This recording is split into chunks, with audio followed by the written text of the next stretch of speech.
New seasons, new gear. Show the world what it means to be a fan in 100% authentic gear. Fanatics, officially licensed everything.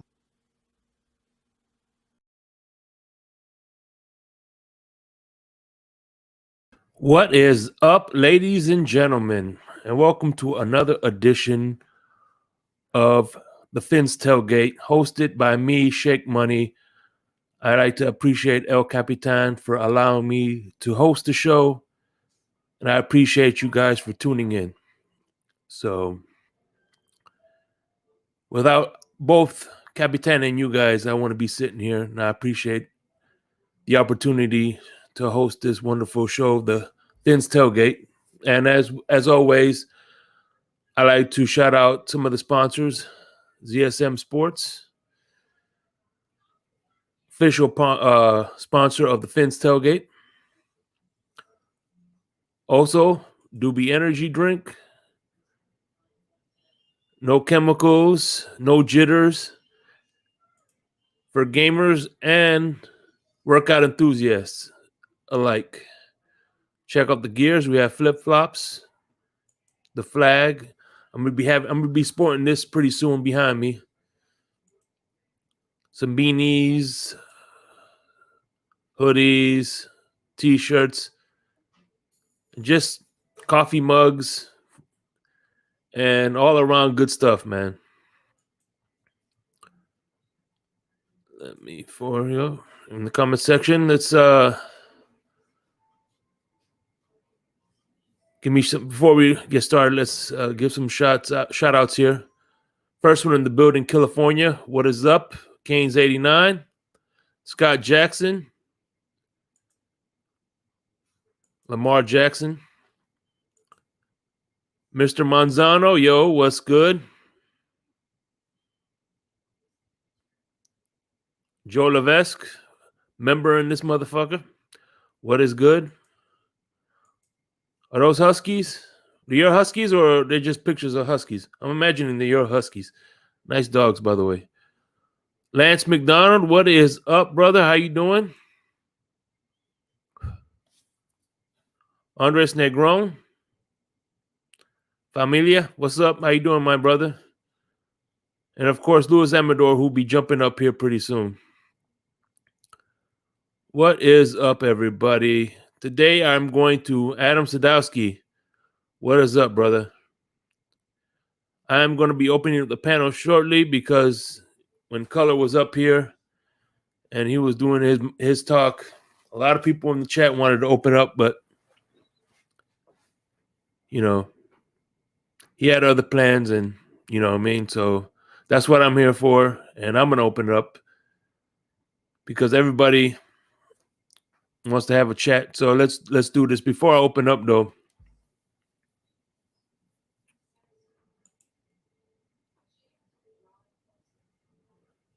what's going on, Josh? How you doing? Before I open up the fucking lines. I just want to see, as far as everybody was saying that a percentage of, I don't know what I'm saying. Anyway, I'll just open up the link. I was going to say something, but I forgot. Let me see. Here we go.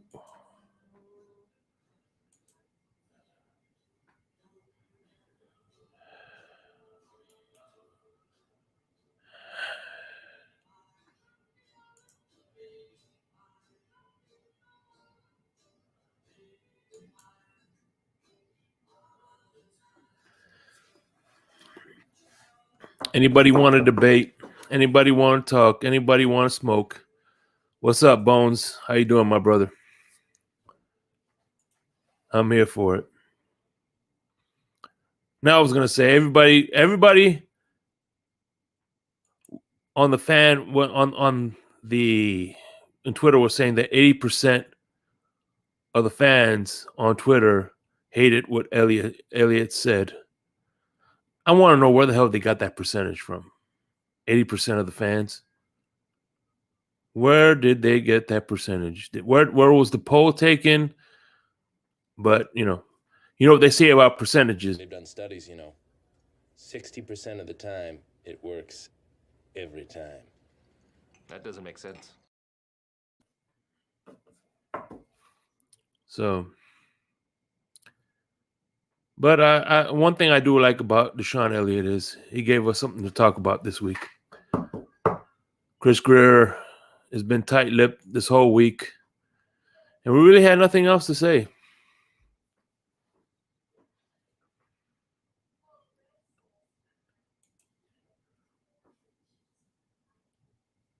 Come get it, bro. Links drop here, man. You get all this Gator smoke all you want to, bro. I'm a Gator fan, and I don't care if you like it. Come get the Gator smoke, baby.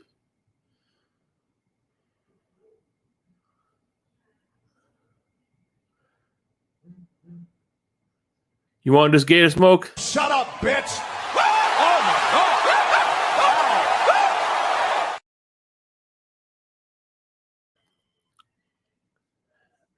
I know. It is.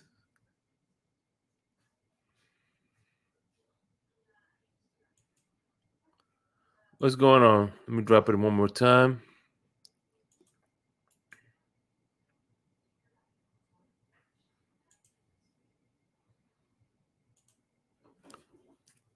Here's the link.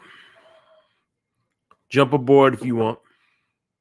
We got 39 in the building. Please hit the like button. Get this algorithm going. Mr. 305, a.k.a. Miami Dolphins for Life. What is up? Long time no see. What is up, Mark? How you doing?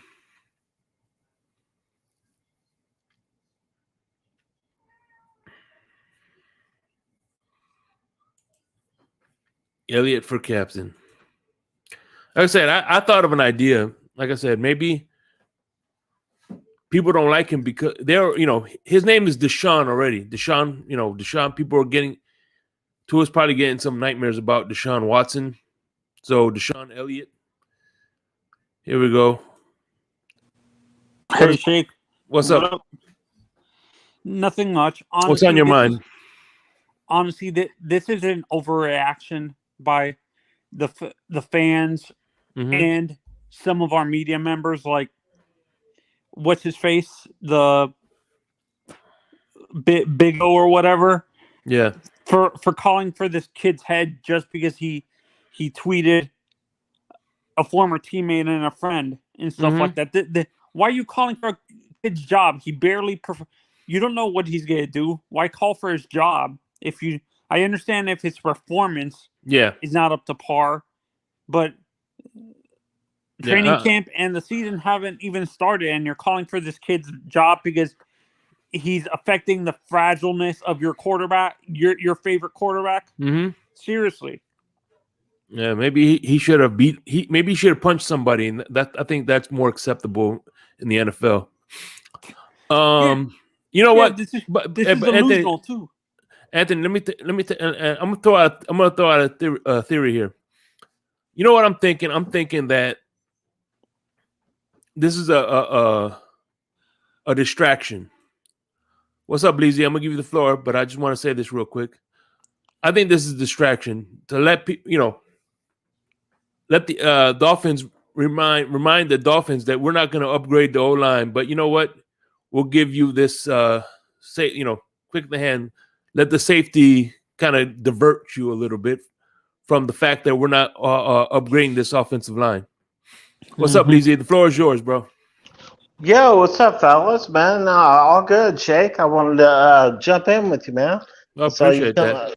So you come on, dude. I've been digging your content, dude. I like how you set up, man. I like how you do your thing, man. You set up behind that mic.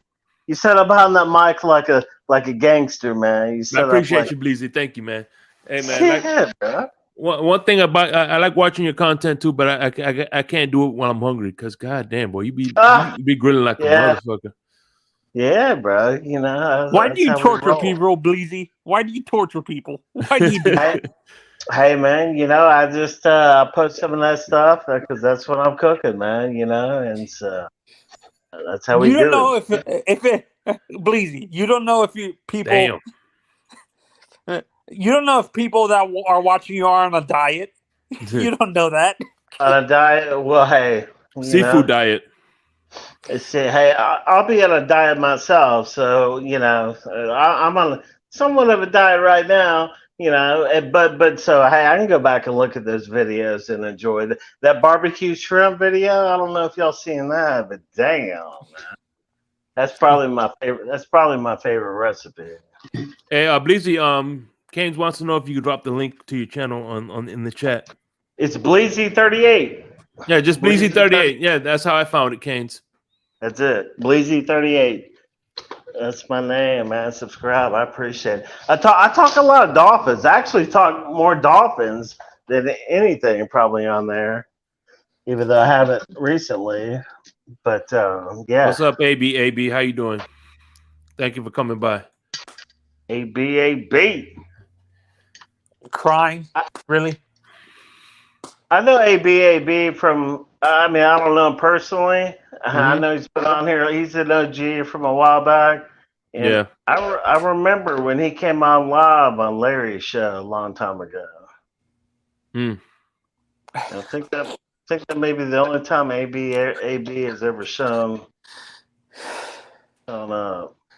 But this is Bleezy. This is what is so upsetting with this fan base, that they're attacking a kid who hasn't even performed on the field for tweeting a friend and stuff like that, saying he should be cut off the team already. Well, just like what Tua said, they're keyboard warriors. That's it. I don't think he cares. Just like Tua doesn't care about his critics, I don't think he cares about his. So what's the difference? No, I understand that the players don't care, but what I'm saying is that as a fan base, we need to stop doing this. Just because you've never met the kid in person, you never met Tua in person. Why are you so attached to him? Seriously, like it's like you're sniffing the guy's dick. Seriously. Damn, my dog. Tell me how you really feel. Hey, by the way, I'm warning y'all right now. Hide your kids. Put them to bed. They don't need to hear our next guest, who's a partner of this organization, Mr. Rabbit Luis Dog. Dímelo, hermano. Dímelo, Shay. What's going on, Lou? Hey, Luis. Hell yeah. What up? What's going on, fellas? What's going on, yo? What's up, 88 the Hardaway? By the way, Hardaway was my second favorite player next to Glenn Rice of the Heat all time. Glenn Rice. Yep. I'm an Alonzo Mourning fan. Oh yeah, me too. Don't get me wrong. My favorite player is Orlando. In order is Glenn Rice, then Hardaway, then Mourning. And you know what? I'm glad he got a ring. That's for sure. I'm glad, and I hope when Riley retires in about 20 years, I'm hoping that Alonzo Mourning becomes the president and takes his spot. Okay, this is an honest question. Can you imagine how if the crazy backcourt with D Wade and Hardaway on the same backcourt if they played together? Yeah, that'd be nice. Hey, by the way, no gaslighting here because Crypto's about to show up. No gaslighting while he's there. No gaslighting. No gaslighting. That's right, Shake Man. What's up, Shake Man? What's up, fellas? Speaking of Hardaway, here comes his twin. Crypto.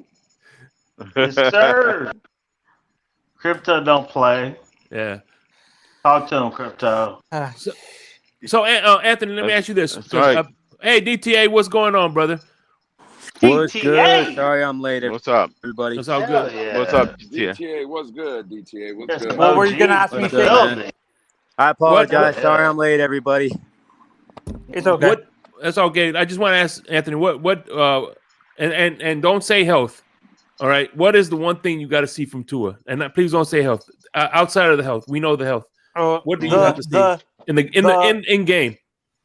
Okay, for me, in season, in game to me, I want to see him perform at the end of the season when we're competing for a playoff spot. That's what I've noticed the past few times with him.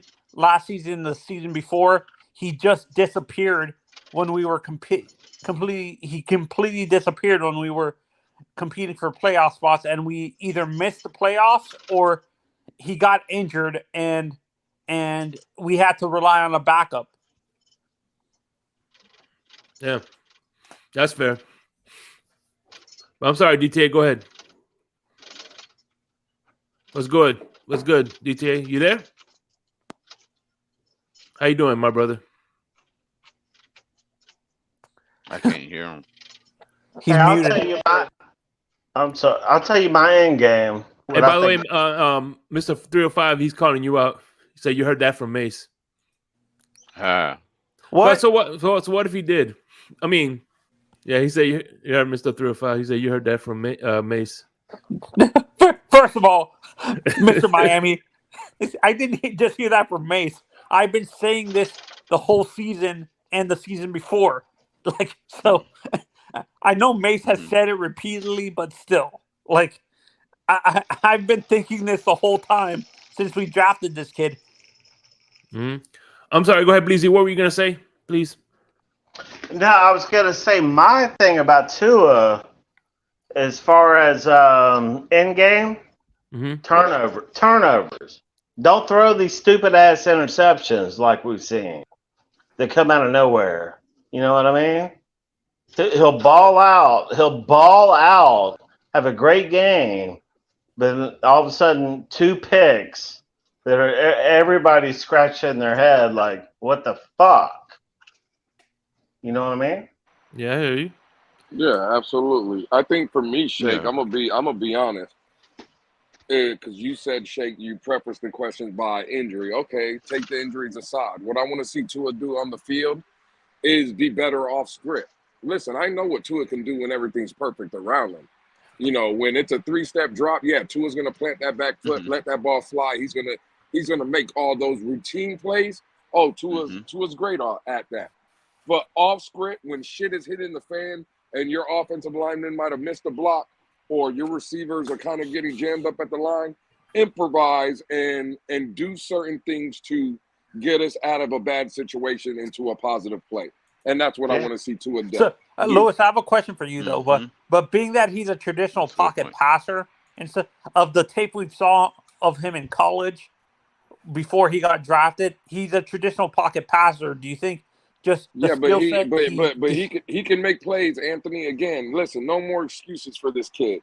No, I'm not making excuses. That would be the next evolution of his game. No, Anthony. I'm not saying you are. I'm just saying for me and for everybody else, I would just advise everybody, no more excuses for this kid. What we need to start seeing is this kid live up to the billing of being the 5th overall pick. Because when people say Tua's a good quarterback, yeah, that's fine. He is a good quarterback. No one's going to argue that. But is he lived up to the billing of being the 5th overall pick? No. I would say no. So, again, the next part of that evaluation, he has to keep improving and getting better and adding aspects to his game. The thing about that is, whatchamacallit? Well, we have a whatchamacallit? We have a $5 super chat. Yeah, super chat from 88 the hard way. Tua needs to stop these knucklehead plays, man. Thanks for the $5 donation, man. Hey, by the way, guys, we're only at 25 likes. We're only at 25 likes. Let's get those likes up, man. Yeah, appreciate that, 88. Hey, Mr. 305, you have the floor, bro. You have the floor, Mr. 305. Mr. 305, what's good, homie? What's up, everybody? What's up, everybody? How y'all doing? How you doing, man? How you feeling? Man. I'm just sitting back chilling. Just got home. I just went to the dentist this morning. Oh shit. Okay. They had to clean my teeth. Okay. I heard that. Got to do it. Got to take care of him. Got to get him clean. Had to go to Jackson Memorial Hospital. That hospital, that mom stays packed. No. Man, Andres is in the chat firing, boy. I see you, Andres. I see you, homie. What do you say? There it is, right up. Wow. I would like to see Tua on another team. What he said he would like to see from Tua. Shots are fired. Wow. Hey, man, I think he beat. I think he beat Pete to the punch. Oh snap! He beat Pete to the punch on that one. Goodness. Is this Hey, Mr. we got Falk? over 50, we got over 50 people. We got over 50 people watching. Let's get those likes up. Again, we're at 25. Let's try to get those likes up, everybody in the room, man. If you guys haven't hit the like button, if you guys are watching from any of the other platforms, make your way over and hit the like button on YouTube. It really helps a lot. Yes. What's good, Mr. Paul? If you don't, I'm going to have to send crypto after your ass. Mr. Paul! Hey, how's it going, Lewis, King DTA, Shake Money? What's up? Anthony, What's up, Mr. Paul? Good to how's see you, everybody Mr. Paul. doing? What's going on? Hey, what's up? What's up, brother? How you doing? Been? How you How you been, been, man? man? Everybody chilling. Hanging in there, man. Reason why I haven't seen much of me because about almost 3 weeks ago I lost my oldest brother. So I'm sorry, man. My condolences, man. I'm sorry, Mr. Paul. Sorry to hear Sorry, that, my brother. I just lost my dad 3 weeks ago too. Yeah, sorry to hear that, Mr. Polk. Yeah, Hey, sorry to hear that, man. Brother. Hey, I know exactly what you're going through, man. We're all family in this community, man. Mr. Polk, you're an OG in this community. You've been around a long time, and you're, big family. We're here for you, family. If you need anything, just let us know if you need anything at all, bro.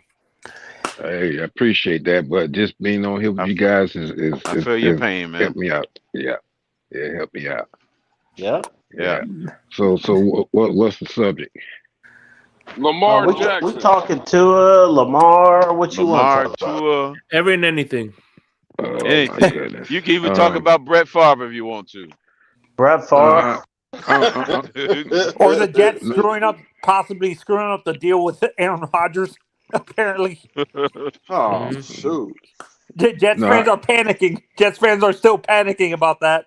Lewis, it's hilarious. Hey, the Jets, if they want, we could trade him Mike White. Yeah, we can trade, give him Mike White. Yeah, we'll strike it down for Mike White.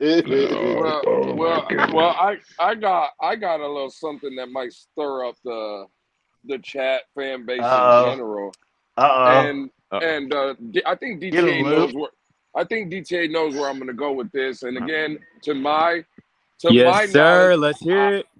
I don't know if this is recent or not, but there's a tweet going on, and it looks like Coach McDaniel is sitting. I always forget this guy's name, but it's a private interview between Mike McDaniel and whatever that guy's name is. I ain't gonna try to say it because I don't know who it is. I know him by face, but I just don't know him by name. But I guess, in there he's saying that Tua is the most perfect quarterback to run this system, and that and what caught me funny about the interview, which people are saying this just happened recently. So I'm assuming that the NFL meetings or the coaches meeting, whenever they just were all linked up together, people are saying that this is recent. And what kind of caught me strange in that interview, and I got the clip, I wish Color or maybe DTA, I don't know if you have controls where you could pull it up on screen and we can watch it.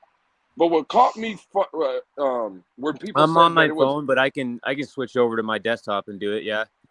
Okay, because DTA, what's funny, and we could tell everybody what goes on in this interview.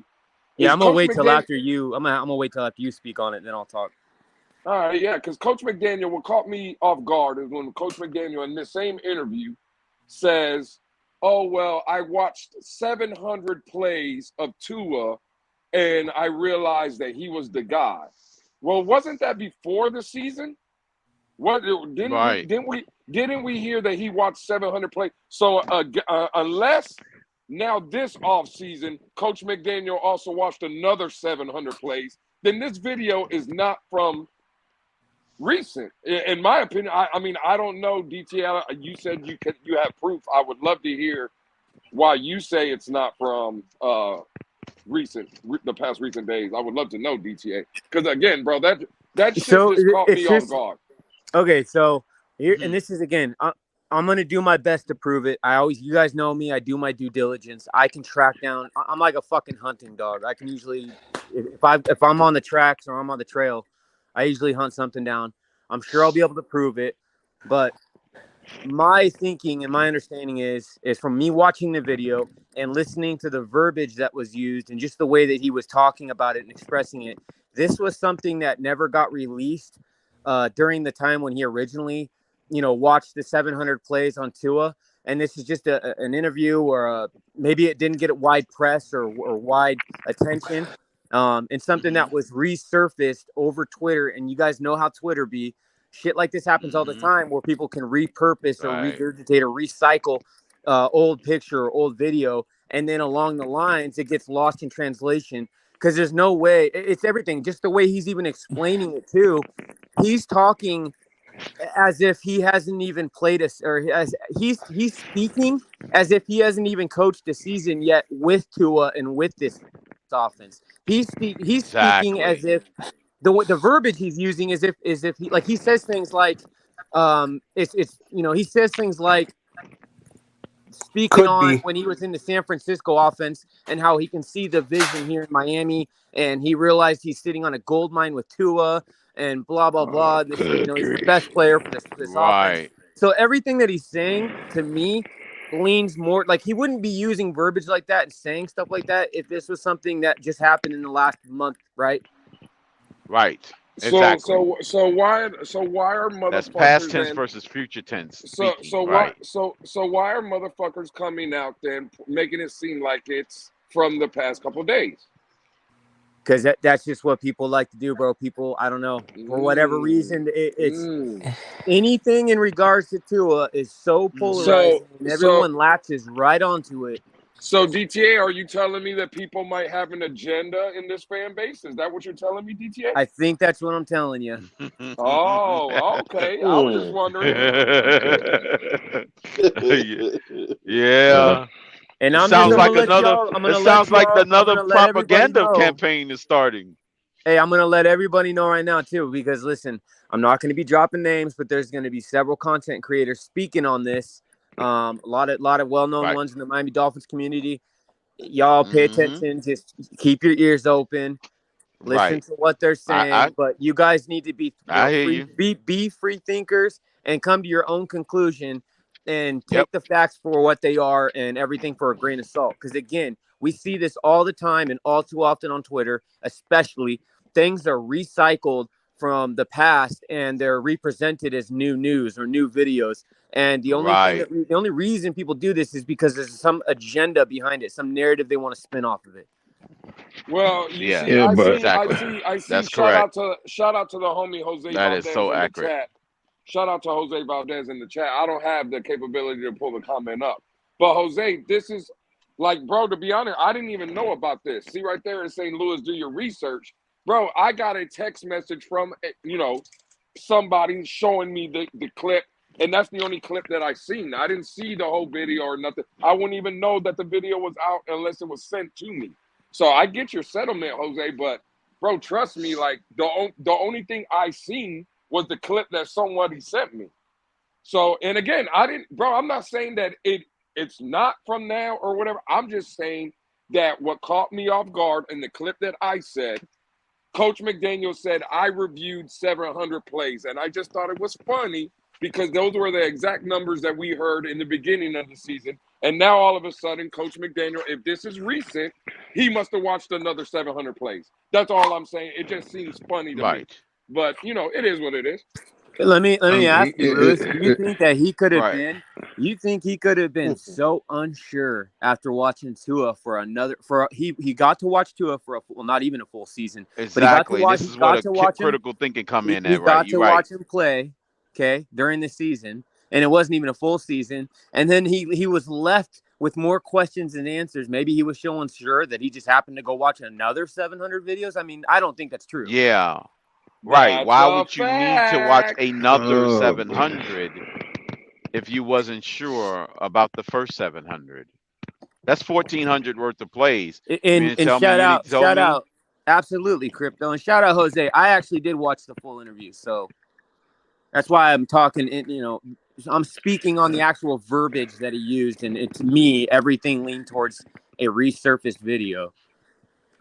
Man, this is crazy because I just don't get it because, I'm gonna be straight. I don't know all the stats and this and that. And I'm not very good with that. But from what I'm seeing with Tua, and I'm going to say it before and I'm going to say it again, and I'm going to stick by it. And CB83, yeah, you can call me a Wolfpack because maybe I am, maybe I'm not. But all I see with Tua right now is a quarterback that shows flashes. He's injury prone. He's not what's the word? He's not consistent as far as being the quarterback he should be. So from my evaluation, he's a backup quarterback at best. And like I said, you can call me a Wolfpack. You can say I'm a tool hater. I'm not, because every football player that comes on the Miami Dolphin team, I'm going to be on the fence about until they can show me that they're going to ball out and give us a chance to make it to the Super Bowl playoff or whatever. But until then, if I don't see nothing, then I'm going to go by what he's showing me.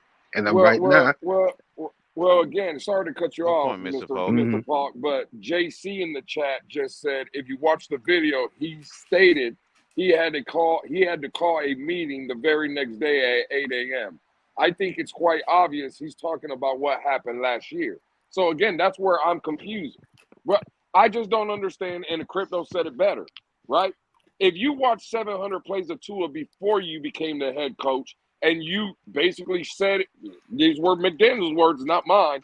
What he said, Lewis?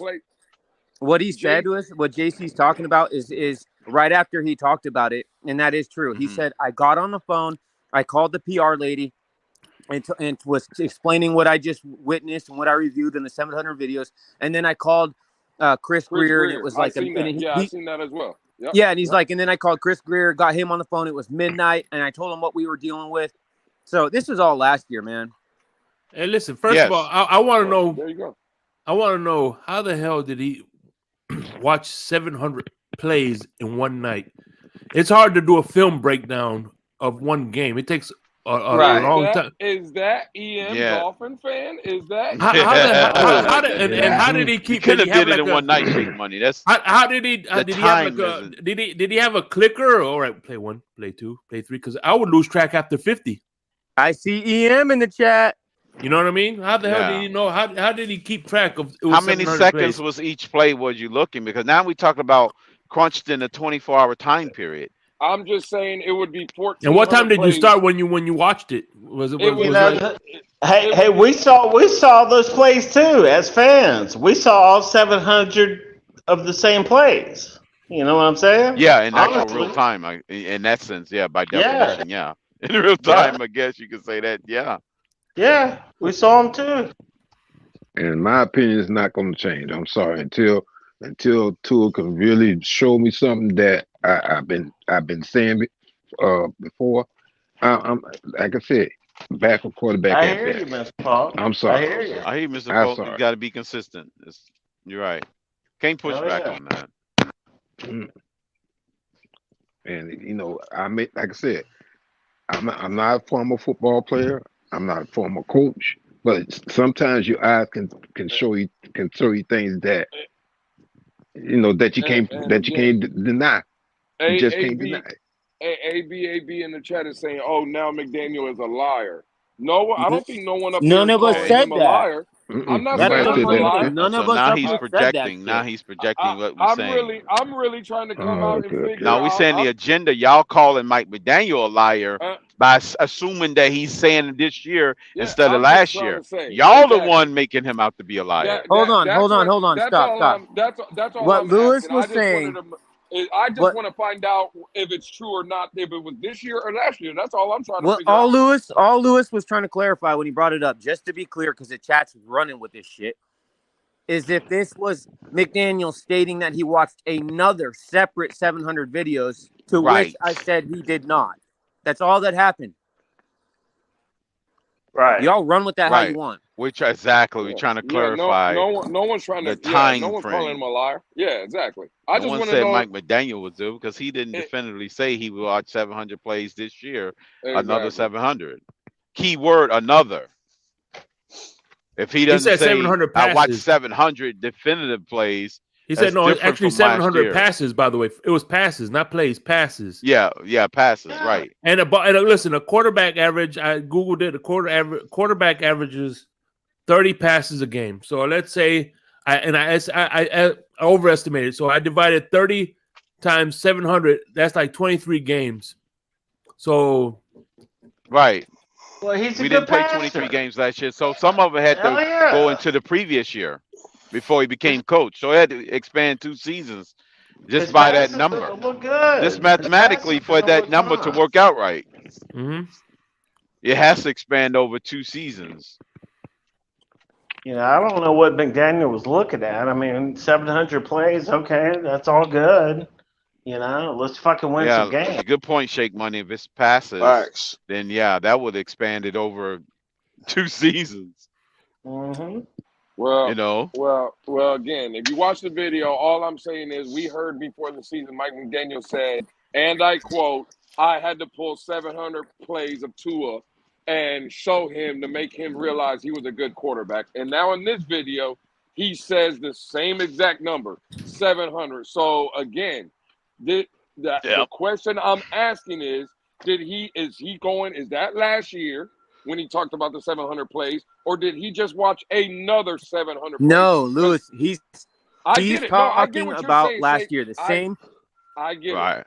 I get it. And I'm just trying to, so the people, the slow ass dumb people we have in the chat, they can understand what the fucking point of the question is. Yeah. Right, exactly. And that's what I'm trying to explain. That's what I'm trying to explain for the people in chat. Look, at the end of the day, bro, people have agendas, they have narratives. That's why we just see this shit with DeSean Elliott the other day. What people don't realize with that is, as being a good example, the dude played with Lamar Jackson in Baltimore. They were teammates and friends. He made a fucking comment on Twitter. And what happened? Twitter imploded. Everybody ran with a different narrative and started saying this man needs to be cut. Everyone had an agenda. Hell, they even thought DeSean Elliott had some type of agenda to get, he didn't want to play with Tua. And I mean, it's just how we see this shit every day. It's ridiculous. And I brought this up yesterday's show. Same thing with that. Like, people fail to understand it was just 2 friends. Like, bro, he was just shouting out his homie on Twitter saying, come to Miami. Bring up Timothy Eason's chat, please. I think that sums it up right there. Or no, that's not that one. It's that's the one. He watched this man play. Why would he need to watch it again? Why, when he watched it live? That's a great point. Why would he have to watch another 700 There goes somebody right there in the chat using common sense. Sometimes you just got to use your basic common sense. God-given common sense there, Timothy. Spot on. That's what I was saying. We've already seen just use the rational part of your brain and just think about it.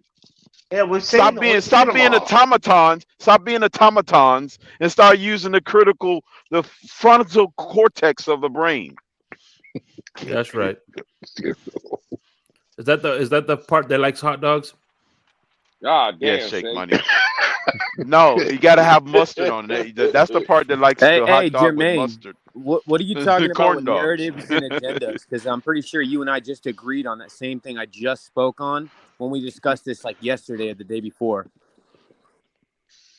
Oh, call them out. Bro, that's the thing. Is like you're saying we're the ones with the narratives and agendas, but we're just reporting what people are fucking circulating and saying on Twitter and shit.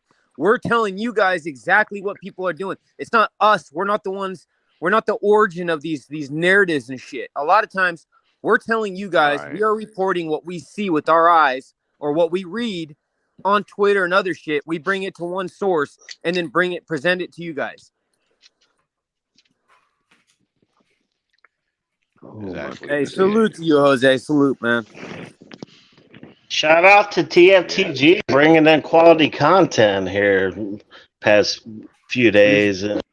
Appreciate you. The thing is, bro, some of these people have an IQ that's fucking lower than a goddamn P, and they can't understand or comprehend or fathom what we're talking about. So fellas, reading is no longer fundamental, DTA. That's why. What's up, Kane? What's up, brother Kane? What's up, buddy? What's up, my brother? Hope all is well with everybody on the panel, man. Damn right.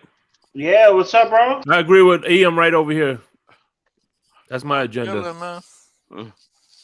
What was that, EM? Wait a minute. Mark. Where, man, EM, man. Where's EM been at, man? I'm dropping the link for EM right now. EM to the panel. EM to the panel, please. EM to the panel. I'm gonna tell you right now, Bleezy. I think EM has been avoiding me. He don't want this smoke, Bleezy. That's all. Snap! There you have it. There you have it. There you have it. Right there. Exhibit A. Right there. Little play. EM's been avoiding me, man. He's running. He's hiding, man. I don't know what's going on with the homie. But shout out to the homie, man. All love and respect. All love and respect. He's just running, man. It's all it is. Right. He's on the run. It's like one of them old classic movies in the 70s when the guy's on a dusty motorcycle going through the desert. Hey, Andreas said, Speaking of Dusty, what's up, Mark? What's up, Mark? Damn, hey, Mark. good evening. Good evening, gentlemen. Over here at the bowling alley. Sorry for the background noise. I Hey, have Mark, a question did that you nobody change your YouTube or something, or why is that your nobody has answered. why is your avatar a different color? I don't know. Actually, I got to figure that out. It's a new Mark. phone. Yeah, it's a new phone. I got to figure it out. I was looking at the salary cap for next year, and if things don't go well in 2023, right now the Dolphins have 30 players signing their $52.7 million over the cap. What is the plan? We're gonna get them all signed, Mark. We got it. Chris Greer has already got that. How are you gonna do? Why don't you guys blame Chris Greer for the mess that you put your franchise in? Oh, trust me, he's the scapegoat already. Mark, you ain't got to do that. The plan, Mark, for 2023 is to win the fucking Super Bowl, and then we'll moving forward. We'll figure everything else out. That's right. The plan. Right, Well, that's the plan. The Super Bowl. If things don't go well in 2023, and In as other it words, stands we'll cross right that now, with bridge when we you're get to it. 31st in the league in cap, you're 31st in the league in cap space. You have 4 draft picks total, and the chances of picking up somebody after the fact is relatively limited because you can't do anything until June 1st until Byron Jones' salary dumps. If this season does not go well, and I predict the Dolphins right now for a 3rd place finish and out of the playoffs, you got Tua stuck in at $23 million for next year. You got 6 guys total over $20 million. You've got a lot of age and a lot of those salaries. So how far can you really extend the contracts of Hill and Armstead and the rest? What you're trying to say is we have a chance? If that comes true, Mark, that's a fire sale on the horizon. Mark, hold on for a second. Did you just say you got us 3rd in the division? Yeah, he said 3rd. Right My now God. you do. If that happens, it's a fire because the sale. Jets, when they get Aaron Rodgers, are going to be better. No, they are not going to be better. Is that same Mark that Buffalo? Is that same Buffalo Bills fans? Yes, it is. Why is he? That's him, bro. Why is this man continuously allowed to come up on our platforms, man? Is he a man? I don't know. I don't know. He might be a woman. He's a big fan of yours, This individual, people can't answer. What is your problem? Why is this individual allowed to come up on our platform? Nobody wants to listen to him in our community. No disrespect, but that's just the facts, you know? I'm telling you guys facts, and you guys don't want to listen. You just want to live in your little fantasy land, and I don't know where the hell your mindset is. I've never known you to spit. I've never known you to come with any facts. I mean, I hadn't listened to you that often, but whenever we have, whenever we had an opportunity to cross paths, right now, please tell me. Whenever when we have crossed paths, I mean, full effect. Go ahead. I'm wrong about this year. I could very well be wrong this year, but I don't think so. So you tell me where I'm wrong next year. Why don't you look at Spot Rack and why don't you take a look at your salary? I don't know what you're. I don't even, bro. To be honest with you, I don't even know what you you said tonight on this panel. Over the cap. I don't know where you got that from. Go look at Spot Rack. Do some research before you actually talk. Think about it. So guys. you're saying that we are over the cap right now? Is that what you're saying? Now, in 2024, the Dolphins have 30 signed players, and they're $52.7 million over the cap. I thought we was under now. We were under, and that's using projected. Yeah, I thought we were under. Money too. That's going to be coming with June 1st. They're still going to be making. Yeah, June 1st. We are not. They're 52.7 million over the cap with 30 players signed. But we're not the front office. We don't have to fucking worry about that. And obviously, if this was some big pressing fucking issue, if you're going to have a talk show, you might as well have an intelligent talk show instead of a bunch of opinion which has no validity. Why are we talking about 24 anyway, bro? Why is that? Why are you even bringing that up right now anyway, bro? It's 23. 23 hadn't even the season hasn't even happened yet. Because your 2023 is not looking promising, and your 2024 is looking worse. And this is your window. For the Bills. Well, the Saints, he needs to go find him a Buffalo Bills.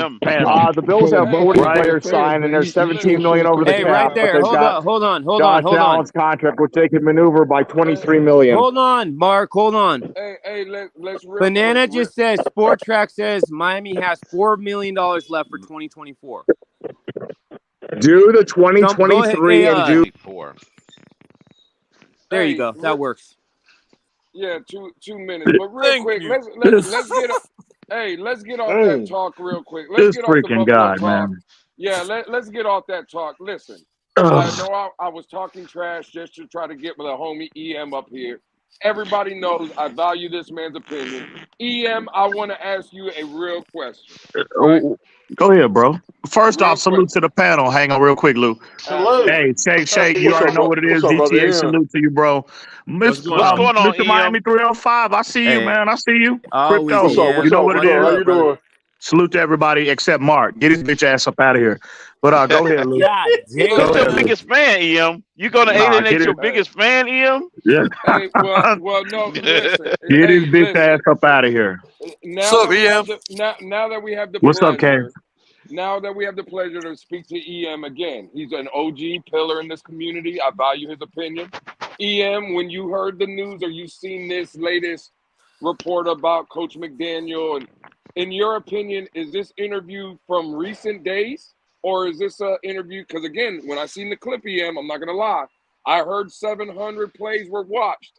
Those are the same numbers that we heard before the season. So in your opinion, EM, what are we talking about here? Are we talking about a last year video resurfacing or a new video that just, Coach McDaniel did recently?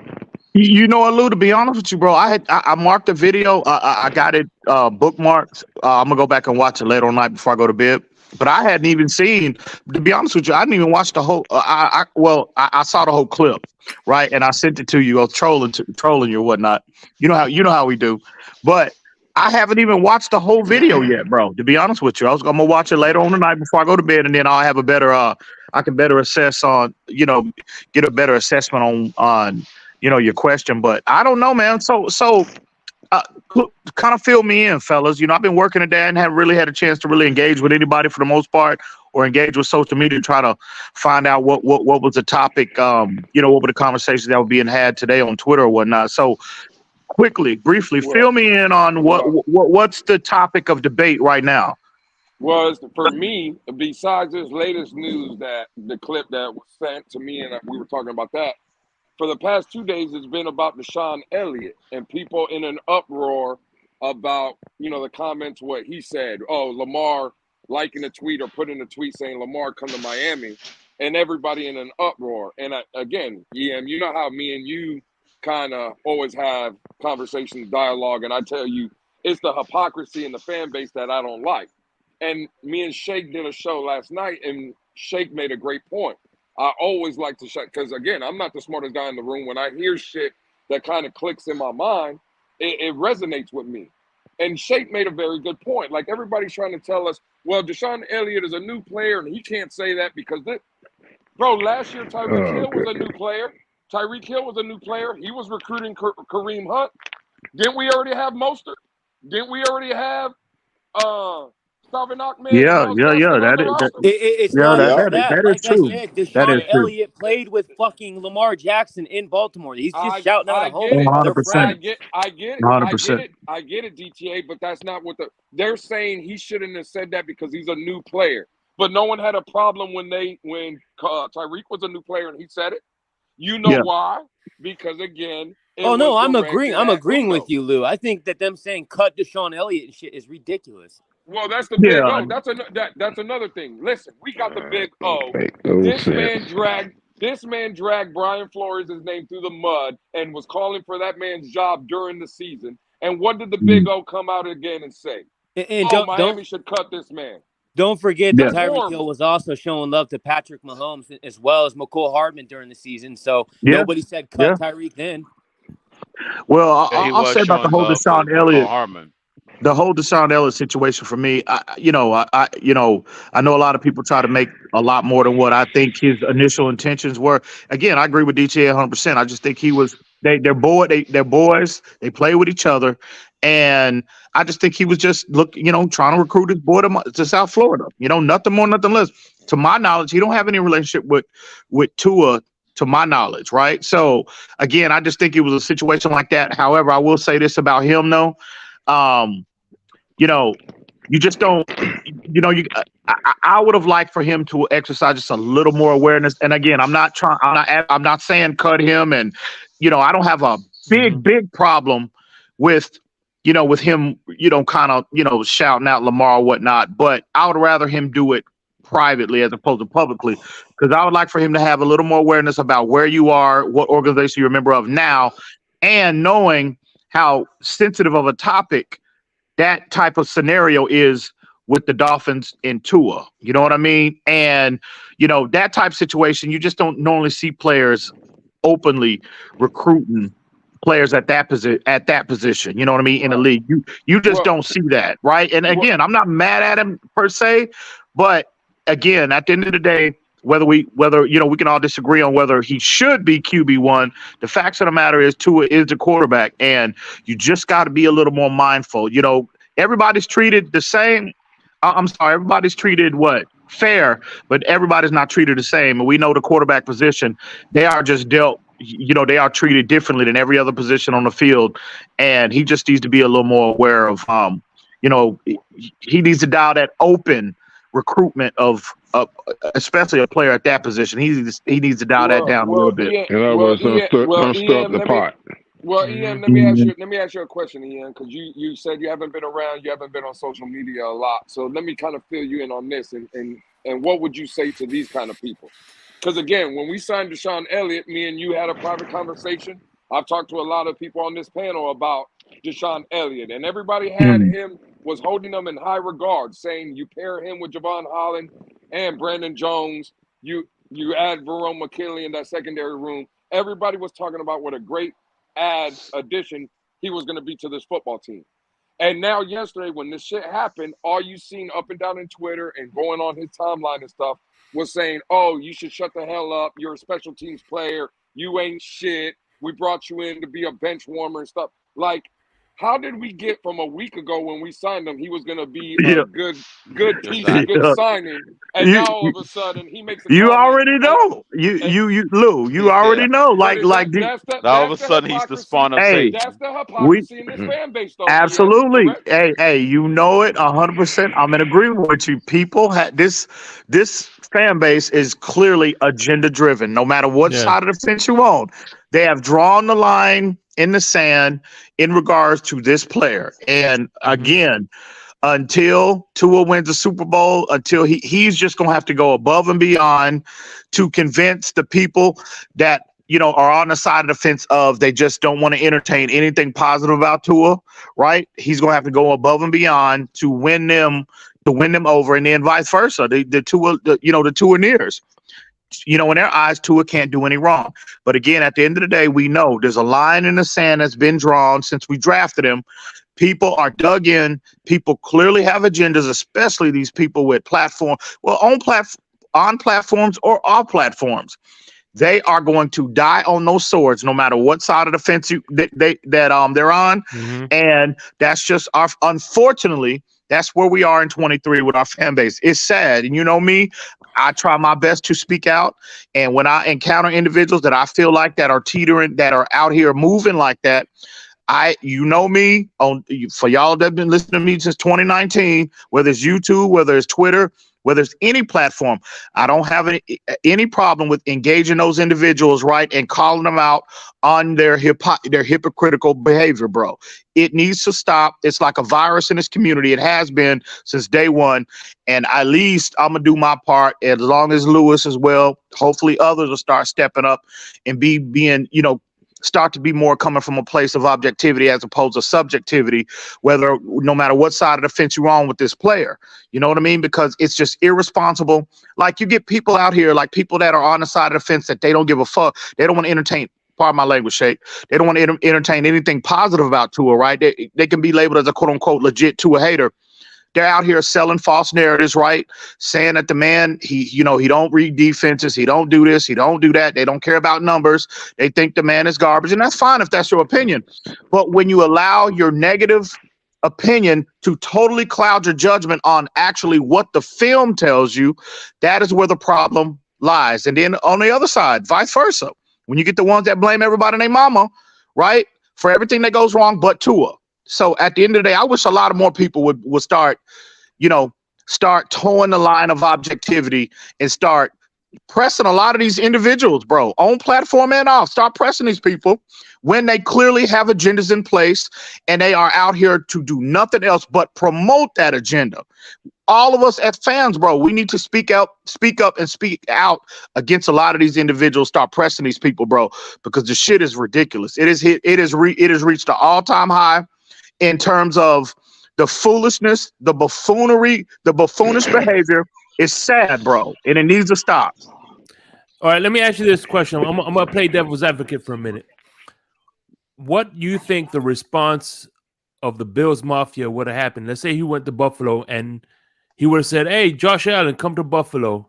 What do you think? How do you think the Bills Mafia would have? Do you think the Bills Mafia would have done the same thing the the Tua supporters? Yeah, they sure. Well. First off, I don't agree with the people that saying cut this man. I think he clearly he brings value to the team, right? I'm not saying he's going to be an all-star or a Pro Bowl or whatever, but he's a valuable player. He's a productive player. So I'm gonna give him the benefit of the doubt. Now, if he continues, if this turns out to be a pattern of this type of behavior, then, I mean, you just can't have a player on your team openly courting and recruiting a player at that position in the NFL. It just don't work. It just don't happen. Here's the thing, too, Yim. And then I don't mean to interrupt you, but I just want to piggyback off what you just said, because I tweeted this out yesterday or the day before, whenever that all went down with DeSean Elliott, and I said the same thing. I said, again, this isn't everybody. This is a limited group of Miami Dolphins fans who are whatever you want to call themselves, Tua sexuals, Tua stands, whatever.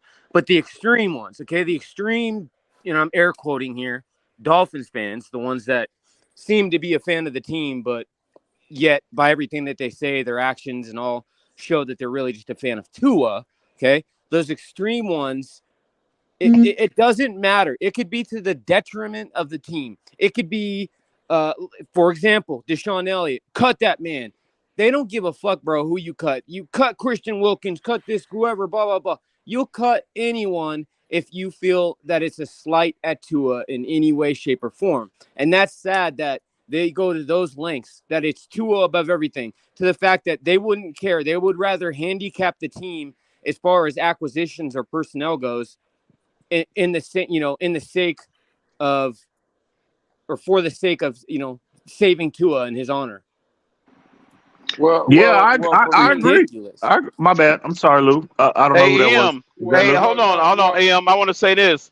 What's up, if Josh Rosen was our quarterback and he was actively recruiting Lamar here, would the sentiment be the same? Would the consistency be the same? Oh, hell yeah. You forget about them goddamn Rosen truthers? You don't forgot crypto? Really? You don't forgot? Listen.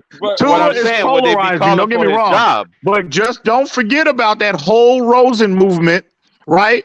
That was in our community before it even thought about drafting Tua. Them Rosen truthers was But deep, it was not. bro. That's different levels to this. That's a That was fact. a fact, but it's different levels to. Damn, Jose. But one thing I would say to Shake's point, let's put that DeSean Elliott is in Buffalo, and he says the exact same thing.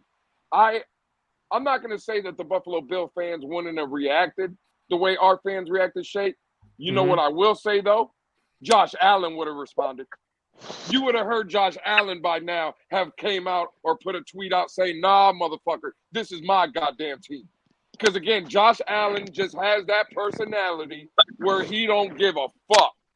And for me, that's a big flaw for Tua. It just seems, and I've said this before, whether the kid is on the field or not, yes, I can admit he was productive this year. I seen that he did turn the corner in that aspect. But one thing that is, Tua is a weak-minded individual. He lets other people do his dirty work. He lets other people speak up for him, whether it's his father, the organization, or whatever. And there are other people like Josh. And the only reason I brought this up is because Shake Money asked the question about Buffalo. See, 2 days after DeSean Elliott, like when we're standing here now, Josh Allen would have responded. He would have said something. He again, where is Tua? You don't even see a tweet from this man. Nothing.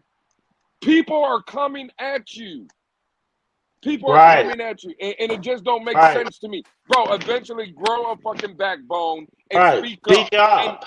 Speak up. Well, say something. Well, me personally, in regards to a response, nothing speaks louder than your play on the field. Nothing. You can sit here and scream to the top of your lungs, right, till the cows come home.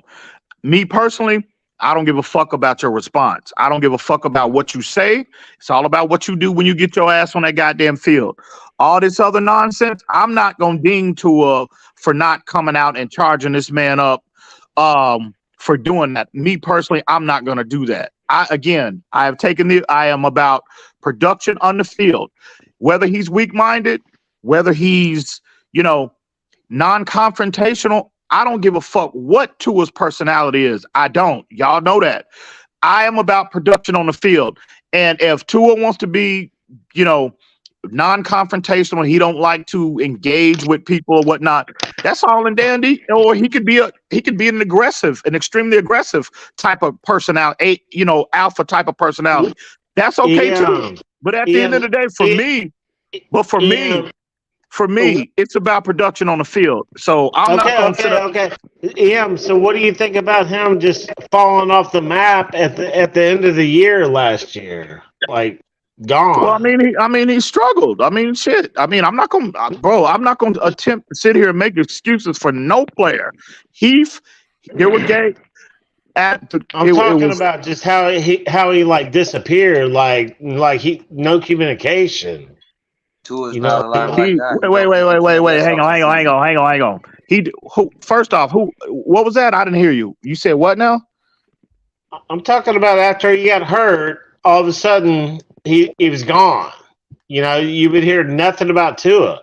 The only time we saw him when he was on the sideline at the end of that whatever Jets game, whatever it was. Other than that, we didn't hear anything about Tua all the way through the playoffs. He was when they diagnosed him. When they diagnosed him allegedly, he was supposed to be in the protocol at that time. Correct me if I'm wrong, right? So there was no chance of him. So if he was in a protocol, I'm not worried. Again, we were in a midst of we had to lock up a playoff spot in the last 2 games of the season. Then ultimately we were fortunate enough to make it to the playoffs, and we had a playoff game. If there was no possibility of Tua playing on the field, I don't give a fuck what he does.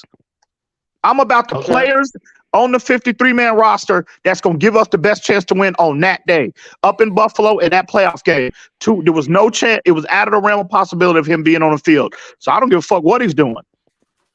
So my focus now, that's fair enough. That's fair enough. But you didn't think it was kind of strange how quiet he was through that whole time? Hey man, again, bro. I really didn't know it myself. I mean, bro, listen. I mean, I don't understand. Again, that's just me, bro. And again, I'm not casting any shade on anybody. How your approach to players and his team is that that's up. That's up to anybody and everybody. But me personally, I don't give a fuck about all this off the field shit. I want to know whether or not the only off the field, activities that I'm concerned about is how are you enhancing your overall skill set? How are you enhancing the product? Your play on the field. That's it. Nothing more, nothing less. I don't give a fuck about all this other stuff. That's just me, though. Respect. No, I respect that. For sure. Facts. For sure. Hey, what's up, Ian? Hey, what's good, homie? What's going on, man? Mr. Pope. Take me on real quick. Is that Dave on YouTube? Yeah, that's bitch ass Dave. Do my eye. He's damn. Watch him out now. Damn, he finally got courage enough. Be careful. First of all, I'll be up here, bro. You don't be here. Stop it. Hey, man.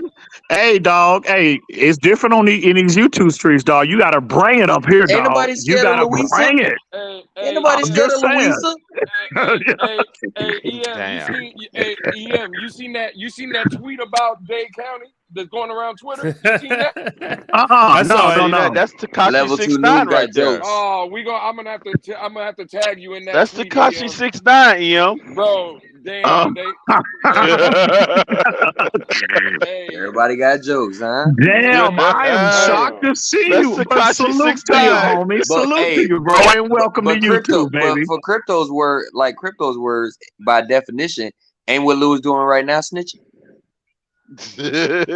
All right, then. Shut your bitch ass up. I didn't snitch. That shit. God damn. That is in the atmosphere. I didn't snitch. By definition. Ain't that right, Crypto? By definition. Put your folks on that old ass. Your old folks on that. He said you snitching, bro. Man. You can't let that slide, bro. Hey, real quick. See, man, listen, Shake, all due respect to you and the platform, bro.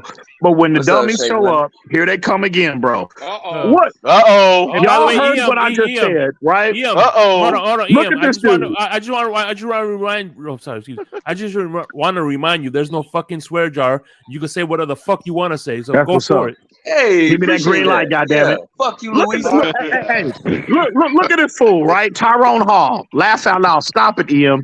2 is weak-minded and has a weak arm and went down with 0-4. What, bro? I mean, what did I say? Right? He's telling me to stop it. What issue do you have with what I said, bro? See how these idiots are, bro? Again, he's clearly agenda driven, right? He's clearly on the side of the 2 hate side, right? So he don't want to hear anything. And all I did was give him objective opinion about this player. And automatically they think I'm taking side. Oh, stop it, EM. Bro, what the fuck? But anyway, you can't win with these dumbass fan base, bro. But anyway, salute to you, Dave. Salute to you, Dave. Hey, welcome to YouTube, bro. What's up with y'all? What's up with everybody, man? What's up? What's going on? First and foremost, what's up, Shake Money? What's going on, Dave? How you doing? Chilling, bro. Chilling. I don't get no love. Dave. Okay. Fuck you, Louisa. I don't get no love. Damn. It's okay, Lou. Say what's up to me. Damn. Shots fired. Man. Can't be nice to niggas. Trying to get a little this motherfucker. Hey, you see I came up here with my black hoodie on. I'm ready for all the smoke. Say, Dave, you ain't got your partners with you now. You ain't got Jalen and whoever the mother nigga. Bro, me and Jalen always get into it, bro. Look, I'm out here solo dolo. Okay, I thought that was your partner though. Oh, okay. Nah, first of all, Jalen a Florida State fan. Can't fuck. Hey. All right. Hey, EM, there's another tweet going out too that they got CB83 without a shirt on. He got a Tua tattoo right on his chest. I couldn't believe it when I seen that shit. Oh yeah, I couldn't. Yeah. Oh yeah, damn. I know you. You know CB in the chat too. You know he just say making it. You know he in his cat. I don't give a fuck about bitch ass 83. I don't give a fuck about Damn. 83. Damn. I don't give a fuck about that.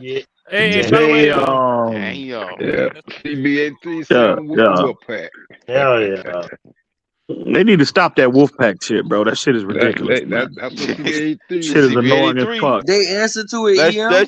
That's your man, EM. That's your man. Who answers to it? Dave, who answers to it? That's your man, EM. That's your man. Hey, all right. So look, EM, answered this to it? morning, right? This morning on Stephen D's channel, right? The channel was kind of dry to start. Yeah, it was kind of dry to start. So I go into the little, dolphin community chat we got, and I let the Wolfpack has been summoned. Them boys jumped in there in like 10 seconds. Who was it? Put a name on it, Dave. Lewis, you know what it is. Lewis was up there number 1. Bonjo number 2. I wasn't up there. I wasn't Look up at there. this bullshit. You a goddamn liar. You wasn't up there. No. First of all, Samaj went up there, then Bonjo, and then I got a break from work, so I hopped up there. Yeah, you got up there quick as shit. Don't be out here lying. Yeah, we took that motherfucker over like we always do. Yeah.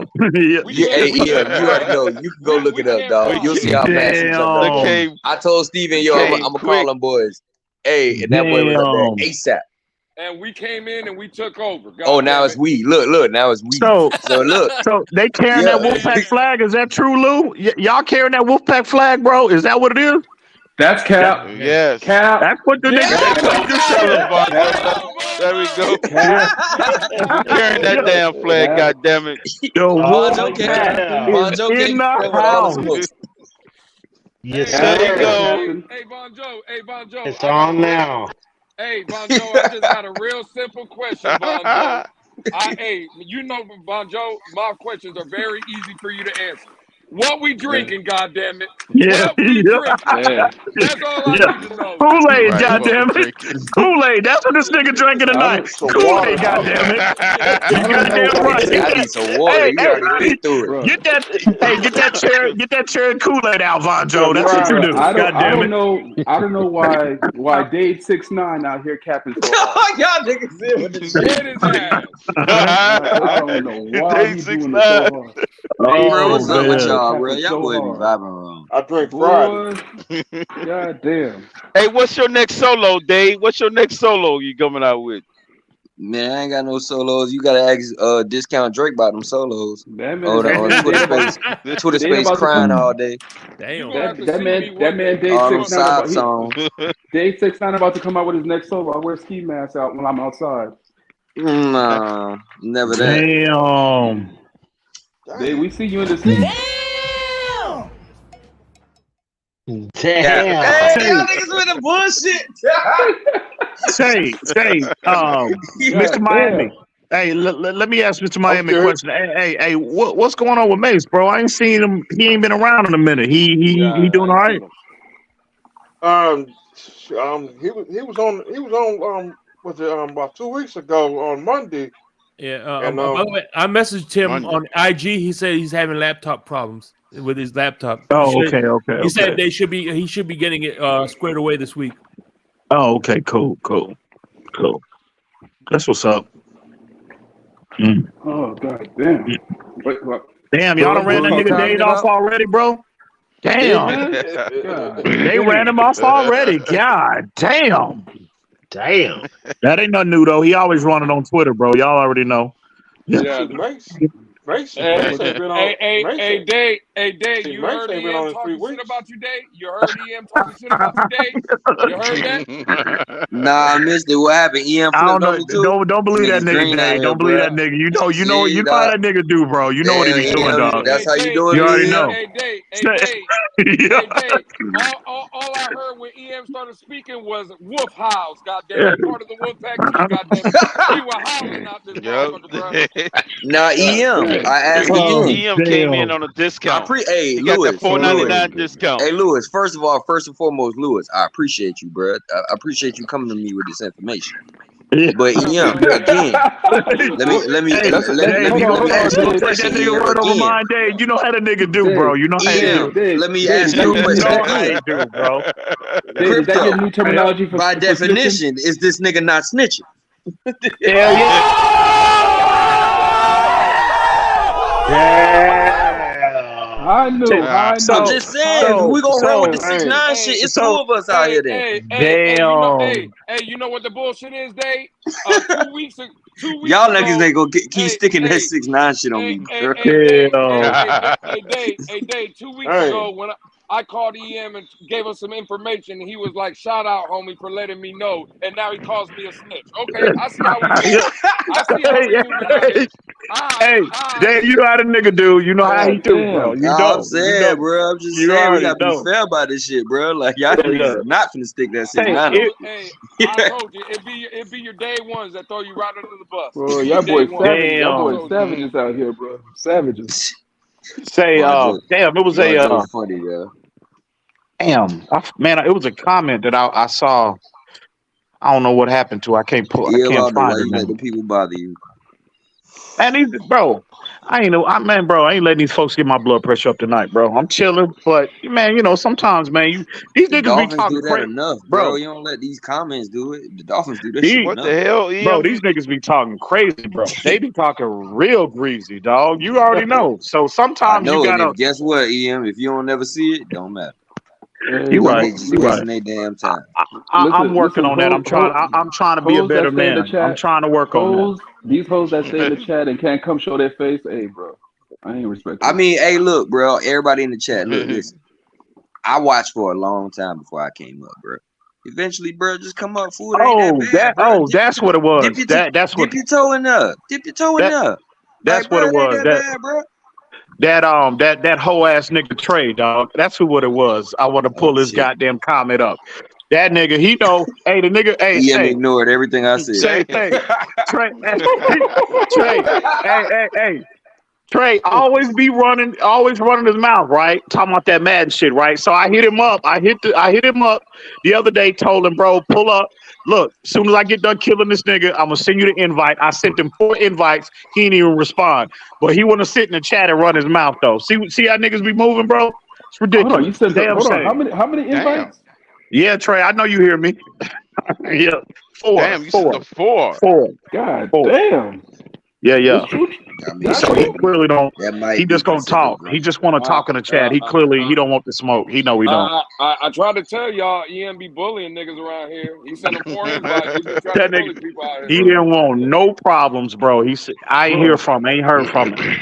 A nigga send you 4 invites. That's straight disrespect. That nigga calling you pussy. Yeah. Nigga send me 4 invites. You calling me pussy, goddamn. Hey, y'all niggas, bro. Say, but real, hey, let's circle back to the team that we all love, bro. I mean, question to the panel, right? You motherfuckers aren't. I mean, really, bro, are y'all not the most hyped? I don't know. That might just be me. I'm telling you, man, that goddamn training camp, preseason, and a season can't get here fast enough, bro. It can't. I'm ready, dog. I'm telling you, man. I got a lot. You're right. I got a lot of confidence in this team, bro. I think if health permitting, on paper, we are at the top of the league. Talent, I think we got the potential to be as good as anybody.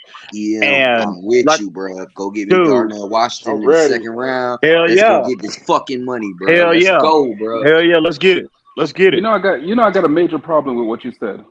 Health permitting. Right. Yeah. Well, that's, that's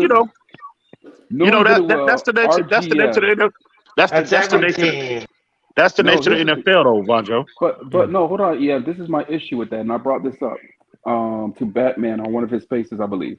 That he put up this graphic. I think I put it on. It was on one of the show. He put up the graphic that we were one of the most injured teams and yada yada yada.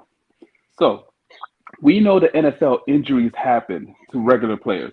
Brandon Jones, he's not injury prone. That happened. Nick Needham is not injury prone. It happened. But Armstead continuously going down. We knew that was going to happen. Yeah. Right? It's the fact that RGM gets injury prone players and give them proven contracts. And when they go down, now it's compounding regular injuries that's going to happen anyway. That's my issue. I hear you. That's fair. That's fair. I get it. I get it. Vonjo, you won't get any pushback from me. So you got to get depth. Because exactly. That's what makes you a more complete team. Exactly. Deep. The linebacker that we just picked up, he's injury prone. That's why they let him go. About David Long? David Long Jr.? Yeah, David Long. He's injury prone. He's known for injuries and soft and you know tissue what? injuries at that. And you know what, too, though? You know, and again, I'm on board with David Long Jr. But to look what Bobby Wagner went for, just $2 million more than what you gave David Long. Somebody's smoking weed out here. I mean, man, I mean, again, and I love David Long Jr. I love him as a player, but man, he ain't no Bobby Wagner, right?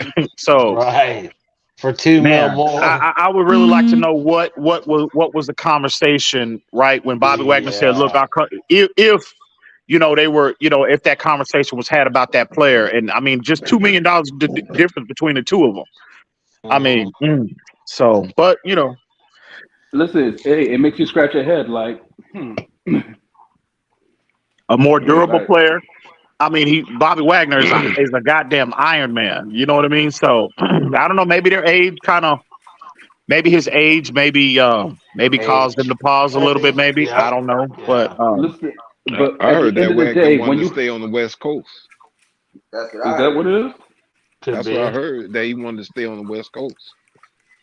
Yeah. Now, I don't know how true that is, but that's what I heard. Okay. Maybe that's what it is. I don't know. Maybe he just said no to us, period. Yeah, that's but what they say. That's why he said no, because he wanted to stay on the West Coast. Oh, yeah, I get it. Bobby Wagner is 32, so he's been around. And he plays like he's 28. Yeah. No doubt. On a terrible team last year too. He was a dominant player, bro. So I think there's a lot left in the tank, and I think that would have been my choice. You know, if I would have had my pick. Literally, he could have gave us at least 2 more years, 2 solid years. Yeah. That's all we needed him for. At the highest level. So, but you know, hey, we'll see. You know, again, we can sit here and question what moves they didn't make.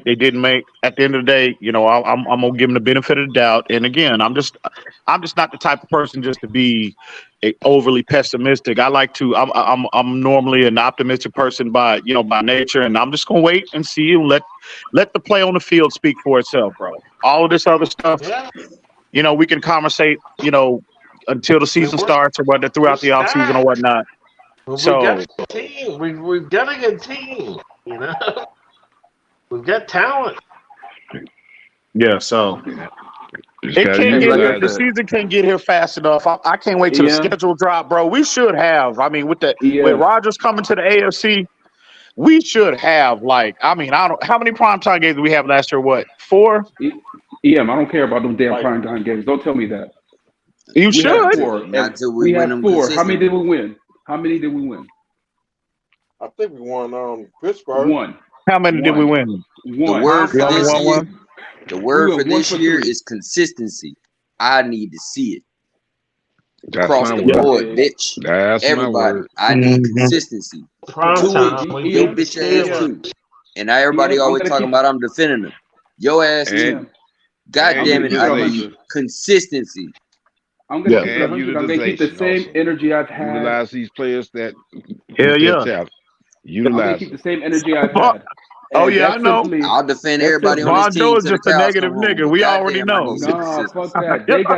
They gotta earn every last penny this year. Fuck that. We won in prime time. And that's fair. That's fair. Only thing I say, you know what though? Only thing I say again, you can have a level of concern. I have some concerns, right, from a durability standpoint.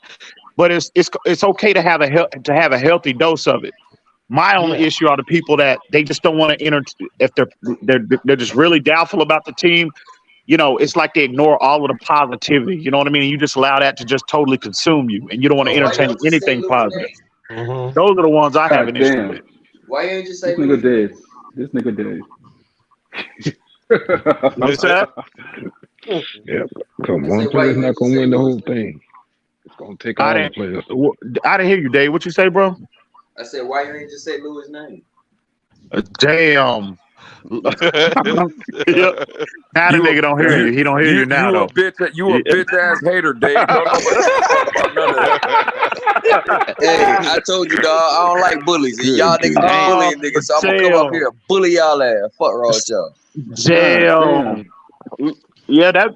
Hey, Lou be in there. He be bullying people on Twitter, bro. Man, that nigga, man, you know that nigga be What? bullying Lou, niggas. I ain't never known to be no bully. I ain't know that. I bring my bullying ass to YouTube too. God damn it, you can catch it over here too. God damn it. Don't give a fuck about none of that. Hey, Lewis be in there regulating shit. I be like, bro, these niggas really get quiet with this nigga. Like, bro, what? Fuck Lewis. Yeah. They know what time it is. So what you saying? Dave, so what you saying? What are you saying right there? You said them niggas be getting quiet. So what you saying? You don't? Grape in a fruit fight. Damn, it's rough out here.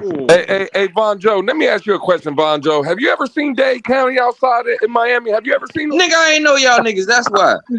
Y'all gonna see me this year though. Ain't nobody seen this nigga outside. They seen my face. Ain't nobody matter of fact, everybody up here know Batman. Batman seen me in person. Batman shoot my hand. Lewis, if we saw Dave, he could have been standing right next to us because for some reason he wears a ski mask so they don't see him. That's a fact. Dave, let me find out you moving around like Pete. Just make sure you got me find out when I go. He's been greenlit, EM. He's been greenlit. No, he out there moving in disguises and shit. Wigs on and all that, bro. Let me find out, Dave. You scared to come outside. Wigs be out lurking. Damn. Hey, so y'all gonna judge how I feed my family? Y'all trying to judge how I feed my family? Hey, man, when you live that 6'9" lifestyle, bro, you gotta move like that, guys. Hey, bro, you gotta move like that. That 6'9". Yeah, when you date 6'9", you can't be showing your face everywhere. Don't worry, bro. You grew up in the hood. You moved out the hood. You hush. Hey, I got some money and I got the fuck out of there. What the fuck? Wait. That nigga Uncle Elroy. Don't let him talk like that, Von Joe. That's Uncle Elroy right there. Say, I know Von Joe. I know you was from Miami, dog. I didn't know you was from down there. Lauderdale. He's from around the way. No, Miami. It's all man shit. We all lumped in together down. Shit. Hey, don't worry about it, Von Joe. Lauderdale is just a damn suburb. Hey, Von Joe, don't worry about it. We're gonna catch Dade County in the LA Fitness down there. Don't worry, we're gonna light his ass up. We're gonna catch his ass in the LA Fitness. It gets dealt with. That nigga said, hey, that's two big ass niggas laying on their back, walking with this small nigga walking away from y'all. Fuck say that nigga said, look at this dude in the chat. Me and Galu gonna jump y'all ass at training camp, no way. Hang on, Dave, hang on. This nigga Sheba Army brat, he said, Lou come around, Dave, get quiet. But when Lou leave, he be talking again. That's a goddamn fact. That's some bullshit. That's some bullshit. But hold on. It's the other way around. How many of y'all boys going to training camp though? I'm finna slide. Hell no, I ain't going no damn training camp. I'm gonna slide. Crypto, it don't make sense for you to come to Baltimore from Baltimore to. I'll show up. No. That shit don't make no sense. Yeah, I ain't coming to no training camp. Hey, I don't know, man. But today in that Twitter space, I don't know. But CB was vouching for EM today, saying he be talking to EM on the phone and shit. CB said that's your man, EM. I know damn well that's your man, EM. That's your man. Hey, that's what your man. Saying. CB was in the chat saying, "Oh, I got to get with EM. I haven't seen EM in a while. I got to get with EM." No. That's your man, EM. That's your man. He reached out to me today because I ain't been around. I've been working, bro. So I ain't been around. So he was just checking up on me earlier. He sent me a text, but as far as all that other bullshit, Lou talking about, fuck out of here with that.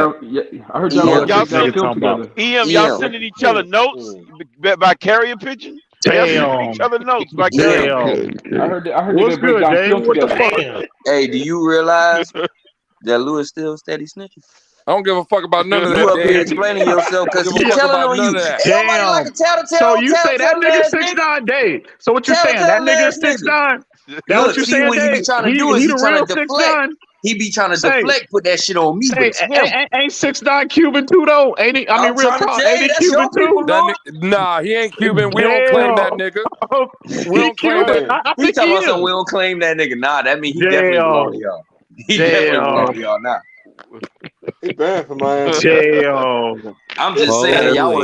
I'm just saying, pay attention, y'all. We all know. We all paid attention. Your ass be snitching. We all know that. Damn, Dade. Hey, y'all still go. This man is literally snitching in front of y'all, and all y'all are witness. Like, what are y'all doing? I can't sit here. I can't sit here and let you. I just can't sit here and let y'all body my boy, man. Oh, damn. Who's getting DT bodied? said his boy's getting bodied. Wow. Damn. See, DTA coming to your rescue, Lewis. DTA, you know better than that, homie. He know better said than that. Lou is getting handled now, bro. That's what he said. I'm just waiting for Lou's knockout punch. I'm just waiting for Lou's knockout back, punch. Lewis. I'm just waiting to hear it. That shit is hilarious, man. Look, man. Fight back, Lewis. Don't let him do you like that. Ain't nobody getting bodied. Y'all, man, you need to stop. You know you ain't body nobody. Stop that shit. Fucking you up right now, nigga. You ain't fucking shit up. Hey, Lou, don't worry, Lou. It's just to stroke his ego.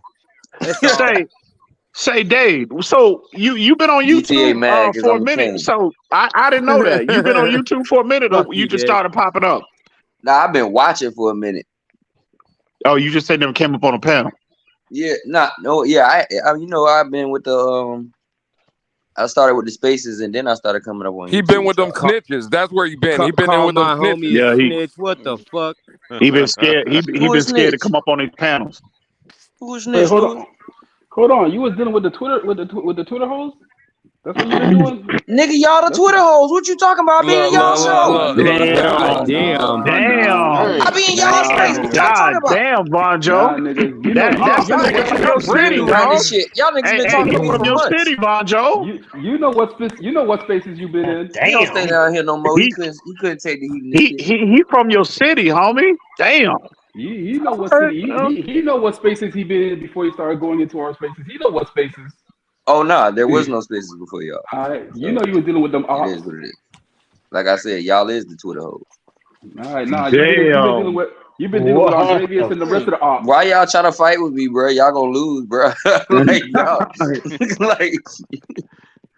Damn. Petty, bro. We can do this shit. I might have to go down there. Y'all gotta realize, none of y'all say bother me. This is internet play shit. I might have to go pull up and Planet Fitness and go sit here and go check them for real, bro. No, man, y'all pull up and get dealt with. Yeah, I don't know, man.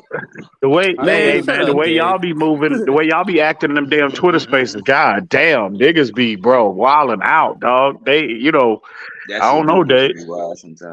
Niggas talking about making pull up and let's make that appointment and all kind of shit, man. I know crypto whole ass you know me, I don't move.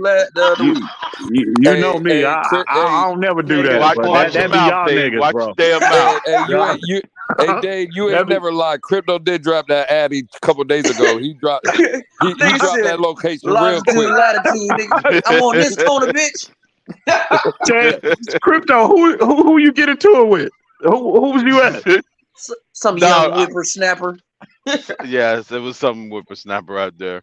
Oh yeah, I had to give him a coordinates. Hey, all I know, Crypto hit him with. Crypto dropped that location, goddamn it. 108th and some Crypto shit. dropped a pen on that. Blood pressure will boil it, boy. I'm outside right now. Goddamn it, pull up, goddamn it. Damn, that is hilarious, man. I remember the first time I heard him tell Pete, "You fuck Pete up." That shit was funny as shit. I said what? What was that? That was way before I got on YouTube or Spaces or anything. Pete, Pete said Pete be Peteing. Yeah. Y'all had got into it, bro. That shit was the most funny. Are you saying that EM be in the Twitter streets bullying people? Man, I don't bother nobody, bro. I stay in my own lane. EM, I don't fuck with nobody. I stay in my own lane, dog. I don't want no problems with nobody. Hey, you cool? When nobody. EM is this? But certain people press Let me ask EM, you something, Dave. Hey, bro, I heard through the grapevine, homie. I just need to know. I need you to confirm or deny. DTA, but did why you gonna do this? You gonna jump in too, bro? Wonder, bro, home. Hey, listen, you're my homie. You're my homie. I'm just trying to support you, bro. I heard that you got a job as a dancer at Tootsie's, and I need to know. Look at this nigga. That's how y'all niggas moving. Nah, it wasn't dancer. It was bouncer. It wasn't dancer. It's bouncer. You got your words. Oh yeah, it could have been, but I'm pretty sure this. Yeah, I mean, they're easily confused. You bouncing folks at Tootsie's, man? You bouncing? Yeah, I'm telling you, bro. Y'all boy trying to get in, bro.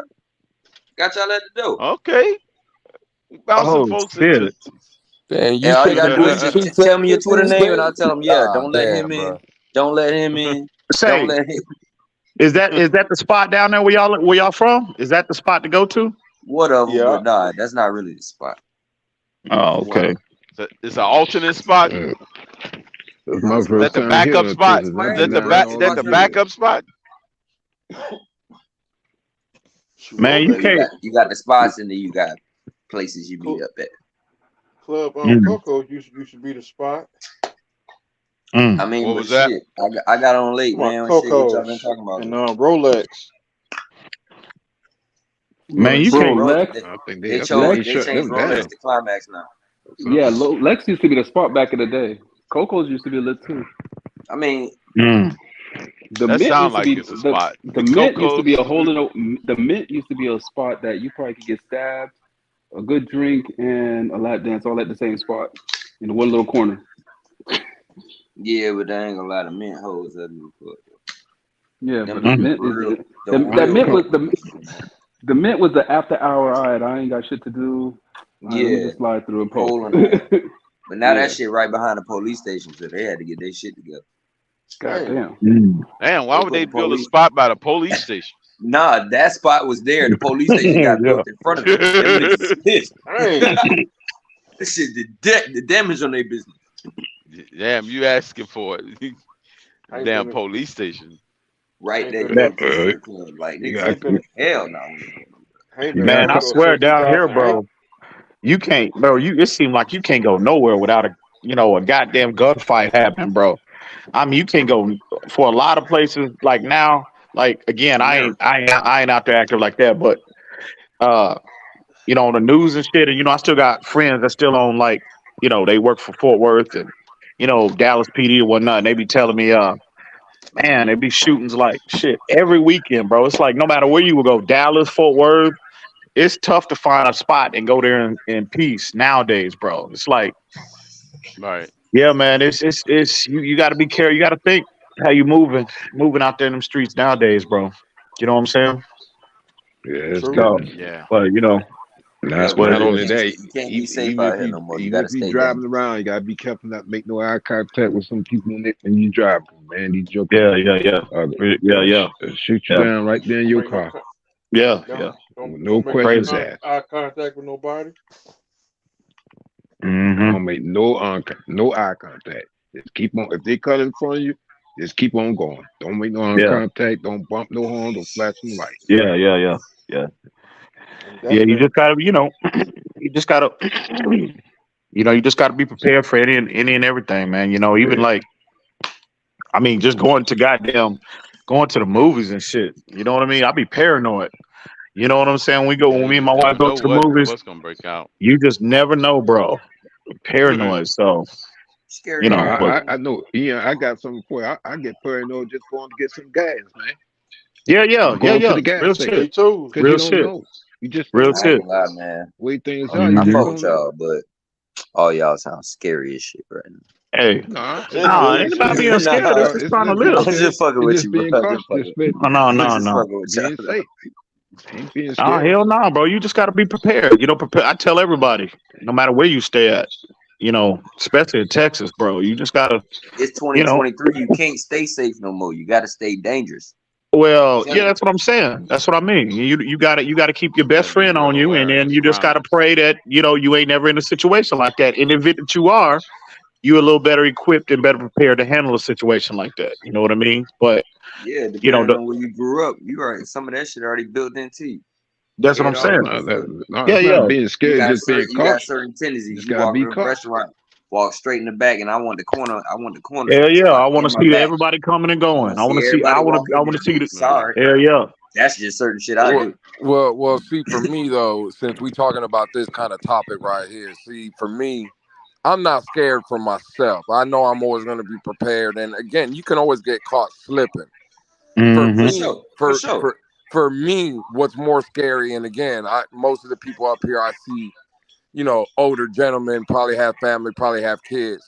When I wake up every morning, I got to send my 8-year-old now. He just turned 8. When I got to send him to school and not knowing, again, God forbid, but not knowing if I send my son to school today, if I'm ever gonna see him back. That's what's more scary for me. Like for me, I'm always gonna be prepared. But dealing in the world that we live in now, where, bro, like I pray every morning before I leave, I kiss my son and just pray that I'm gonna see him again, because the world we live in, bro. Look at how many people are running up in schools or Walmarts or movie theaters, and they hitting innocent people. So for me, again, I'm not scared for me. It just happened again yesterday in Tennessee, Lou. It's just the people that I love. You know what I'm saying? That I'm worried about. Not so much me. You know what I mean? Bro, what I'm trying to say, that's not or being look scary. at the flip side of it, or just being put in a position where you might have to almost, you pretty much take yourself away from your family because you got to do something to somebody else. I mean, you got to be smart about how you move about it. Yeah. True. Yeah, it's crazy. The world, I mean, again, like I said, it's just, like I said, I'm just out there. Yeah, I'm paranoid like that. And like Lou said, I mean, you can always get caught. But it's just, my thing is this, you know, you better have that best friend on what I call my best friend. Like, that don't make you bulletproof. That don't make you the toughest dude and you know, on the block or whatever. But at least at the end of the day, you got a puncher's chance in the fight, as opposed to not having that thing on you and somebody just run chasing you down, bro. You know what I'm saying? Or kicking your door in, you know. So a bit of the equal. at least you got a chance. You know what I mean? So hey man, it is crazy. This world we living in now, bro. Not just that, but goddamn, World War III about to pop off at any moment. And it's like nobody even give a fuck. You know what I'm saying? I mean, bro, you remember any when day. we grew up, there were certain things that were always off limits. Schools, churches, like stuff like movie that. theaters. Now, shopping malls. That's fucking Targets. That shit is crazy. Exactly. That's crazy. Convenience you stores. You want to go to church this Sunday? You know, you gotta fish in a barrel. Like, bro, just going to the grocery store. You know. Yeah. Like, crazy, bro. I forgot to watch it when you go to the gas station too. That's what. Well, look at the DC snipers. They'll hit people at the gas station. At gas get station, gas. Just going to get gas. Bullets ain't got no name. But dude, like I said, it's not about being scared. You got the Florida school shooting, the Texas school shooting. You got the freaking Top supermarket. All this shit. The one that just popped off yesterday in Tennessee. I mean, concerts being taken out. Yeah, Vegas. Vegas, the that one was in like a Tennessee concert. was like like 3 9-year-olds that got shot for nothing, bro. Like 3 9-year-olds and three adults. Yeah, 9-year-olds by a lady. When are they going? It was a lady this time. Yeah, now it's not just men just shooters, and now women are getting involved. Man, I miss the club. I miss the club. They want to take your Second Amendment right. I don't understand what's taking them so long. I mean, when are they going? How many more kids have to die before they need to they need to federalize on a federal level. They need to, you know, they need to have they need to deploy the National Guardsmen, 4 or 5 soldiers to every. And I know it's pricey, and I know it's a lot of schools in this country. But at the end of the day, bro, they need to that security needs to be you know, it needs to be needs to have a military presence in terms of security, bro. Because children's safety, bro, that should be number one at all times. No, but here's the thing. So I don't know what they wait on. They can do that at the local level. No, but you can do it at the local level too. Hold on, Mountain Fins was talking about this on a space also earlier today. I didn't catch the full gist of it, but in reality, dude, I'm gonna keep it a very 100 with you guys that, bro, the U.S. don't give a fuck. These people that at power, they don't give 2 shits because the NRA is in their pockets as lobbyists. They're sitting there funding them. And tell you the truth, the government's not gonna do nothing. It was a government official that said that. Like, government they're not gonna do nothing until one of their people get touched. Look, in the gist of what he said, you can't rely on other people. You can't rely on other people to protect you anyway. You gotta do that shit yourself. That's a government official saying that. If you get got, you get got. What? You said, hold on. Somebody said you can't rely on other people, but here's you can't rely on other people or any entity or groups of people. You gotta do it yourself. What are we paying taxes for? I can't. Hold on. Here's the thing. What could I do? I have to sit there and work. I send my kids to get an education, and I have to worry about them coming back home. That shouldn't be a word. Yeah, that's absolutely. terrible. But here's That's thing. yeah. That's a terrible state to be in. Yeah, Yeah, I don't worry about myself. I worked at an elementary school, and I'm gonna tell you something. At the elementary, when they had one shooting, they put in the elementary school that I was at, they had 2 policemen and security at that school. And I'm gonna tell you something. It's still, the school was still vulnerable, where people were able to slip in. I mean, and I'm not saying that the try to put a scare in the body, but it's just it's not the solution. It's way too easy. It's just not the solution. Yeah, it's too easy. It's too You easy. need a balance because you don't want to turn a school into a prison. Y'all don't let people walk in prison like that. Y'all didn't let people walk in the school. And this idiot in the chat laughing at, I guess my comment about having a military presence in terms of, for security and, in schools. Well, what the fuck is the alternative, bro? Because what we've been doing is not working, dumbass. I like, so California brought up something that I've heard been talked about and something that I kind of agree with you. I like the idea of it. But if there's a lot of veterans that need jobs or they need something to do, right? Absolutely, bro.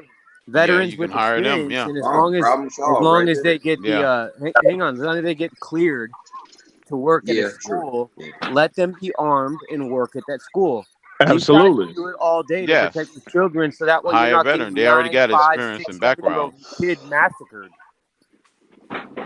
I mean, bro, clearly what they've been doing is not working. There needs to be a more. That's true, Ib. You can't. Veterans being tasked to do it can help. Right, but you can't. It's just like what I was trying to say. You can't really rely on law enforcement, and I'm not putting down law enforcement because it's just not enough. My bad. I meant to bring his. Are already outgunned. My bad. I didn't. My bad. I didn't bring his name up. This idiot DDG in the comments. My bad. But go ahead. No, I'm just saying that even with law enforcement in the schools, they're still outgunned because if somebody shows up to the schools with automatic weapon, I mean they already outgunned. So you almost have to have a military type presence at the schools nowadays. You have to, bro. But what these people, but some of these people coming to these schools will. They come to the churches with. Here's the thing, the thing is, I don't understand. These are our students, man. Here's the thing: I don't understand the attacking of kids.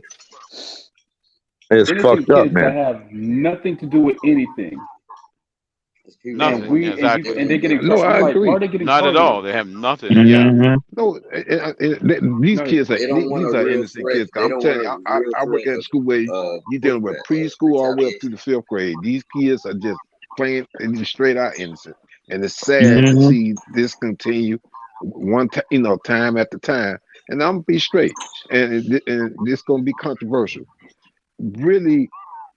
When it comes down to automatic rifles and stuff like that, leave that with the law enforcement and the military. Fuck I'm not saying get rid of all guns, but just keep certain guns with the military and law enforcement.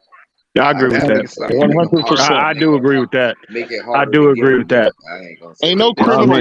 You just need. I think every law-abiding citizen. I think every law-abiding citizen that's trained, they should be trained. Well, I think every law-abiding, every person that they should be allowed to have a weapon. Those military-style, fully automatic, I mean. Well, AR-15s, AR-10s. First off, AR-10s, AR-15s. Yeah, that's just overkill. That's just overkill. Everybody should have something to just protect themselves in their home. Yeah, you know what I mean? Right. Something. Yeah. Well, they don't need. If you don't mind, even though I'm a collector, I'm a gun collector. You don't need a Gatling gun to protect yourself in your house. No, well, that's bullshit because I have an AR-15 in my home, and it's my best home protection firearm that I have. Yeah. So, yeah, man, it's just apparently, again, what they've been doing is not working. They need to come up with some other different solution, bro. Because I mean, how many more kids have to die before, they really, really seriously address this issue? You know what I mean? So, what's the issue behind this? It's because kids don't have proper parenting. The parents aren't around. I'm the type of guy I don't like wasting ammo. Y'all talk about I'm the type band-aids of guy you over give me 20 war bullets, wounds. 21 people would be You dead. talk about putting That's the kind of band-aids guy I am. on catastrophic injuries, guys. None of that stuff ain't gonna work until we get to the root of the issue.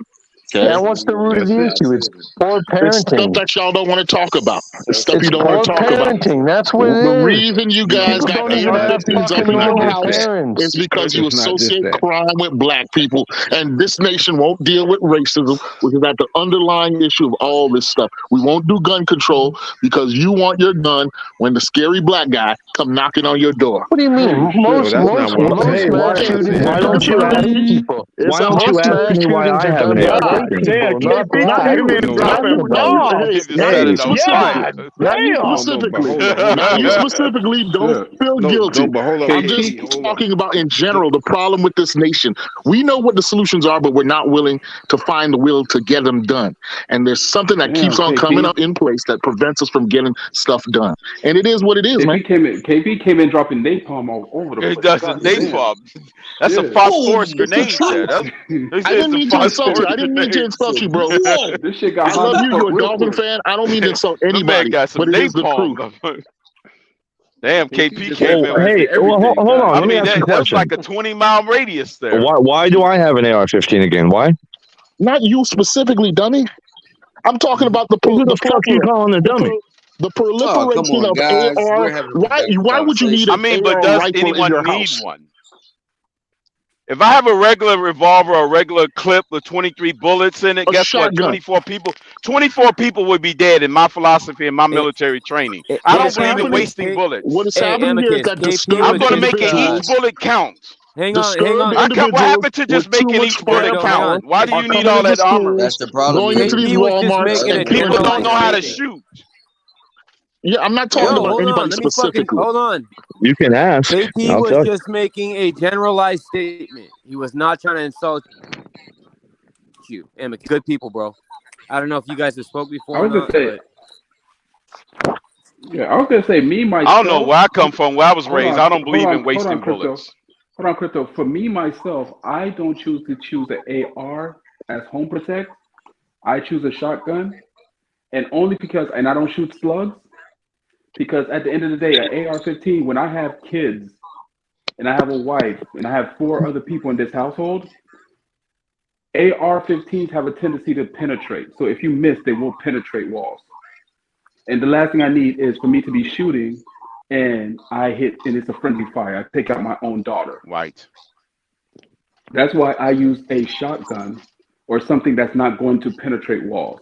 I don't shoot slugs. The firepower that's accessible to the masses is just over the top. Because regular citizens don't need assault rifles. He's got all these boosters. Yeah, you Our political system allows at the end of this. the day, if a intruder enters your house and you pepper them up with a shotgun, one, the sound is gonna freeze them, and when they get hit, they're gonna stop. What if it? Hey, what if it's? What are you doggone shooting vampires or something? What? Come on. He trying to do you need It's that? overkill, man. It's overkill. How's it overkill? Act like it's Night of the Living Dead. Current political, act like it's shooting freaking zombies. First of all, who said 15 of them? What the fuck kind of life? I know who's coming in. That's like a damn. Who's coming in 15 Still, you act like it can't hell is happen. And this? furthermore, the AR-15 isn't for the general public. You got to understand what it's for. What you mean? It's always been meant. It's always been meant. How about them dogs? To protect yourself from a tyrannical government. Let's bring it back, fellas. That's read some history, bro. 15 people. Because last time I checked, my Army and my Navy would take you out with a freaking Apache, a Black Hawk in a second, and just obliterate an entire square block with one push of a button. Yeah, what your damn AR-15 is going to do against a freaking Tomahawk missile? Give me a fucking break. Come on, stop with that nonsense. You sound like you're from 1985. They use drones now. Stop it. Exactly.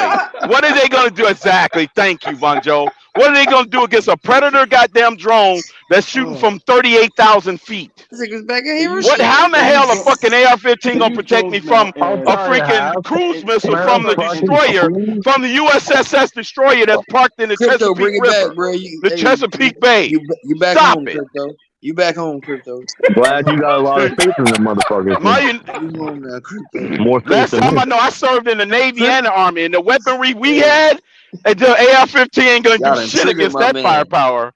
Y'all done triggered It's okay. It's okay. The war's over. You home, The war's bro. over. Well, it's going to take out a traitor fucking politician. Dolphins, like the traitors that fucking burned the children at Waco, you mouth. There it is. Whoever The situation is a political. The solution is a political one. We just don't have the will. I'm not Scarface. We just don't have the will to do what's right. Regular 9 to 5. Hey, Big Nick, say. And anyways, the one of the first general orders of the military is not to attack a civilian force.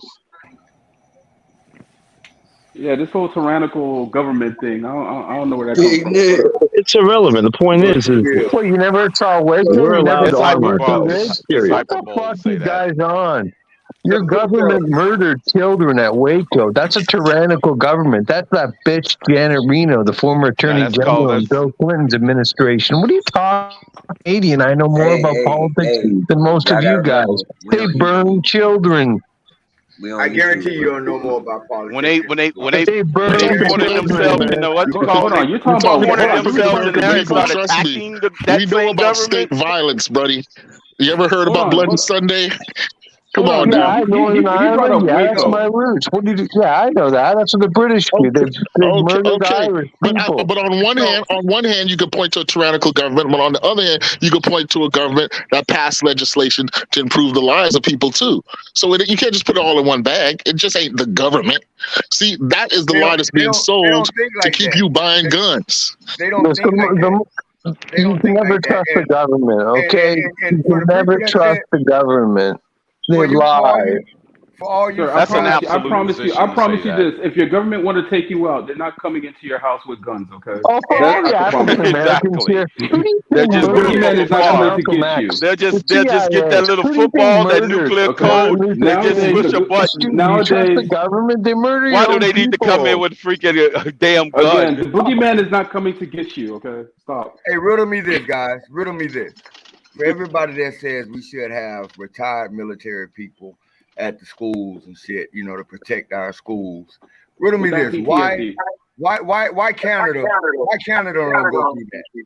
Why Australia doesn't? Thank you, Big Nick. Why right, the common denominator. Because it's a social issue, it's a cultural issue. The solution lies in the political realm. Are we more violent than them, or do we have a gun problem? No, we have a gun problem. Okay. We have a gun problem. And now why do we have the gun problem? The reason they're just as violent as we are. The reason we have a gun problem is because in Europe and England they have. Hold on, let me make an answer. They created a boogeyman, and then the NRA. Thank you, Big Nick. Thank you, Big Nick. But nobody wants to say that. That's why I came in saying what I'm saying. But people don't want to hear that. So anybody that think we need armed guards at our schools, that's the most idiotic thing that you want. But the thing is, hold on. Here's the thing: we're so far past the tipping point, Big Nick and Mount and we're not. KP. It's easily. Whoa, no. We are past the tipping points. There's no way you're getting guns off the street. It's easily fixable. You don't have to take the guns. You don't have to take the guns. But guess what? I don't need to have. I shouldn't be able to go purchase 10,000 rounds of ammunition either. No, you don't. But at the same time, but they do. They make them. Here's the thing. They do. They'll just make bullets. Don't make them. That's why I say we're past the tipping point, Big Nick, because you have people out here. They're literally constructing guns, and they're 3D printing guns. Yeah. If we wanted in their garage. If we wanted, so why England doesn't do that? Why England don't do it? Why don't England do that? Because England never had this. Hold on, here's the thing, Big Nick. England has a different social construct. Here's the thing. No, they never. Guns were. You have a right to a firearm, but you don't have a right to the bullets in that firearm. Hold on. No. You're not allowed to carry a firearm in England. That has been since Lord knows how long now. Right. How's that work? Exactly. Guns have never really flooded the street. It works How's that great. work? How does it work? It works just fine. Their kids are not sitting there. Their kids are not sitting there getting shot. Hold on, Vonjo. You won't even know who's the moderator Tell me how tonight. that works. The kids don't have to worry about their kids getting shot. Great in English. Who's the moderator tonight? Can I speak? Look, they just have to worry about chicken knives. They have troubles and you forget it. You know what? Fuck it. No. Go ahead, Amicus. You got it. Let's hear. Go ahead, Jay. Go ahead, Jay. I mean, you act like if you take the guns away, there's not other ways to kill people. Oh my! That's a different discussion. Look at the stabbing rate. Go look at the statistics of the stabbing rate in those countries that remove guns. And why do you think governments want to remove guns in the first fucking place? Man, use your fucking head. Jay's been trying to speak. How successful is to kill you buy that bullshit with to protect the fucking kids and everything? That's bullshit. It's convenient. Say stupid shit and won't let anybody respond to it. It's convenient. When was the last successful mass stabbing? That's what I'm going to ask you. If you take guns away, the chances of 21 people being killed in Uvalde goes down if they do have.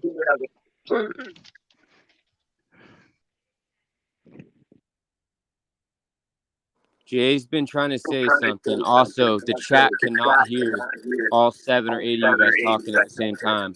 I'm going to bring everybody back up, but I can't even get a sentence in myself because everyone keeps talking. Also, Jay, you got some echo or feedback. Yeah, well, I'll go out. I just wanted to say, with respect to the tough gun laws in the United Kingdom, Great Britain, and Northern Ireland, how did they work in the 70s, 80s, and 90s before the Good Friday Peace Accord, in which the IRA decommissioned? They didn't work at all. The IRA got all sorts of rifles, all sorts of incendiary devices, and they blew the British kingdom cum. So gun laws don't work. Okay. They don't work. If people want to get guns and rifles, they're gonna get them. You cited one outlier. You made your point. That is not. You can't have those. It's not what. The echoing, guys. The echoing. People want to rebut what you said. You have to give us. I'm gonna go out and come back in. You have to give us an opportunity to rebut what you're saying. Yeah, you will. I'm coming back in 1 sec. In the United States of America, so far, this is March 29th. There's been 5,000 mass shootings. 5,000 mass shootings. And this is just not even April yet. So you didn't even get to a quarter of the year. And then another statistic that people don't want to address that say gun laws doesn't work.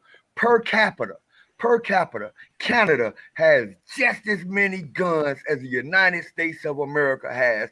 Guess how many gun deaths the entire country of Canada has? Probably a fraction of what we are. Less than 10.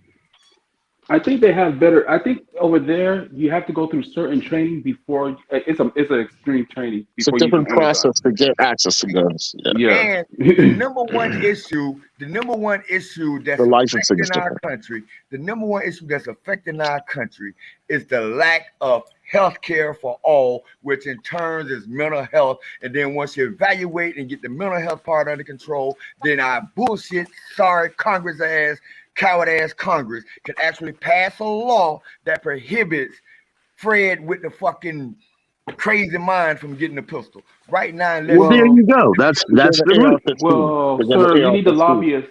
You need the lobbyists to allow that first. Fuck the lobbyists. I don't vote for lobbyists.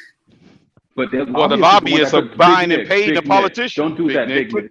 But Big Nick, you know that's key. The lobbyists are the one that's buying the politicians. Do you know why that is? In the pockets. That's because we as Americans, and you guys are talking to a constitutionalist on you guys know what I do for a living. We as Americans, we let the politicians choose us. We don't choose the politicians. We have to start choosing the politicians and start letting them choose us. Preach. Well, that happened. That happened a long time ago when you had the whole party system. Because back in the day, you never knew who was Republican or Democratic. They just went out and vote. But now, for some reason, you have to show that you're a Republican. You have to show you're Democrat. And if you're opposed, they're fighting. I'm like, when do we get to this point in America where? Well, we've been here before, and I'm scared to say that. We've been here before, and I'm scared back to the lobbyists. They're the ones that's in the pockets of the politicians. So what we need to do is have public financing for all federal elections. Right. All federal elections need to be public financed. It's legalized bribery. This is what the last time this was on the federal stage was McCain and Obama, who agreed to it, and then both of them bailed out on their attempts to push this legislation through. So we're in a morass right now. Because the thing is, it was bullshit, KP. They don't want to. The Democrats and the Republicans, they don't want that. They don't. They like the way it is. Whether they're Democrat or Republican, they like the way it is right now. Well, because they're bought and paid for, Bonjo. It still comes down to money. Right. Because Comcast and Disney and fucking ExxonMobil and fucking Amazon and Walmart, that's who runs this fucking country, man. multinational corporations. These people are voting for the interests of the corporation. But at a deeper level, the moneyed interest in this country only is able to do what they do because they're playing into underlying inbred social and cultural ideas that have been with us for a long time. And so it becomes profitable to lock a certain sector of people up, right? And these cycles of profit that generate from gun sales, that generate from prison, that generate from all things we're talking about, continue and perpetuate. People don't want universal health care because people claim they don't want to pay for somebody else's health care. But yet and still, we didn't tear this motherfucker down when they just gave $2 trillion to the 1% of the country that none of us benefited from.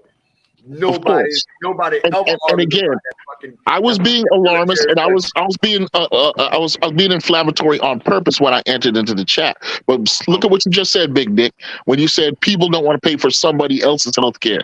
If we get more personal and we bring in the issue of race again, there's a racialized tinge to that statement that you just made, that it's become politically infeasible to say.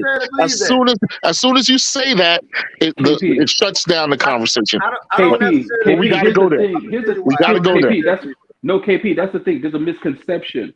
They don't understand that there's a misconception because when you sit there, you talk about the social benefits. They always think that it's been perpetuated. It's been shown that, okay, maybe it's black people that benefit off that. But when you look at the numbers and statistics, it's actually not. We're deeper than just that was an asinine comment. It's never been, Vonjo, but it's the perception. It's the perception. And the politicians play into the perception that me paying universal health care is going to help those people who I don't want my money to go to. Listen, you see what I'm saying? Social commentary, America has some very serious race issues socially, right? But economically, the only fucking color this country sees is green. So, in other words, if Jeff Bezos knows he can make $2 billion this year as opposed to making $1.2 billion, he's going to fucking take the $2 billion every fucking time. So that's why we don't have universal health care. I don't believe that. All I know, Big Nick and KP about to be called commies. They're about to come for y'all. Well, see that. No, but you know what's ironic? That's an original human idea. I know. Bonjo. The thing is, but you know what's ironic, Bonjo? That idea about putting police officers at every school, it would actually take a socialist model to put something like that into place. Exactly. But, socialism. I suppose Mother Teresa is one too. Let me come on camera. Again, hold on. The United States of America is already 50-50 socialism. That's what I'm saying. We were built on that from the start. A lot of the ideas that we like as Americans are socialism, but at the same time, when you mention socialism, they sit there and go up in arms and say, no, you got me, and they lose their mind. But a lot of the things that they want is actually a socialistic idea. This platform that we on is because of socialism. This platform is because of socialism. The internet. But again, I always said that, and I'm not trying to offend anybody, but the common American is not that right. well, Vonjo, you're pointing to another major issue, which is education, right? The standards in education, and that we're all on the same page. Bottom line, this is a mixed economy. Hold on. Here's the funny thing is, it's not 100% one or the other. Majority of the common Americans cannot even pass the immigration test that is given to immigrants. 100%. We don't have to. No. But again, that's just knowing the history of your own country. The common American does not know the history of their own country, Big Nick. That's an issue. They don't invest in education. But see, Exactly. Education is a major issue in this country. That's what you starts. know, besides our It's military, not valued. It's you know, not besides our valued. military, You damn right it's not value, Von Joe. besides our military and the things that That's how we get CB83 that we come up with, that you know, our technology. Besides the technology in the military, you know what really makes America like special is that American exceptionalism. That American exceptionalism is a mug, man. I'm telling you. So that's why we don't have to be able to pass a damn immigration test if we were born here. Fuck that. I don't have to learn. There's nothing you can do about it. You can't kick me out. Big Nick, did you like that fish? Did that fish taste good? But Big Nick, well, if you're born here, you ain't gonna get kicked out. When it comes to the basic history of your own country, and you do not know it, that's an issue with me. Do you Americans know? I think we all know the basic history. Crypto. No, Big Nick. Your government in the last year has spent more money on Ukraine than they did in 20 years in Afghanistan. What the fuck's up with that, man? That's cap. That's not. That's not cap. I mean, that's cap. We're military veterans. Wait a minute. We're military veterans, and we know we spent over $2 trillion in Afghanistan. In Afghanistan, yeah, they didn't spend no trillions of dollars in the. Don't you dare get on here and make shit up like that about my fucking military. God damn. They spend more money in Ukraine than they did in Afghanistan. Yes, they did. Per capita, we didn't spend as much on Ukraine as any other nation. What are you talking about, Jordan? Google it. I'll give the reputable sources that as a percentage of our GDP is very low compared to what we spend in those two wars. Your country's $32 trillion, I believe, in debt. They're spending too much money on Ukraine and on these wars. 1,700. That's different. That's not all in 1 year. You got to invest in your own people. They don't want to invest in their own people. You're throwing out a number that's cumulative, Jordan. That's over the last 200 years of this country. And he doesn't know who holds most of that debt. I guarantee he doesn't know who holds most of that debt. They should end the U.S. Federal Reserve. It's not even U.S. They should end the Fed. Yeah, but let's not get caught up in the numbers. The point Jordan is making, though, is that those monies would be best invested back in the people in terms of education and healthcare that we're talking about. Yes, but don't say it like as if we're spending more than the military. Correct. Our money, our defense budget is way bigger than the next 10 combined countries. It's too much. Too much money. How many more nukes do you guys need to blow up the world like 100 times? But it's not spending it on one country like Ukraine. That's the reason why your country. That's the reason why your country is always going to accept the American dollar without us having to go through the exchange. But we have more water than America. Water is more important than oil. You spend your money over here. We can spend our money over there. That's the reason we spend more on military than anybody else, because our dollar going to remain supreme. Well, you know what? I got to tell you something. America and Canada, we're as thick as thieves. We get along because we got a common enemy, Russia, China, North Korea. But you Americans, without water, you guys are finished. We have more water than any country in the world. We would take your water. Yeah, the How are you going to take your water? That's what the nukes are there for. How are you going to take it? Big Nick, empires rise and empires fall, though, Big Nick. Don't be so American exceptionalist yourself, sir. I guarantee you. Oh, fine. That's the smartest comment I've heard tonight from someone. Empires, they always fall. Look at the British. Look at the Romans. Look at the Ottoman Empire. They invariably fall, Big Nick. Until the year 2700. If anybody empires fall, that's correct. You're right. They do fall, but it's not going to fall until 2700. Hold on, Crypto. And that's why you don't give up your fucking guns, because empires can fall. Here's the thing. That's right. I agree, Amicus. You should keep your guns. Hold on.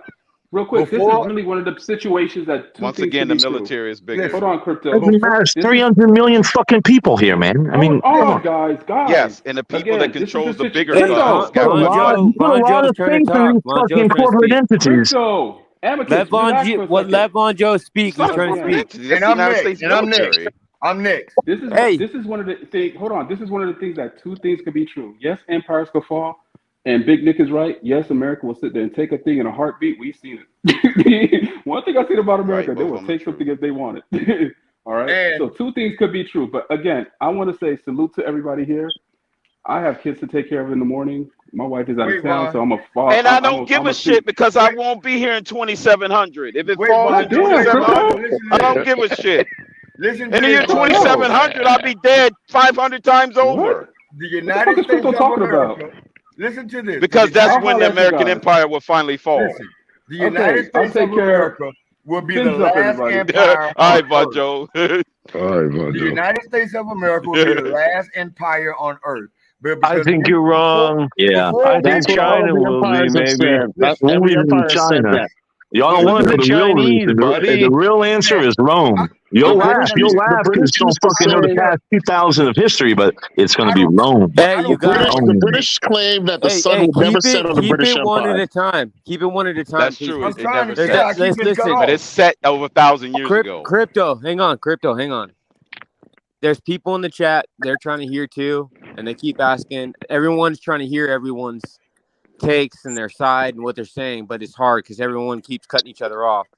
Right. If someone's talking, try your best. I know it's hard. We all do it, including myself, to just one person at a time. The other person rebuttal, whatever, because there's people trying to listen and they won't actually hear what's saying. Otherwise, it just sounds like jumble. No, Color made a good point about the Canadian water. I was going to say that because the Canadian water flows to us, Jordan. What do you have to say about that? I'm going to say this in the North Pole? Really? Oh, God damn, man. Listen. The United States of America, with our military prowess, would be the last empire on Earth. Before another flag lands over here in this country, every fucking body will die. Big Nick, your country's going to have a civil war within the next 3 decades, Nick. You got too much racial division in your country. There's too much division. It'll be from within. Wait till we have this invasion from space. We all unite. In the history of the world, only one country has ever used a nuclear weapon. And they motherfuckers know who it was and who would do it again. So we would never fall. Nick, why won't you concede that America is disintegrating from within? There's too much racial division, religious division. It's all fucked up down there, it's only man. been like that for the last 200 years. What's new? But see, the thing No. Nowadays, no. I'm not going off topic, but nowadays we got them here too. It's wrong. We got drag queens. I'm not going off topic. Going into schools, talking to grade 1-year-olds. That's fucked up. That's fucked up. It's been like this for the last 200 years, George. You got movies with John Wick killing everybody in the movie. You got movies with John Wick killing everybody in the fucking movie. Amicus, do you agree? Do you not agree with me that there's something wrong when we've got grade 1s being taught by drag queens? They're not. What the hell's going on with that? They have that in Canada. I'm sure. I don't. Me personally, like, we homeschool our children, right? So they're not in public schools and none of that shit. Because once again, it goes back still to got choice over whether they can be educated, right? Yeah, not everybody has that opportunity. I understand public school, are you? Exactly. No. Somebody coming to your door, blowing down your door, saying you have to put them in public school. They're getting fucked up. Exactly. There you go. So that's why America won't fall in that aspect. Well, that was my point at the beginning. That's the point I was trying to make. You think people choose to be gay, don't you? I'm gonna just say it and then I'm gonna leave it alone. You think people choose to be gay, don't you? I don't care about any lifestyle. I just want kids to be left alone. I want children to be left alone. I want children to be left alone. Why do children need to learn about sex? They should be left alone. You can't give me an instance where anybody's teaching children about sex. You can't. Yeah, they're going to schools. They got drag queens. Big Nick, it's actually all. It seems like Big Nick, it's been all over the news, bro. It's been happening all the time. There's literally first, second, third graders and shit being taught in schools all over the United States right now. Not necessarily by drag queens. These might be select schools you're talking about, DTA, but this is not the vast majority. Hang on. Let me land, bro. I don't want to be interrupted by anybody. You cannot tell me that it doesn't exist and it's not happening because what Jordan's saying is accurate. There is these second, first grade, third grade, fourth grade classes being taken to field trips to drag shows. That is true. That is factual. Secondly, there is fucking sex and teachings about trans and all the other LGBTQ stuff and I believe way too young of an age for certain children at certain schools. Teachers that are going off the whatever their policy is for their particular teachings and stuff. I understand that, DTA. Using now where's the connection on the empire falling to that? Bro, hang on, because I didn't get it finished. What they're doing is they're going off like what their protocol is for their normal teachings, and a lot of these teachers are using their own philosophies or their own beliefs, their own belief system, and their personal belief system, right? And they're teaching this to very young children who are innocent and impressionable and don't need to be learning about this. Don't need to be learning about and wondering if they're gay or not or this and that. They can figure out, or if they want to get a sex change. They don't need to be learning about this shit till they're of an age to make that decision for themselves. So King, the human brain doesn't even fully develop until 25. I agree with that, but as a parent, you have that child for either 16 hours of the day. You have the ability to unwind and unlearn whatever they've been forced down their throat for those first 8 hours. If it's not math or science, not necessarily. I tell you what, if my child is doing that, they're doing learning something that I don't think that they should be learning, I'm going to unlearn their ass when they get home. Hold on, goddammit, hold on. Because that's not true. You can sit there. These kids are so impressionable, and that is not true. It happens all the impressionable time. You can. They still unimpressionable. You can still change Crypto, that. Hang on, Crypto. Can I say something after you? You cannot tell me. You cannot fucking sit here and tell me that all the time, all over, not just the U.S., anywhere. There are certain particular families who have great parents. Kids have great parents. Never do shit wrong, always teaching their kids right and wrong. They're giving them good lessons. They're raising them right, or in the eyes of all of us, what we would perceive as to be teaching and raising them good, who still go off the beaten path and make their own conclusions and do things off their own will and decision. I'm not arguing that. You can sit here and say that you can pull it out of them. You can't. And again, Big Nick, I say you can teach them what you don't think that they should be learning. You can teach them. You can change them. Hang on, I'll give you the floor. And to Big Nick's point, I don't give a shit, bro. Like everybody, I believe in everybody having equal rights. Everybody is entitled to whatever their sex, religion, creed, whatever they want to do with their life, who they love, their choices, their life choices in general. That is completely up to them, and they should be free to choose. And none of us should be judgmental or have a say in that. Correct. However, where I think the line and the parallels don't meet is you don't need a 4 or 5 or 6-year-old being taught about sex change surgeries and making that decision at that age and shit like that, et cetera, et cetera. Yeah, and as a parent, you have the final authority to yank their ass out of that school and put them elsewhere. That freedom still exists, DTA. Can I speak, please? Oh, that's true, Crypto. That's true. That freedom still exists for the parent to take them out of that school. But Crypto, check this out. One thing, Crypto. The school system is teaching your kids for 10 fucking hours a day. All right, you get them for like 3 or 4. 8 hours. Well, just hold on. When they get out at 4, 5 o'clock, whatever. They're fucking teaching your kids, Crypto. Yeah, and then they'll go into send home a criteria sheet. They don't send a criteria sheet telling you all the time what they're teaching your kids. So you know what they're teaching them. Surveillance system in there, and they just know what's being taught all the time. You know they can't. what? You said that you telling them. You telling us what they're teaching them. So I thought y'all want to have an open Bro, panel. it is not it's not happening at all schools. It's not like it's war. Okay, therefore your freedom still exists to remove them and put them in a school of your choice. Okay, but this isn't. It's not.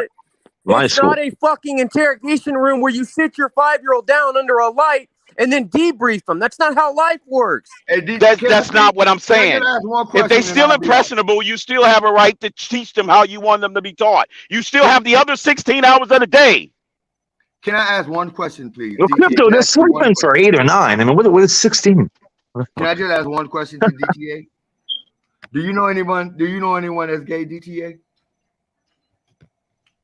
I've got 3 gay cousins and my sister who's a. Okay, here's a challenge I'm going to ask you, King DTA. Go and ask those people that you know, that you love, that you honor, that you have no qualms with. Go ask them when they knew they was gay.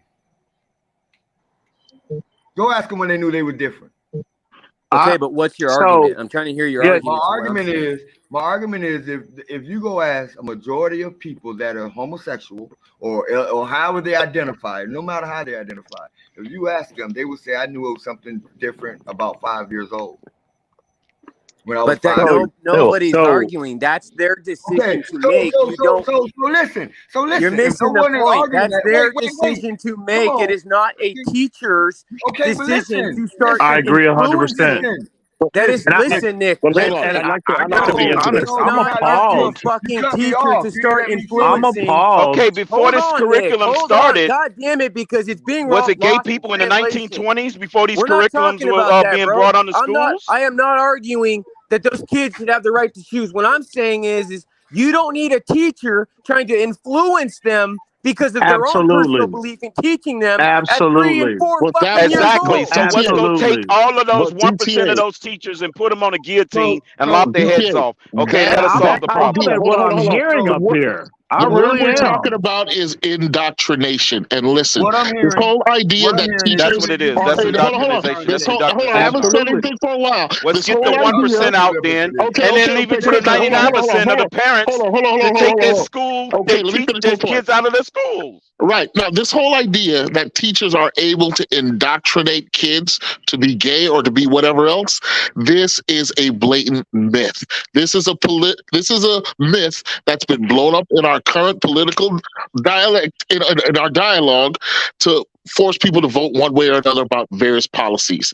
Teachers don't have that kind of power. Wait. Children are impressionable. What are you talking about? Hang on real quick. No, KP, that's not correct, my friend. Respectfully. No, they have, bro. I've seen I've seen like news news stations will go. They've gone to schools. Hang on. All students would have 100% on every test because they indoctrinated in the past. All the gays that exist in this country because they've been indoctrinated? Is that what you're saying? Right. No. Go ahead. Because there were gays in the 1960s and 20s. I want to address KP's comment about that's a myth about teachers not. So what was their lesson plans in the 1800s? To indoctrinate certain. And I'm not saying that happened. Hang on, Crypto. Real quick. I just want to. I'm just saying we got to follow the paper trail. We got to go through our times in history on when did this agenda started, because gays didn't just pop up in 2020. Gays happened in the 17th century. But nobody's arguing that. We're strictly listen. Where this is going to cause a great demise of the American empire. That's what I'm trying to make. No one is arguing about anything about that. We're indoctrination is happening. About the original conversation came from that this is going to cause the great demise of the American empire, which I'm predicting is not going to happen until 2700. You've had like I've seen multiple documentaries on people going to, not every school in America is doing that, but a lot of schools are starting to, again, they're trying to. Would you say that as if documentaries are not I would agree with that. Hang on. That is not causing a demise of the United States. Hang on, Crypto. What's that, KP? The documentaries, the unnamed documentaries that you're citing, you're acting like they can't be biased as well or set up by the directors to inflect a. Oh, come on, man. Let's not go there, bro. I've done wait a minute. I got to stop you right there, bro. I've been doing extensive research for the better part of the last 3 years on this issue. And I'm not going to let somebody sit here and pick and choose when a documentary is bought and paid for by somebody else, man. This is a real issue, bro. And you know what? Let's take it off of this issue because it has nothing to do with homosexuality. Okay, we can go to segregation. There are schools, counties, and states in this country currently right now, reinstituting segregation. I hope you know that. And I think it's painfully. Hold on. I'm not finished yet. I think it's painfully disingenuous for Crypto to sit here and say that a parent can just pull their kids out of school. And I'm wondering at what cost? At what cost to the minorities? They could put them out and put them in the homeschool. Anybody can just they was pounding the table about homeschooling. You have no fundamental understanding. You guys are always saying that homeschooling is the greatest thing since sliced bread. No, mute so this what the hell man. are you talking Mute about? him until I'm finished talking. What the hell are you talking about? Put him back until I'm finished talking. Put him back until I'm finished. You invoke my goddamn name and expect me not to respond. Put him back until I'm finished talking. I want to finish what the fuck I got to say. I've sat here and listened to you all for the last 20 fucking minutes. Okay? It's fucking bullshit, first of all. Ain't got nothing to do with the Dolphins. Okay? Secondly, it costs money to take your kid out of a public school because you're not allowed to take your kid out of a public school without paying for them to go somewhere else. And if you don't understand that, you have no fundamental understanding of how a school system works. Parents can't just put their kids anywhere the fuck they want to put them without money. And so you're not going to sit up here and talk about how people can afford everything out of one mouth and then say that that's not going to disproportionately affect minorities.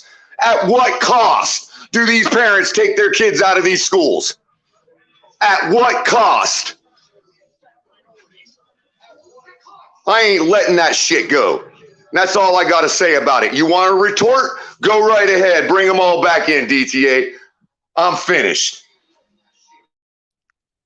First of all, you can stop the fucking fascist talking point because I went to a goddamn public school my goddamn again, self. bro, and I'll ban you from this fucking network. You want to see a that's fascist? What you're doing. That's you what you're fucking doing. That's exactly what you are. You'll get that's what you're doing.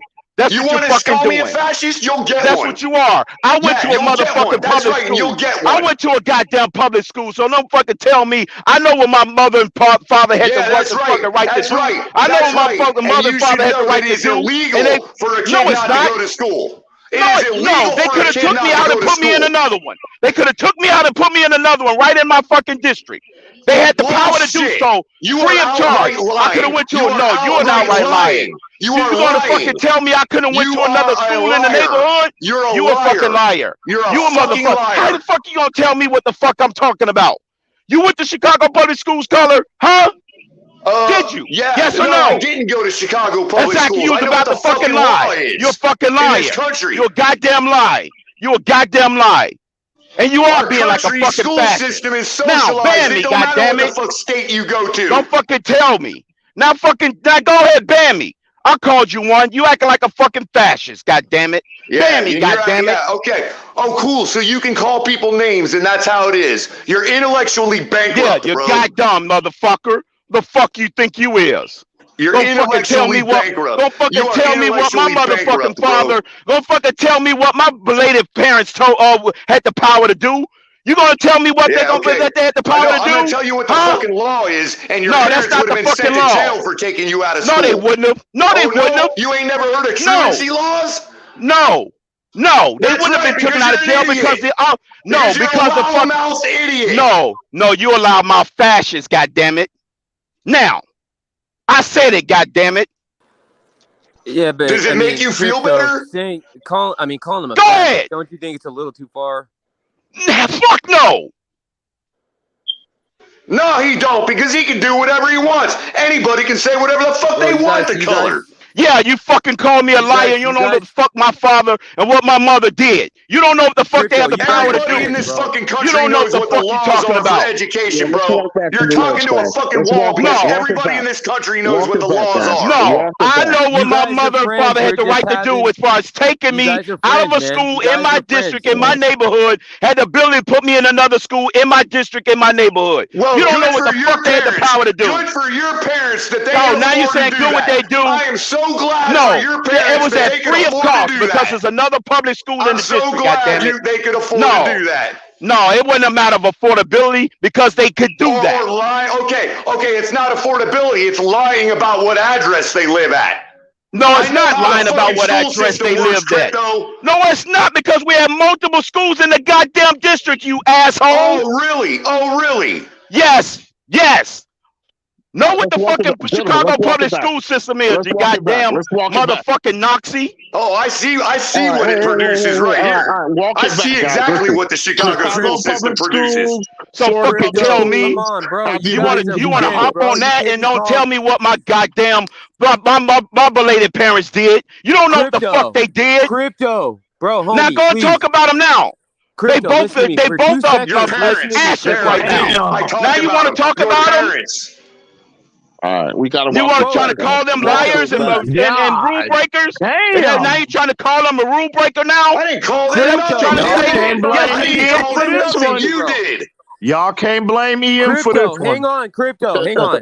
Please, bro. You guys are homies, dog. Don't be calling him Nazi. Yeah, let's walk this bro. back. You know he's walk not, it bro. back, You guys we're all homies until somebody calls me a fascist. Tell me what my goddamn parents did. My belated parents. Till somebody don't like what I gotta say. The one that I just mourned 3 weeks ago, and the other one 3 years ago. And he trying to call them freaking breaking the law. Is that what you trying to say? I didn't call them anything. Yeah, you did. You said they couldn't do it without breaking the law and lying about the age. Whatever you think, maybe you need to go see somebody for that because I didn't call them anything. The irony is that both of you have made strong points. Both of you have made strong points in this current argument. There's multiple schools in my goddamn district within my goddamn address. I know what the fuck they had the power to do free of charge. Last time I was having this argument with somebody in my goddamn address. The last time somebody tried to appeal to their location on me. Okay, I went back to my apartment. Don't give me this bullshit that you care about goddamn minorities. Guess what, Crypto? Don't give me this goddamn bullshit. Governor of Virginia? Who's the lieutenant governor of Virginia? Bullshit. Who's the lieutenant governor of Virginia? Bullshit. Who is the lieutenant governor of Virginia? What the fuck does that got to do with the price of being German? Answer the question, you might find out. Well, Governor Youngkin. You fucking tell me. The African American gentleman who's. I don't give a shit. All right, but let's walk this back. I don't give a shit about the lieutenant governor of fucking Virginia. Neither did the guy from Virginia that told me he knew what the fuck he was talking about. I don't give a shit about the fucking lieutenant governor of Virginia. And nobody gives a shit that you grew up in Chicago, bro. It doesn't make you right. I fucking lived there. I know what my parents had the ability to do and what they did. Ability don't mean anything. I know what the fuck they did and what they could do. You're one person whose parents had the ability to do that. I'm talking about mine. Good for you. I'm talking about mine. That's why I made the statement that you could take them out. That don't have that ability. What? What about the million that don't have that ability? Okay, what about the million that do have that ability? Because I ain't the only one, I'm not talking about them. You're obviously part of them. What I'm talking about. You're part of the 1%. So what the fuck do I care? No, I ain't a part of the goddamn 1%. Apparently you are. No, I'm not. So now you can ban me all you fucking want. Go ahead. Tell me what the fuck I don't know. You act like I've been. You know what? This is your fucking problem because you are just as fucking stereotypical as the next guy to think that I have fucking experienced anything better. Yeah, I'm so fucking sick. You gonna tell me what the fucking Chicago public schools did? Yeah, and what they do. You and your privileged ass Chicago school system that lets their parents put their kids anywhere. Good for you. Goddamn right. You're goddamn right. Good for you. You goddamn fucking right. Well, thank you. God, now at least I know you can admit to having privilege. Oh my God. Yeah. Pass the bong. Crypto, I'm gonna bring you back when it's up, man. You got timed out, bro, but I just want to say, man, I don't like the direction it's going. Tried to tell you to change the subject like an hour ago, bro. Okay, let's talk about your favorite weed. Do you guys like, what's your favorite one? Sativa? Hang on, Jay. I didn't hear Kohler. If you said that, I didn't see it, and I could hardly get in the word in. The couple times I was able to speak. Well, this is how it always ends, bro. It just is what it is, man. People know what they know and believe what they believe, and it don't matter what you say. So, likewise, I'm guilty of the same thing. No, I'm saying we were discussing football. I don't know how the hell. I think Big Nick and someone else. The bottom line is, ain't none of us okay. If you ain't a millionaire in this society, you weren't privileged. I don't care fucking who you are. You didn't have a choice to go anywhere you want. Because if I had the choice, I'd have never went to school. Because I didn't need to surround myself by a bunch of fucking morons. I hear that. University degree got me nowhere. School is overrated. Way overrated. Yeah. Well, by the way, if it makes it easier, just blame the Bills Mafia guy. My kid in front of Google and give him a subject a day to research. Where is this so-called indoctrination that school has? If school was so powerfully and so powerful with the ability to indoctrinate, then it might have been more meaningful then, huh? That's the best point you've made all night, Kahari, because if the indoctrination was real, you wouldn't have me right now. Well, that's a great point. I don't think they should be teaching little kids indirectly about sticking their wieners in another dude's ween. Well, then you get on the school board, then you go to the PTSA and you lobby for the curriculum to be changed. This is what's happening all over America right now, right? This Right, Kahari, and that's what they're doing in Florida, but people won't even let them have the ability to do that. It's always it's a political issue. We're all fascists, bro. We're all fascists, man. The conversation breaks down when we start calling each other fascists and names, but these are conversations that all we were saying was currently in Florida, there are parents actively working politically to change what's going on in our school system. As they always have. If the indoctrination wasn't going on, those parents wouldn't feel the need to be doing that, and the media wouldn't be turning around and bashing them for it. You go to the city council. The Board of Education, that's what to them, Kahari, all they can see is DeSantis, bro. They can't see anything else at the local level, bro. Dog whistle is my point. All right, listen. The term indoctrination is a dog whistle. But my point, Kahari, is what you've always made. It's the local level. These politicians, these media types, and everybody that claims to advocate for us doesn't see anything but DeSantis. They don't see both sides what's going on at the local level. Both sides profit and get listeners, get watchers by the drama, and you're right. You're right. DeSantis just happens to be the guy in there right now. That's the only reason I used his name. It don't matter who it is, party, whatever. Okay, listen real quick. And apparently it's my fault, according to chat, for everything going fucking haywire. I'll eat that. Fine, whatever. It's my fault. Can't pay attention to chat, man. If they're here for the entertainment, trust me. It is what it is. They want to blame me, fine. I'll eat it. Whatever. I'll eat the bull. I don't know. The super chat started rolling in within the last 20 minutes. I don't know what they're talking about. DTA. They're in it for the entertainment. If it's entertaining, they're good.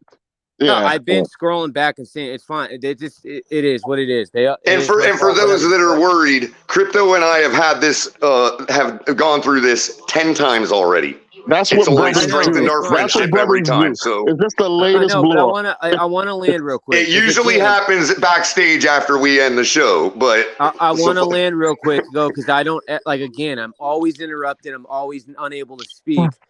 And this is the same issue I was having earlier. Whatever, fine. I'll eat that. It was my fault. My bad. I shouldn't have let it go on. I don't even know how we got from point A to point B. We were talking about football, and then the discussion came on guns, and then I took something that I passionately, believe. Blame Canada, gang, DTA. Blame Canada. Blame me. Blame Canada. No, hang on, James. I want to finish. It went from football it went from football to guns, okay? And then we somehow got on the subject of something that I, passionately believe in, and that's not. I don't think anything wrong with it. Everyone's entitled to believe what they want. It's just my thoughts on teaching what you should and shouldn't be teaching, children who are not even your own children at 3, 4, 5 years old, and what they should be doing when it's time for school, right? But that is what it is. Anyways, that imploded and it turned into some big, massive politic thing. And then what was going on with Crypto and Kohler, you guys are friends. Hopefully you guys talk that out. I do think that the Nazi and the fascist comments, Kohler's not that. And I think that that in itself should be walked back a little bit. I know KP was saying the same thing. But that's for you guys to figure out. I'm going to end it, though. I think this whole fucking boat just got flipped over. Well, again, I'll eat the bullet, whatever. It's on DTA, me. this is America, DTA. But I couldn't really. We're going to have to work this out at some point. Anyways. I couldn't really stop anything anyways because I couldn't fucking get a word in. And again, that's not a shot at anybody, but the 2 times I did speak, I had to put everybody in back just to be heard. So DTA, I say you blame the freedom to have these discussions, right? And then we can come back to the table after all of that. We're good. Okay, don't get upset or blown away by the passion. The passion is necessary. We all have strong feelings and strong emotions about a variety of issues, right? My issues may not be the same as your issues, right? But we need to have these spaces to talk these things out. And I thank you guys, FTG, for allowing that tonight. Okay, and You're absolutely right, Kahari. The problem is you've got a bunch of fourth parties like the YouTubes of the world that say, "Oh no, they talked politics. Shut them down. Shut them down." You know? Yeah, don't shy away from it. Know what I'm saying? Don't apologize for it. We gotta have these conversations someplace. You're right. You're right. And if you're too weak to if you're too weak to do what Crypto and I just did, ain't nothing gonna change. It's got to be done. Correct. Everybody's got to do it. And until we do that as a country as a whole, ain't nothing gonna change. Hey, King DTA, this was meant to happen, bro. So don't be too hard on yourself. Don't be hard on yourself, bro. And listen, your feelings, Abacus's feelings, Jordan's feelings, even though he's a bloody Canadian, matter. Okay, your ideas, opinions matter, right? But we got to be able to hear each other out and try to come to some consensus, right? That's all I'm trying to say. And I'm guilty too. I came in here dropping, gas bombs on purpose, right? Because I wanted to take it right there to the point, right? Well, and I've always known where you stand, Kahari. It's understandable, bro. You've got certain, like you said, issues are certain things for you. There's certain things for me. There's certain things for the next guy. You know what I mean? Right. And that was what you needed to do, bro. Well, I want to piggyback on something because, Carla, me and you have different religious views, but you're still my brother. And it's going to always be that way. Oh yeah, well, I appreciate that, and likewise. I've admitted to everybody in this community that I identify as an atheist, and I want to let people know that don't mean that I don't have morals. My morals were still informed to me by my Christian parents. You know what I mean? Right. But like I said, I'm agnostic. We still shut up, Jordan. You're an atheist, bro. No, I'm agnostic. I'm a Christian.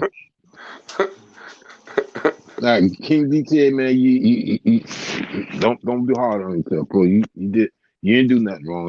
This is meant to happen, man. And neither did Crypto. Crypto said what he said, but like I told y'all, we've had this. We've done this 10 times over, and our friendship is only strengthened every time. Right. And Ian, if you're out there listening, eventually me and you gonna have to have this conversation because every time Ian posts me a question, things blow up. So, Ian, whenever you're ready, man, let's have the one-on-one, bro. Holler at Crypto, or Color. They can give you my number if you need it, man. If you want to holler. So, Ian just needs to stop looping me in with everybody else, man. That's all I got. He's like Batman. He believes the worst in my words, man. I don't know what I did. I want to ask him one time, and I'm trying to be fair here. I'm trying to be like an adult and not stir the pot. I really want to know. Is there something I've done? Is there something, an impression I've given him, or something I've done that separates me as different in his eyes, or something that he don't trust about me? Is there something I need to remedy, rectify, or redeem myself for? If there is, give me an opportunity to do it, bro. That's all I'm asking. Because I don't know what it is.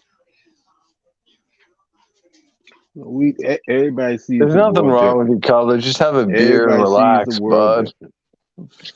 Oh no, I mean, I'm just saying that when it comes to the relationship between me and EM, I feel like you'll have a beer. You'll have a beer. You guys will fucking kiss out, make up. Don't worry. He's made it clear. No, he's made it clear to me that he don't equate me to everybody else in this community. For whatever reason, for whatever perceived slight or something I might have said to him in the past, done, impression I gave him, I don't know what it is.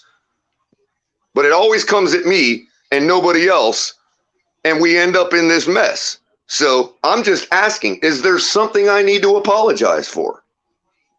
Tell me what it is. That's all I'm asking as a man.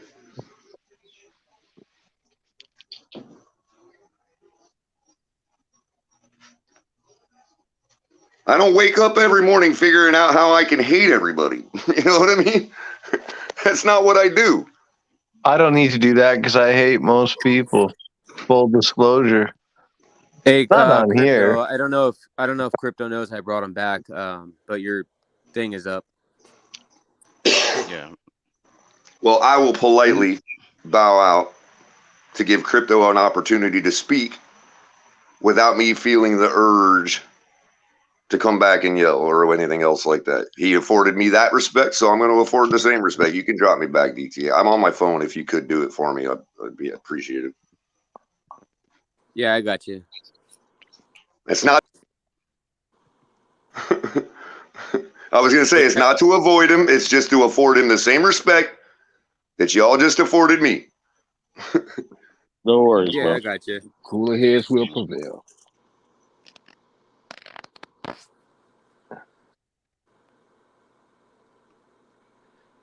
Well, go ahead, with Crypto. DTA, my whole point and the whole parental control, they have the final say so on whether or not what can be finally pumped into their kids' brains for the remainder of the day that's outside of the public educational system. Because let's say this, let's not even say about the sex thing. If I know that there's a math teacher in there trying to teach my student that 2 + 2 doesn't equal 4, I have the other 16 hours of the day to let my child know that 2 + 2 does equal 4, because that's something that's out of the ordinary that he's being taught, and I'm going to teach him the right way. I still have the remaining 16 hours to tell him that 2 + 2, son, do equals 4. I don't give a damn what they're telling you in these public schools. That's all I was trying to say. At the end of the day, the parents still have the remaining balance of the day to reorganize or reconstruct their mind to what they believe is right for their child. That's all I was trying to say. And my whole point was that this current flashpoint about this idea of, transgender, transsexual teachers indoctrinating students, this is just the latest flashpoint in a history of flashpoints when it comes to what belongs on educational curricula and what are being taught.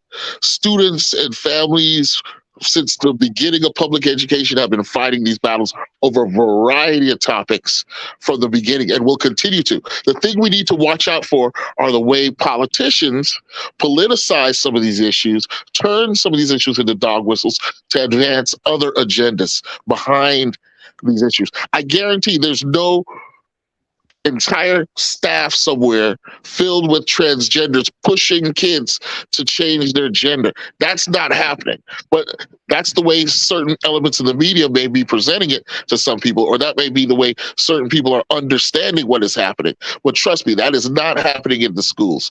If teachers and schools had such power, this power of indoctrination, man, test scores would be so high because budgets are tied into test scores. And as you can see, schools all over the place are struggling. And I know that's an oversimplification and a little bit of an exaggeration, but I hope you're getting my point here. Our politics today are politics of exaggeration and dog whistling for political gain. And in my opinion, this is another such issue. Whatever, I could be wrong. Yeah, I think there is, a certain percentage of schools that may be trying to institute certain types of sex education out there, but it's still our duty as a parent to correct those problems that we think the public schools are pumping into our students' And minds, ultimately, our kids' minds. That's why I think your point is a strong one, because ultimately the parents have that ultimate ability and power. They should be the chief influence on children. But then Color's point that not every kid has parents, good parents, educated parents, parents who will do that. That is also, another point that is true. And this is where, we do need people to come in and step in and fight for those kids as well and for their best interests. But these battles over curriculum, man, there's a whole long line of these battles, and it's not going to change.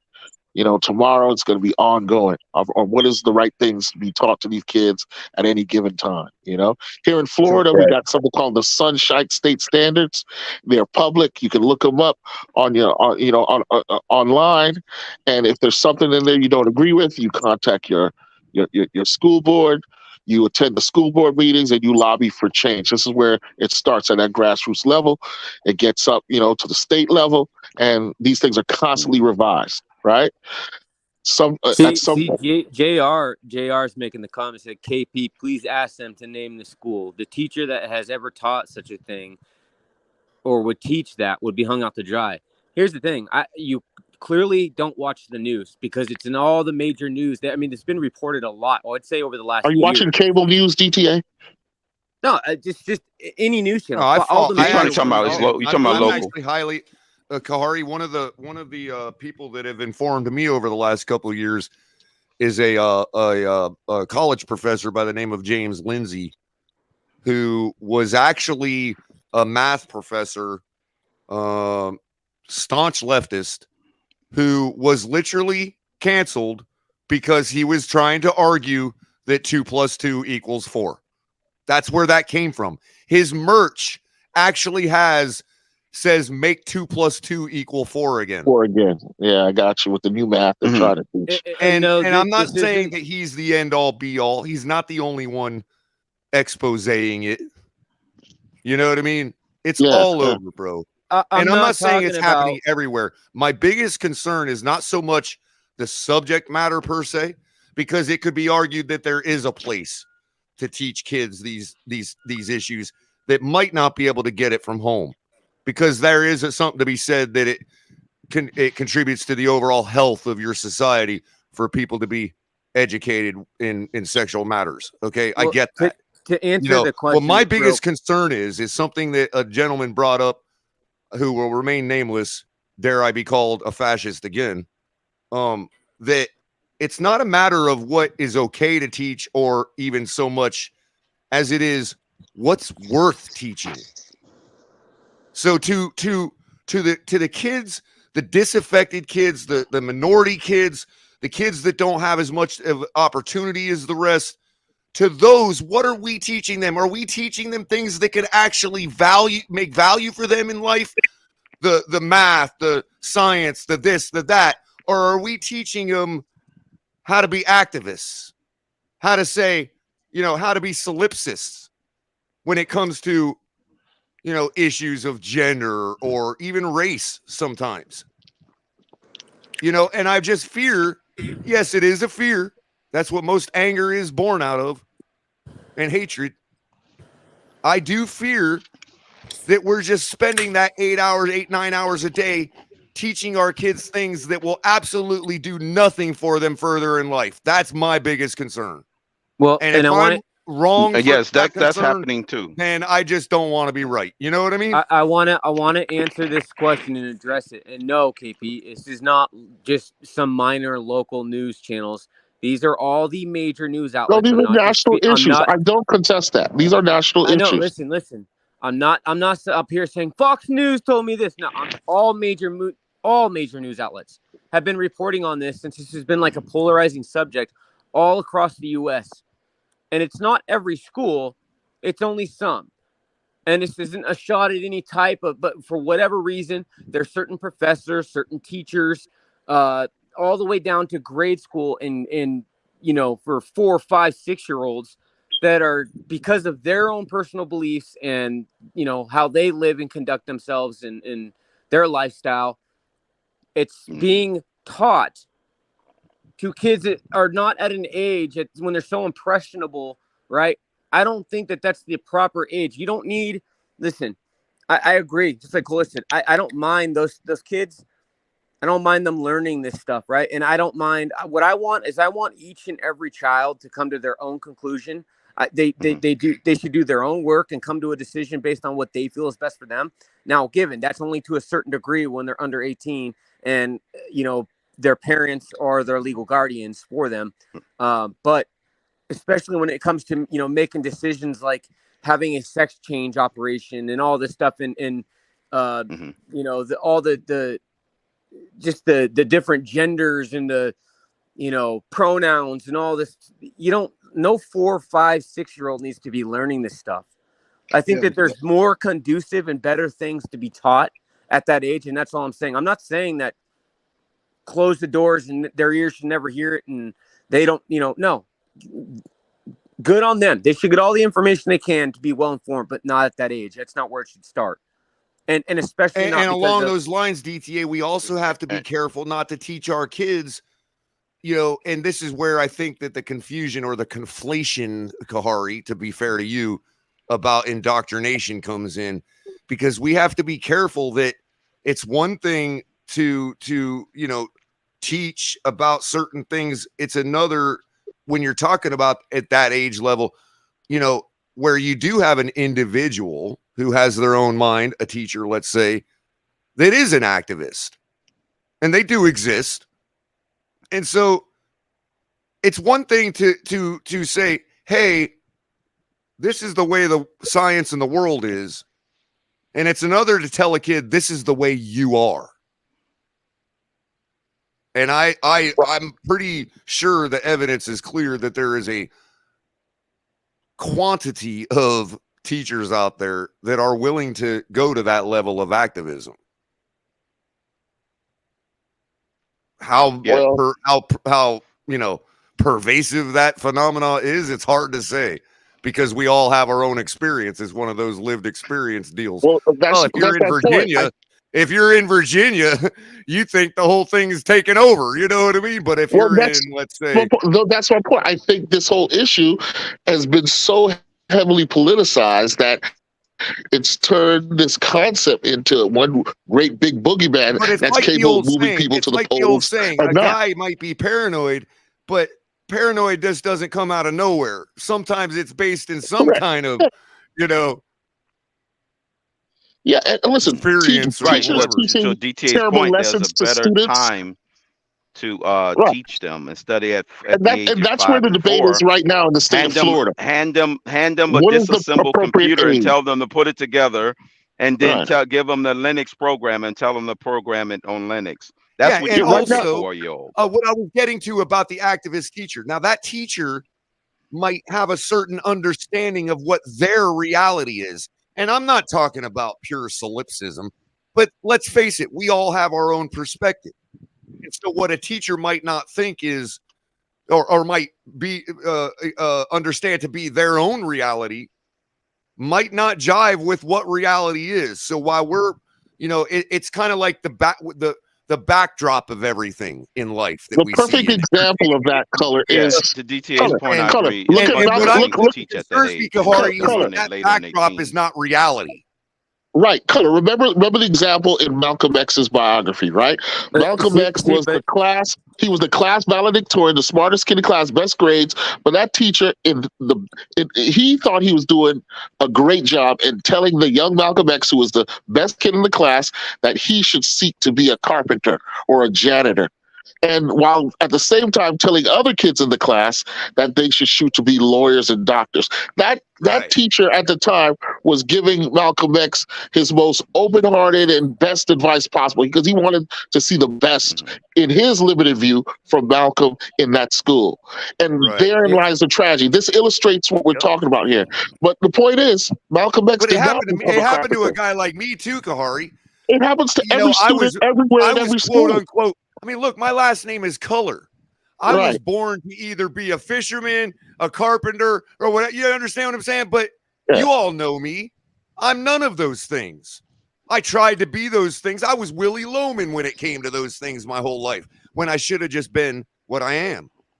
I want to address this when you're done, Kohler. Whatever that may be. You know what I mean?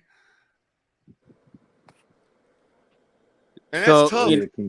But you see what I was saying, DTA, to your point? I was saying, yes, I would agree. Yeah, and I agree. There's certain levels and ages where you start introducing people. And that was my only point. Sociology versus physics at the age of 4. And that is within the political realm of Florida right now. Hang on. That was my only point. The entirety of my argument was that point right there. That's all my point. But again, when you say stuff like, J.R. Black saying, the fact you or any, I don't know, whatever word he was trying to say there, work cannot put a name on one school or one teacher that you say is teaching this in school should alarm you that this may not be true.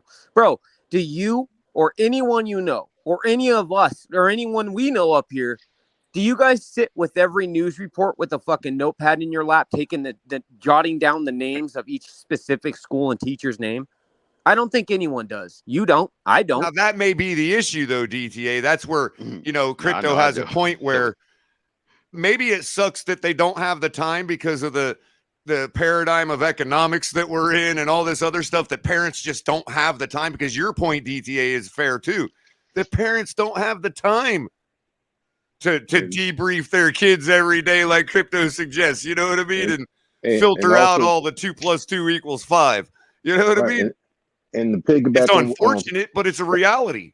And the piggyback. I'd like to make a point after you. Another thing we gotta look at too is that some of these kids don't have their parents. They have aunts and grandmas that's taking care of them, that's not able to give them the attention that they may need away from the school. Hey, Lamar Jackson is one of them, Mr. Polk. Mm-hmm. Raised by his mom and his grandmom. Yeah. After I think his dad died. And also too, I'm gonna be frank too, with the school system, it's not what it used to be. And that's my exactly opinion. It's a shell of what it used to be. Because when you're going to when I was going to school, I mean, it was straight out. Teachers had more power to indoctrinate. Exactly. Now they don't have any power to indoctrinate anything. My big KP is I would just rather they don't even because I have a daughter, right? I'm sure a lot of us are parents up here. Listen, my 4 or 5-year-old, I would rather them being learning, shapes, colors, reading, stuff like that versus, learning if they're non-binary or fucking any of this other horse shit that they don't need to learn at that age. Well, okay, DTA, we could dive into this a little bit, right? Gender studies, right, comes out of like this revolution in academia in the 50s and increasing in the 60s, right? And it's produced a lot of theoretical studies that have now entered into the mainstream, right? With the pronouns that we're talking about, right? But here's the thing. They came out of a challenge to what had been a set gender status in the country, right? Where you had male roles and female roles, right? Women could not pick up a gun and join the military and fight in wars, right? Women were supposed to be in the house. Well, I don't want to, go down the whole thing, right? But what's to say that older traditional society was correct? Can't women do some jobs just as good as men? Right? I'm just talking about how we arrive at a place where gender pronouns and all these things are entering into the mainstream. I made my stance on that very clear. I've always been very loud about that, and I told you, even me, and I don't give a fuck. Look, I'm a conservative, but that doesn't mean that I necessarily agree with everything from the Republican side of things either. I like to do my due diligence on everything that I believe in. So I don't pick sides based on a predetermined.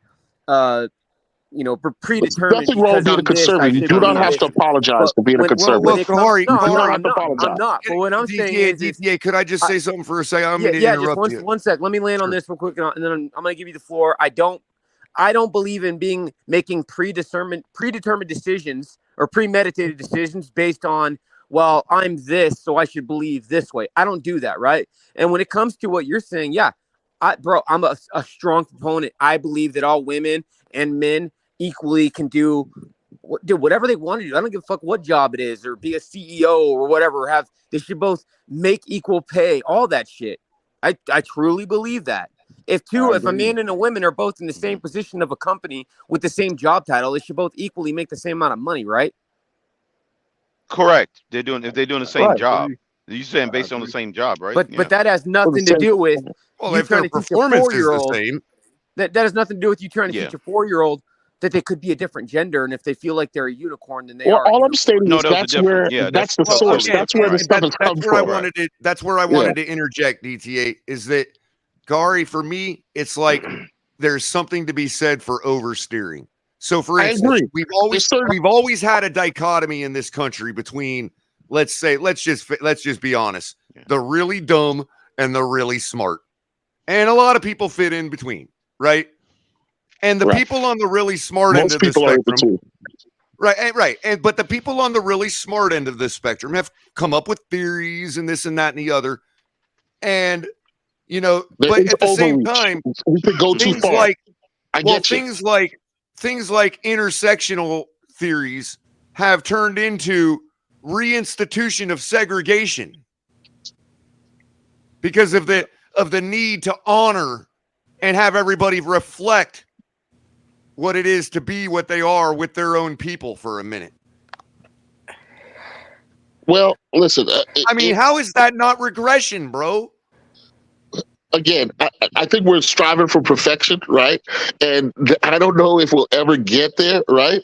But what we sometimes are experiencing in our current status quo is the entry of some of these theoretical ideas into our everyday being. Well, what I mean is, too much. What I mean is, hold on. My point is this, though. This is when it goes back to the grassroots, to police, and to intervene and say that is too far, right? What I mean is, a bunch of intellectuals sit in a college and are theorizing about intersectional things. Like, hey, you know, I get the whole concept, and there is a lot of validity to it. But then that goes to, again, activism, right into society, right into culture, right into reinstitution of segregation. Well, segregation based on what? I'm going to say this. I'm going to say this. Based on the fact that are you talking about racial segregation? Are you talking about gender segregation? Okay. Explain. What do you mean? How are you saying? Public libraries in Oregon and Washington that have exclusivity in places to be in the library in spaces based on gender. Based on race. So race essentialism is what you're saying, right? Well, there are counter theories to race essentialism. There is, not everyone agrees in this idea that one is essentially white or essentially black, for instance, which is where I think you're going with this, right? And there are some. I just want to know why the sign says blacks only or whites only. That's all I'm asking. I'm not reading any deeper than that. Okay, well, if we're alarmed that a sign says blacks only today in 2023, it's probably because for the last 300 years, it was explicitly whites only. No, Kahari, there's another room next to it that has a sign that says whites only. Well, yeah, that's ridiculous. That's ridiculous. And another one that says Latinx only. And another one that says women only. And another one that says men only. Another one that says Asian on. Yeah, how many categories are you going to have? It's all essentialism. Like I said, when it gets back to essentialism, no, that's not intersectionalism at all. Kahari, what I'm saying is that is their remedy to what they see as the problem of intersectionality. That's a misapplication of Kimberly Crenshaw's intersectionality theory. And hey, local governments, state governments will make mistakes, will overreach. But that's what I meant, Kahari. What was a Kimberly Crenshaw theory being discussed and learned and taught to people so that maybe gradual things can be instituted. So that a poor Irish guy could see common cause with a poor black guy, for instance. I'm sorry? Well, the purpose of the theory was so that folks could find common ground and see themselves in terms of class rather than in essentializations like race, right? Right. How is that governments? Some government. Well, no. The example that you're taking, I don't know where it is. In terms of class, I already see things in terms of class because I was indoctrinated by colorblind theories. Right, and there's been a conservative pushback against that in our current state, where there's been a reinvestment in essentialism. I've been told that colorblind theories are racist. Well, again, like you said, you might have talked to somebody who has an interest in a reinvestment in essentialism. There are people who. I'm telling you, Robin DiAngelo, Ibram X. Kendi will tell you that colorblindness is a form of racism. In Ibram Kendi's theoretical framework, it is. It is. And I just don't agree with that. Fundamentally, I don't agree with that. Well, you have to understand that race is a process more than it is a biological reality. That folks who are black, right? Well, that's where Kendi's coming from. I have researched what you're talking about. Right. Well, that's where. And what I'm saying is that's where Kendi's coming from. Well, I just simply don't agree. Can I ask a question? Go ahead, Anthony. Yeah. And I don't think what I guess my problem is, Gary, is that I don't feel the need to ostracize somebody because they disagree with that theory. I don't think it makes them somebody to be irredeemable. Well, can I don't want to get. Go ahead, Anthony. Yeah, because I don't want to go too far down this. You and I have been needing to have. Again, I don't want to do it now either, but we've almost. You and I have been circling this for a little while since we've known each other. Yes, you and I need to probably break down and just have a cup of coffee together one day. You know what I mean? But for me, when I look at this situation, what you guys, I'm not afraid. All I can say is, Kahari, I am no longer afraid, bro. I've never been afraid of this. To be honest with you, I have, and once I got honest with myself about it, that's when I changed, bro. I am no longer afraid, man. All right, Anthony. Anthony wanted to get in. It's a generational thing too. The way we're for me, it's a generational thing too. I think my generation, everybody under 30 and under, are trying to create a utopian society when there is no need, when that's never going to happen. We're trying to create a utopian society to protect everybody, but that's never going to happen, Kahari. No, I hear you, Anthony. But speaking to Color's point now, when you go apply for a job, you have to click white or black, right? And then from there, certain spots get chosen, perhaps an entry for certain different qualifications. And so race is then reinstituted into your everyday real life. I understand the frustration. I really do, right? But yeah, imagine how it is for other. College does that imagine how it's frustrating now per se, right? But in reality, what about the history that's led up to this point? What has it meant to be black in the United States for 300 years? What kinds of social conditioning, environmental conditioning has gone into that? It isn't just a biological reality, and neither is white. Like Color said, you have Germanic roots, right? Where the name Color comes from, right? How many times is that relevant part of your life? Actually, that's on my dad's side, which is Scottish, but roundabout German anyway. You know what I mean? Okay, that's Irish. Go back far enough. I'm not Roman, is what I'm saying. Yeah, I was Germanic. No, and funny color. KP for me. Wait, real quick, Anthony. I don't want to make a joke of everything, but I do want to enter some kind of comedic value. I consider myself a Romano, Germano, Africano vandal. How about that? No, I'm going to piss you off here, Color, because you've had the privilege to say that. To be black has always meant you don't have that privilege. You're flattened as black and denied in society. And that's where Kendi is coming from. Where Kendi is coming from. But anyway, this is worth a much deeper conversation than just, a couple sound bites here on But you can understand the fallacy of how we use the word vandalism, right? Yeah, but the Vandals were a rich culture that it was the Romans that called them Vandals. You know what I mean? It's not like they were like. And I'm not saying I have all the answers either. What I am saying though is that this whole concept of, like you described it, segregation based on race, or what I would call it, race essentialism, it's gone back and forth with our political dialogue. The further we've gone away from the civil rights movement, the more race essentialism has crept back in to the way we speak about things. Right? I'm just concerned that the manifestation of it is just as much oversteered as. And that is definitely possible. That is definitely possible in certain areas. Talking about I was watching a channel recently. This guy covers sports, but he was talking about the Rooney Rule specifically. And yes. Way to bring it back to football. Let's do that. The Rooney Rule specifically was created to make the white owners feel less guilty for not hiring. Like the NFL made that rule to make the white owners feel less guilty for not hiring more black head coaches and stuff like that. To make it seem like they weren't racist, the league wasn't racist and stuff like that. Do you believe that, or do you think that's just an oversimplification of that rule? You think? Well, I don't know how I could be authority on all things. Short answer, real quick. I don't think that was the intention per se. I think the intention probably was genuine, But I think just like in anything else, you have bad actors that can utilize it that way and have and continue to do it. And maybe it is even the majority of owners that are manipulating that way. Sure. Was it created with that purpose? We couldn't say. I don't think it. I'm a Hanlon Razor type guy, Kahari. You know what I mean? And when you look at the history of the Rooney family, right, going all the way back to Carnegie Steel in Pittsburgh, they've been a leader in that kind of how would we describe it?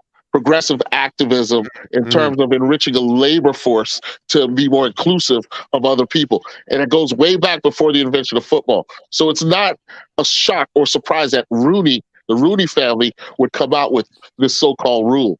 But that's a whole nother discussion that we could go down later on. Well, you know, Kahari, if you want to look for some evidence, if you want to look for some evidence for, you know, let's say the genuineness of the Rooneys in that regard, look towards the Flores hiring with Mike Tomlin.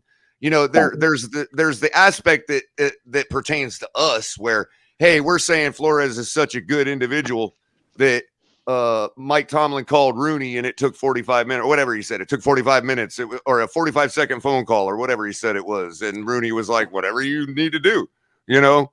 Right. And I think that, but on a side note, as pertains to this discussion, that would illustrate that, hey, Rooney, look at the way he perceives Mike Tomlin as, why would it take any longer for me to allow him to make that decision as if it would be anybody else? Right.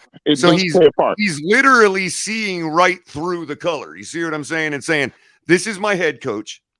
This is the guy I entrust with those decisions. And so I'm going to say the same thing because that don't even enter my mind. Yeah, no, and the reason why I brought up the Rooney rule, I'm going to there's use an the perfect example of it right this. there. And it can be seen that Flores was not allowed to say. Wayne Huizenga is a perfect example.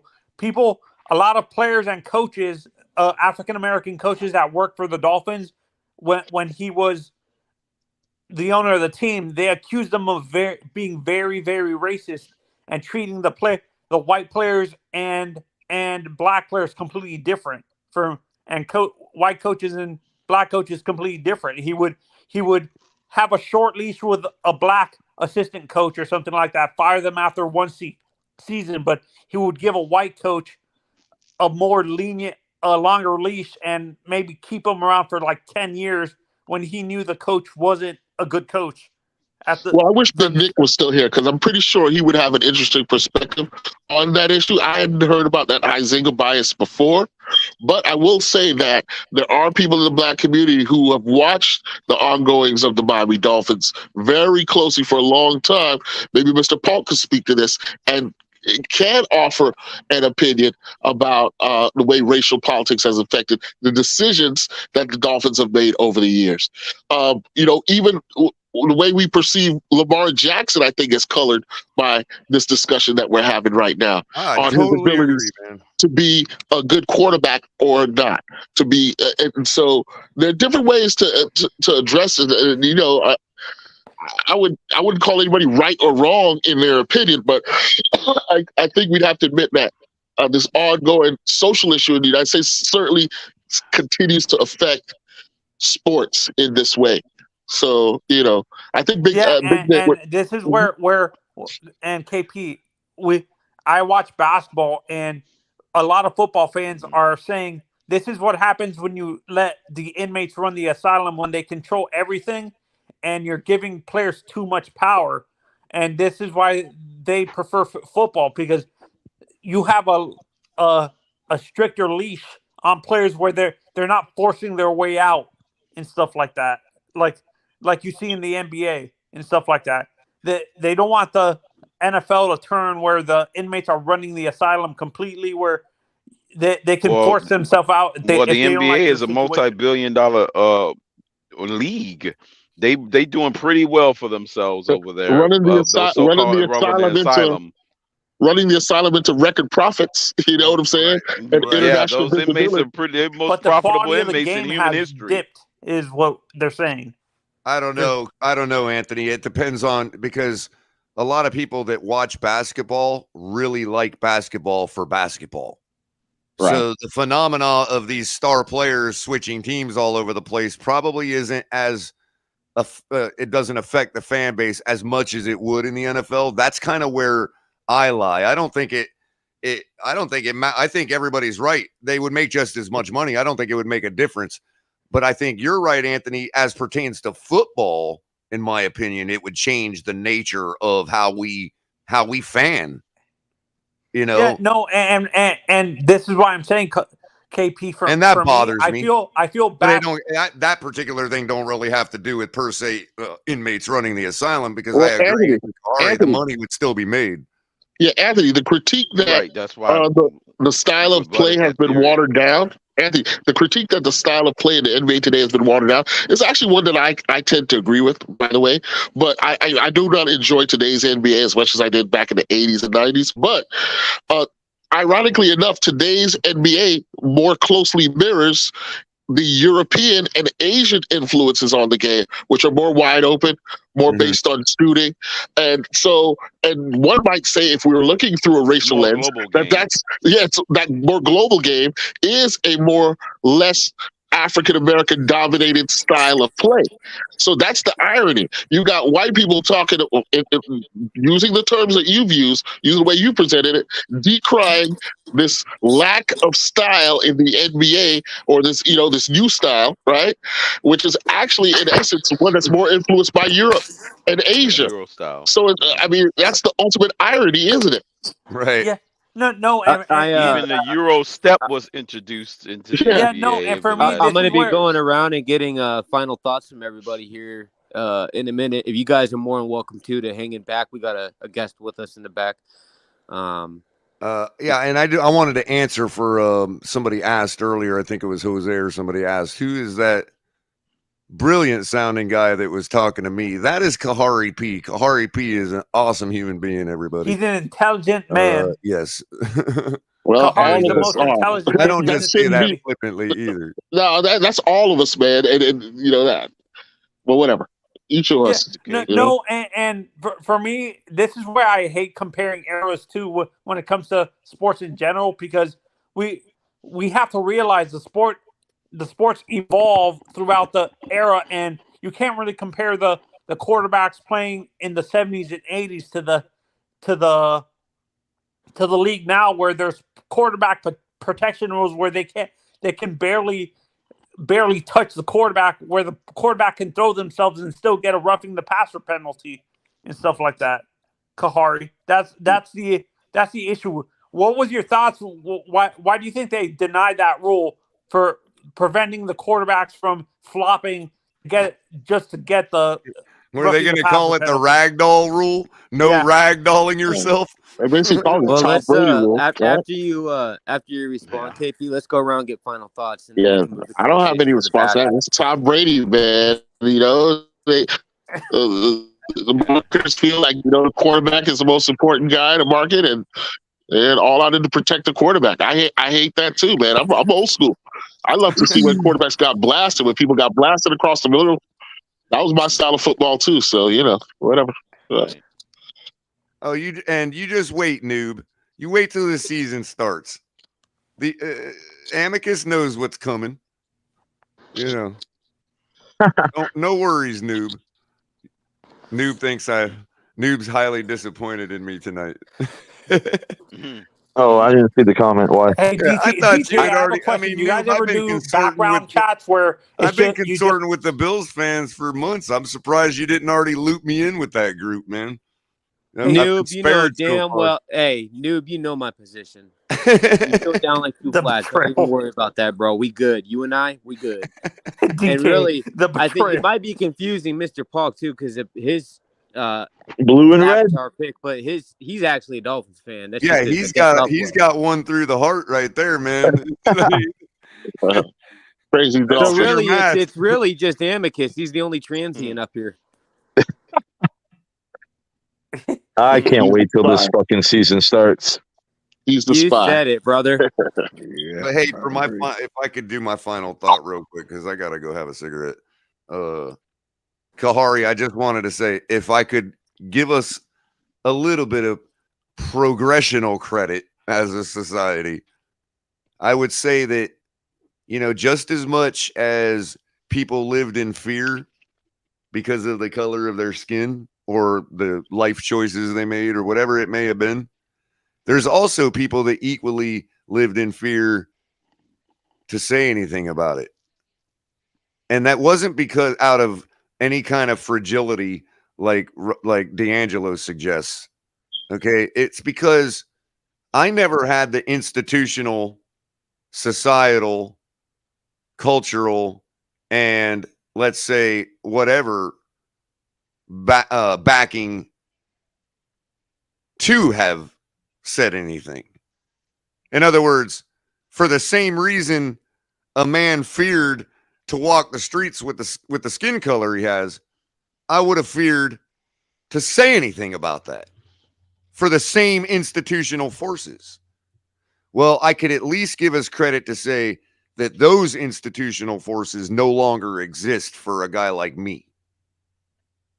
I hear you, man. And it is high time that we say what needs to be said and do what needs to be done. Now, I don't agree with everything. I ain't woke. You know what I mean? I see a lot of problems with things on the extreme left, dude. I'm going to be honest with you. But I personally, and I speaking as I, the average white man or white woman that, you know, could be seen to have had more privilege, because I don't ever see myself as growing up privileged other than as relates to people that had less privilege than me. You know what I mean? But, you know, it's we have the ability these days without, you know, I mean, back in the day, a guy like me could have been very much, just as much ostracized from society and advancement in society as the black man himself for saying something about it. And I don't know if those barriers exist anymore, although in the private sector and in our own social lives, they absolutely do. And you know, I don't want anybody to think that I'm trying to downplay the existence of those biases and stereotypes and everything, and how they affect people still, and how the history of it all still continues to affect. But I, as the man I am no longer hindered by the fear of ostracization. And that, to me, is at least some progress. Say what you got to say, man. You know, that's the only way we're going to go forward. You may think I'm a complete fool, but know where my heart lies. Hey, no doubt, man.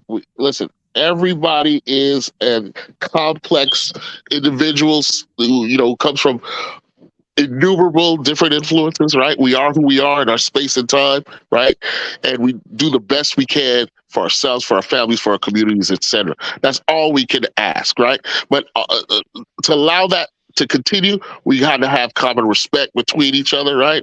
And ability to hear each other out. And so as long as we get that, man, there's nothing more that I could ask for. You know, I just hope that, you know, we find a space where, you know, we can meet on common grounds, right? And create a society that's open and fair for everyone. That's the ultimate goal of all of this. And I also I certainly didn't mean to conflate my institutional hindrance compared to the institutional hindrance that you would see as an institutional hindrance. You see what I'm saying? Right. I'm not claiming all that's gone. Different life I'm just saying that as a white man, my institutional hindrance has evaporated. I hear you. And from my perspective, hearing that, I would say it's regrettable that you define yourself racially, so essentially as a white man and not just an American or as a man, right? But that's just my own perspective on it. For the visual aid purposes of the audience only, to be honest with you. Right. You know? I hear you. Because I'm right with you on that, man. My hope is that people I know what a Homo sapien is. And as a person, I know what a Homo sapien sapiens is. Now, because of my culture and my family and my experiences, I got a bunch of cultural practices that you might look at me and objectively call me a black guy, right? But that is your opinion of me. That doesn't remove the humanity that I bring to the table whenever, I step outside or interact with anybody. To be honest with you, it's a And I matter of recognize the humanity in you. No, And Ari, that's to be the, honest that's with the you, key. Yeah. we can put those labels on each other at a certain level, for sure. colloquial level. Yeah, but at absolutely. the same time, it's a matter of what a person sees you as first. It's exactly like Sam Jackson said in A Time to Kill. How do you see me? Do you see me as a man? Right. Or do you see me as a black man? Exactly. And again, I would suggest that is still a pending issue in our society, one that has to be totally unfolded and dealt with. Totally agree with you. And I'll end there. I'm not saying I have any answers. I don't have any totally definitive agree answers. with you on that, Kahari. More beyond anybody else. With you there. Let's carry this convo on in the back. Yeah, definitely. Thanks, Kahari, man. No doubt, bro. Appreciate you, Kari. I'm gonna keep you guys. I'll just keep everybody up, and then I'll do the outro. We can carry this on in the back. We got Miss Spins waiting too. Go ahead, Mr. Polk. Man. She's like, I ain't even touching that freaking conversation. She got some shit to say. Oh, I haven't talked to her in a while. Yeah. I just want to say this, that can you imagine the world with everybody looking exactly the same? Okay, with that not being the case, we are all different. We all bring something to the table.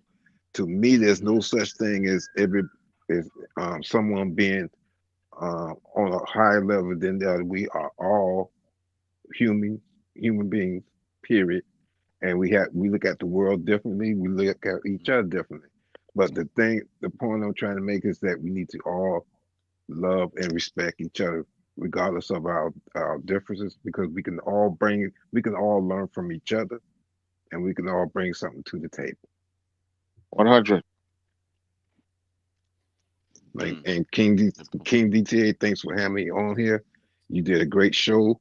Again, don't be too hard on yourself, because this was meant to be.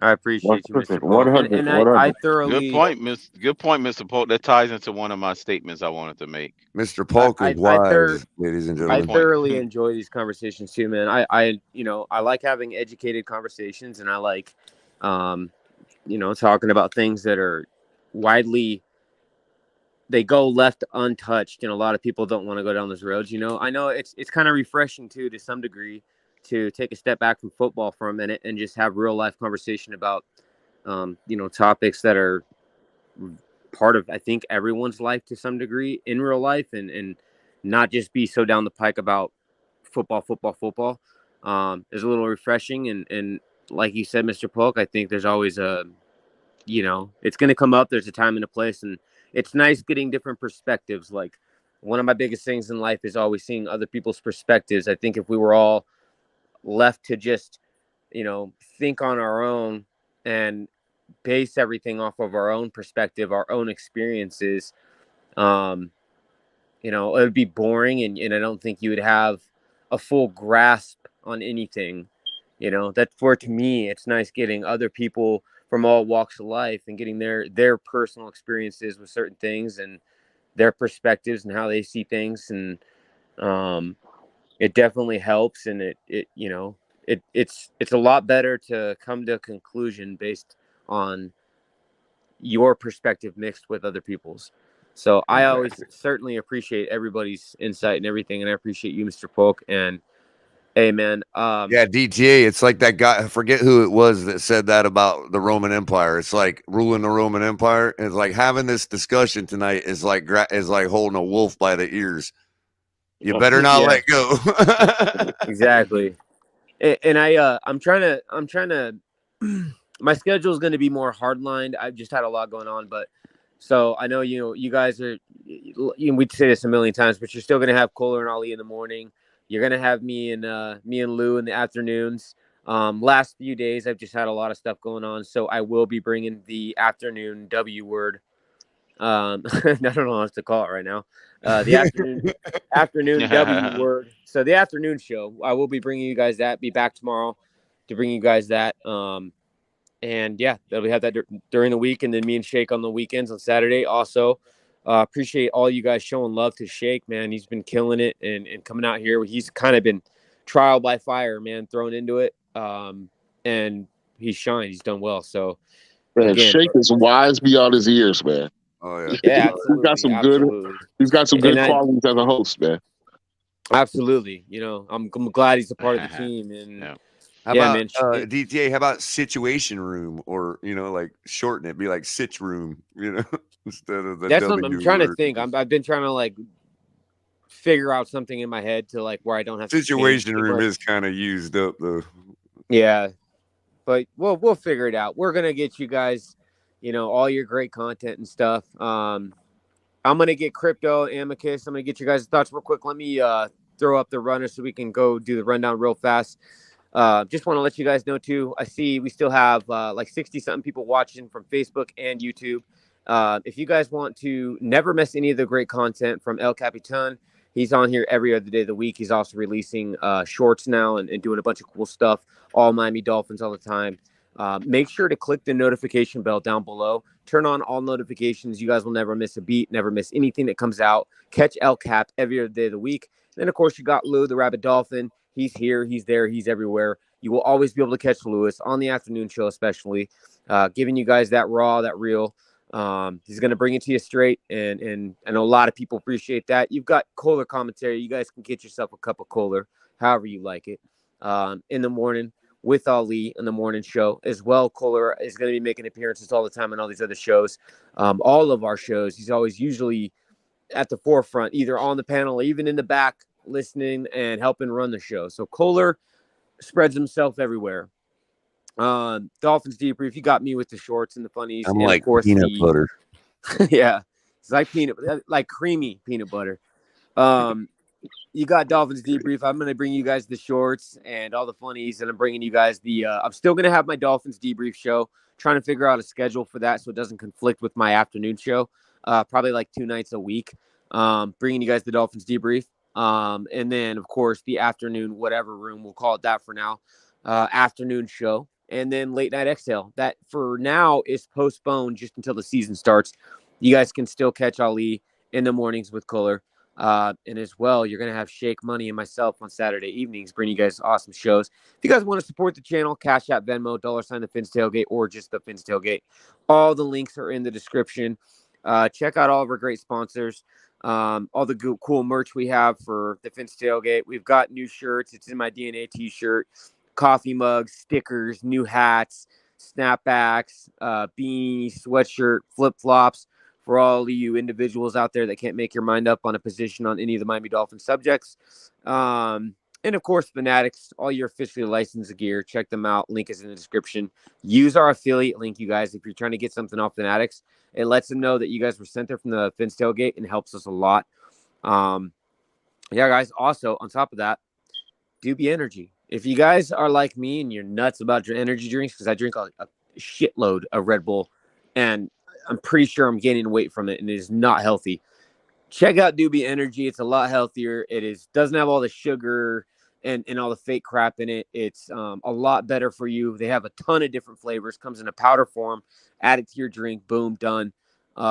Check out Doobie Energy drink. The link is going to be in the description for you guys, as well as the Backroom Collection. If you guys want any of your custom Miami Dolphins pieces, canvases, mini helmets, they make custom visor pieces. Check them out. They do wonderful work. Use hashtag TFTG for 10% off your purchase. And last but not least, we got ZSM Sports, proud sponsor of the Fins Tailgate Network. Check out Zach over at ZSM Sports for all of your guys' signings. He does private signings with all the Miami Dolphins athletes. He works with several of the athletes. You guys, it's very limited spots, but if you guys want, you can either send your stuff in to be signed by whatever athlete he has signing, or you can get items from him. He's got 8x10 photos, jerseys, helmets, mini helmets, etc.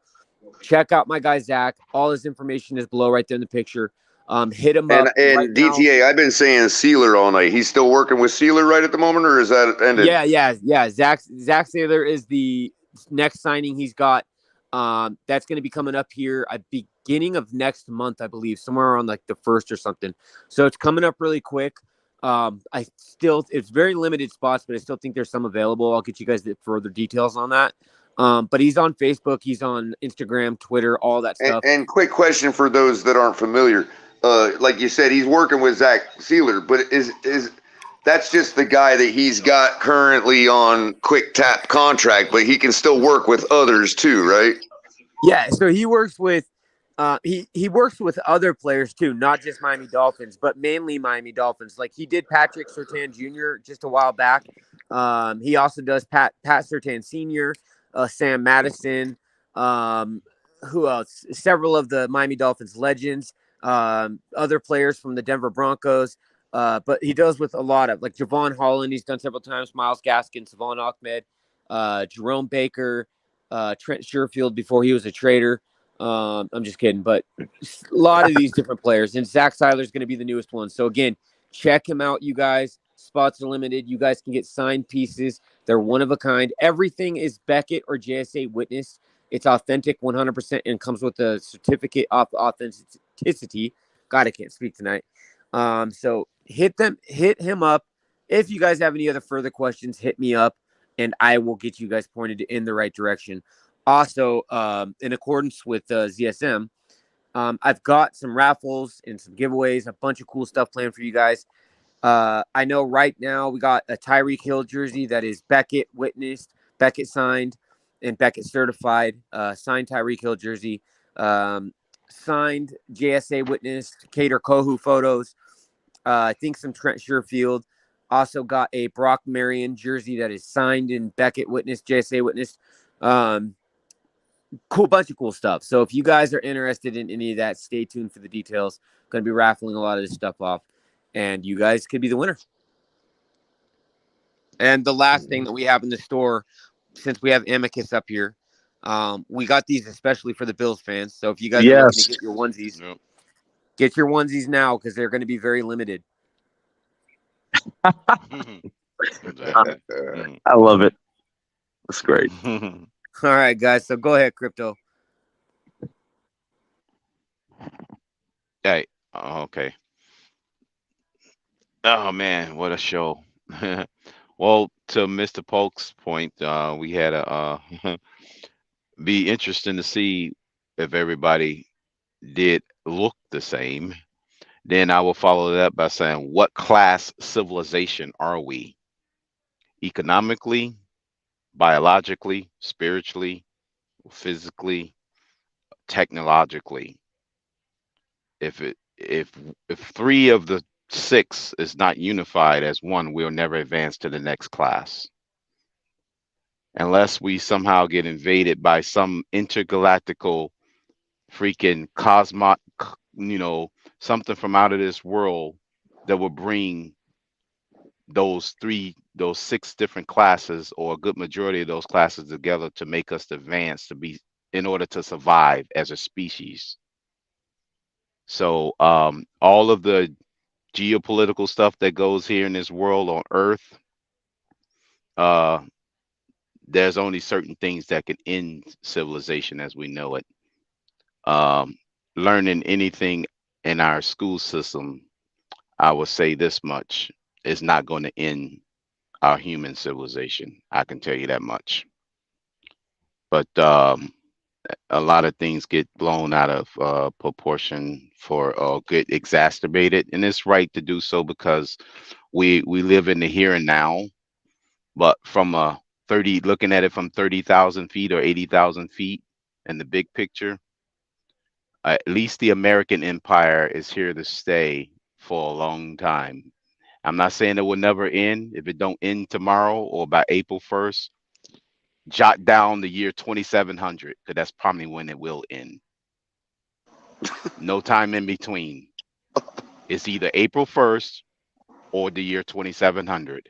I don't even think America wants to live that long. Who wants to live that long, man? A few moments later. If you're around at that time, congratulations. That's all I had to say. You stuck through it through thick and thin. America is the Highlander of nation states, is what you're saying.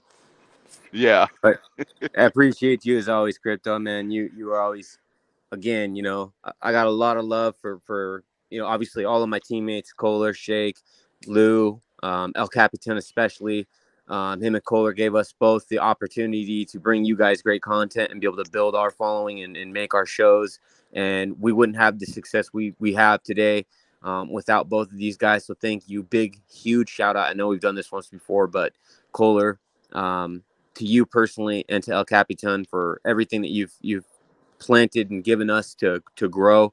And I got a lot of love for guys too, like Mr. Polk has always been one I've had great communications with, great conversations. We've always got along, even if we disagree. We usually see eye to eye a lot.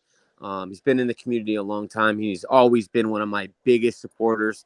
A lot of love and respect for Mr. Polk, guys like Crypto. Yes, sir. Mr. Polk grounds me, bro. Mr. Polk always reminds me that no matter how crazy it gets, we're still all just human beings here on this rock spinning in space.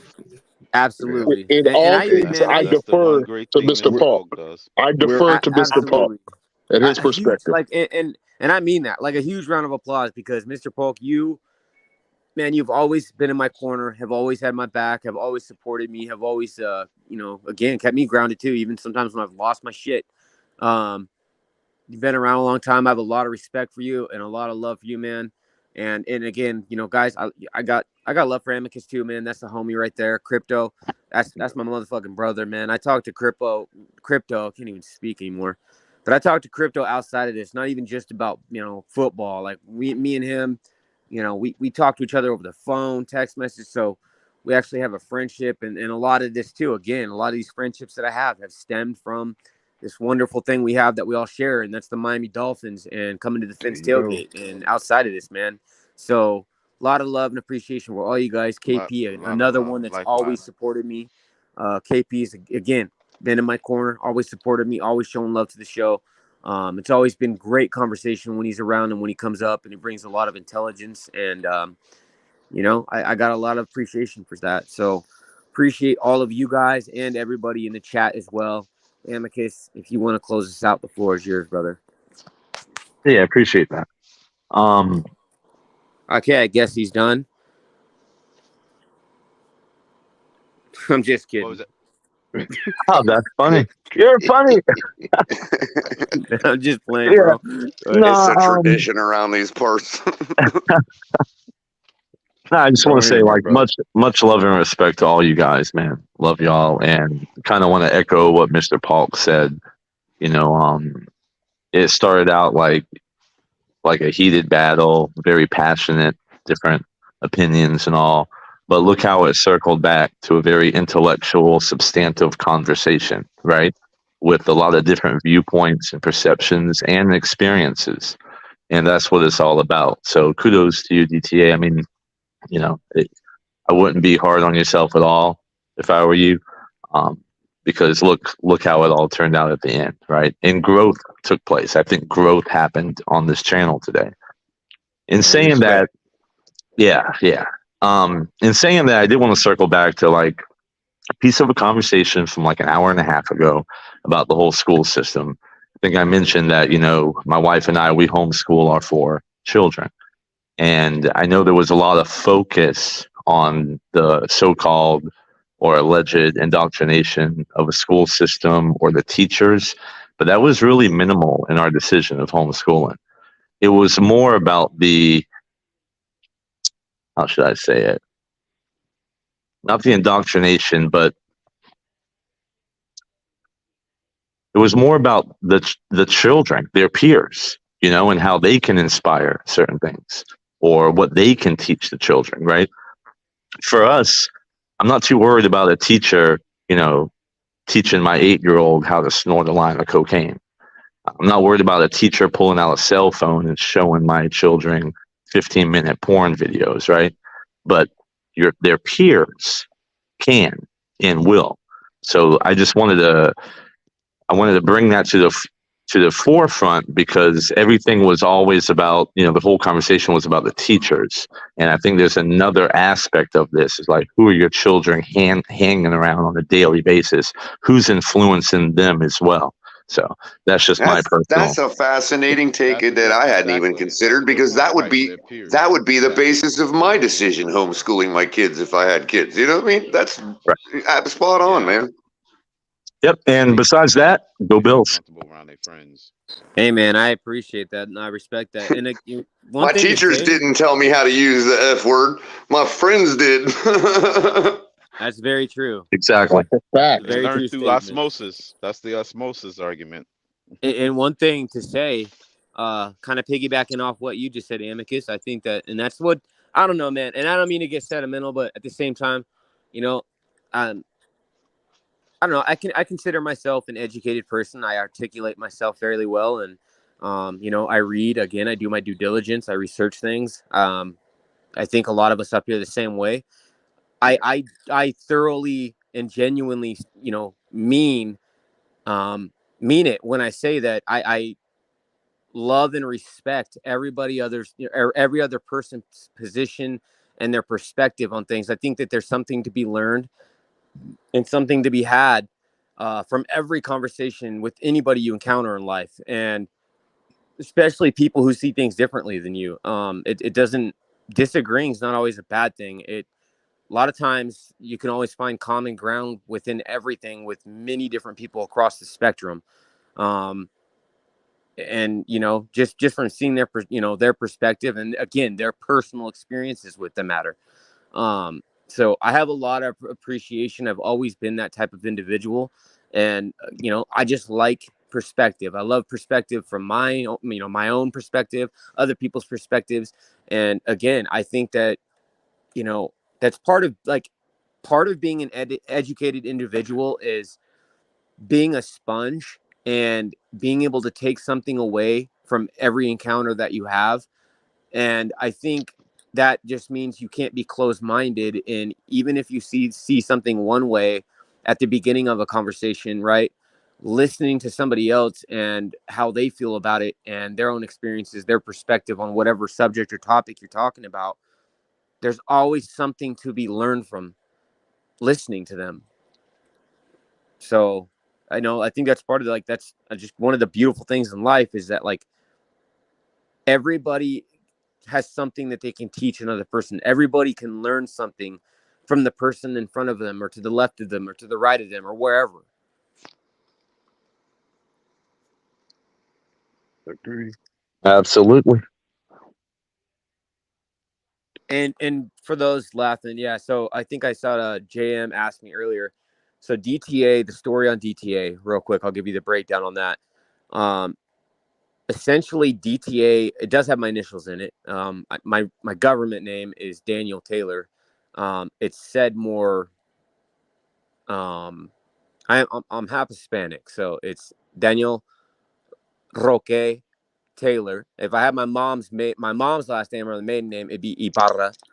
But Daniel Taylor's what my government name is, so DT. But however, DTA was given to me as kind of, I don't know how it came about. I can't even remember. It's been so long. But back when I was doing music and I took music serious and it was my career choice or something I was striving to do, doing mini tours, went on shows. I performed at a lot of places, performed with, some well-known artists a couple of times. I've met a lot of big name artists as well. Riff Raff, Raz Simone, Tech Nine. Anyways, going on that path, that was the name that I used on stage. I went by DTA. So my stage name was DTA, and it's just something that stuck with me. I used it when I was a Twitch streamer. I use it now on social platforms when I'm doing shows, and that's just kind of how it came about. But it stood for Don't Trust Anyone. Yeah, good motto. Originally, so here's the thing. Go on. And this was that's where it was tweaked, because it originally stemmed from Dan the Assassin, which is kind of like what happened is when I first got into music and I was, putting my stuff out publicly, it was Dan the Assassin or Danny the Assassin. And so to short print it would just, put it into initials, and it was DTA.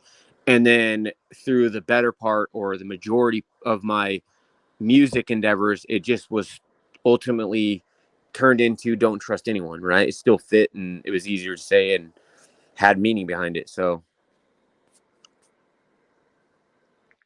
Nothing wrong with that.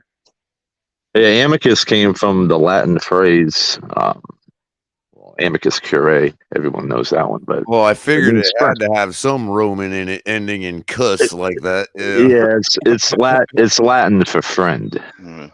Yeah, man. If you guys want to see, would that be? I'm sorry, DJ. I was gonna say, would that be like a cognate of like amicable, like yeah, yeah.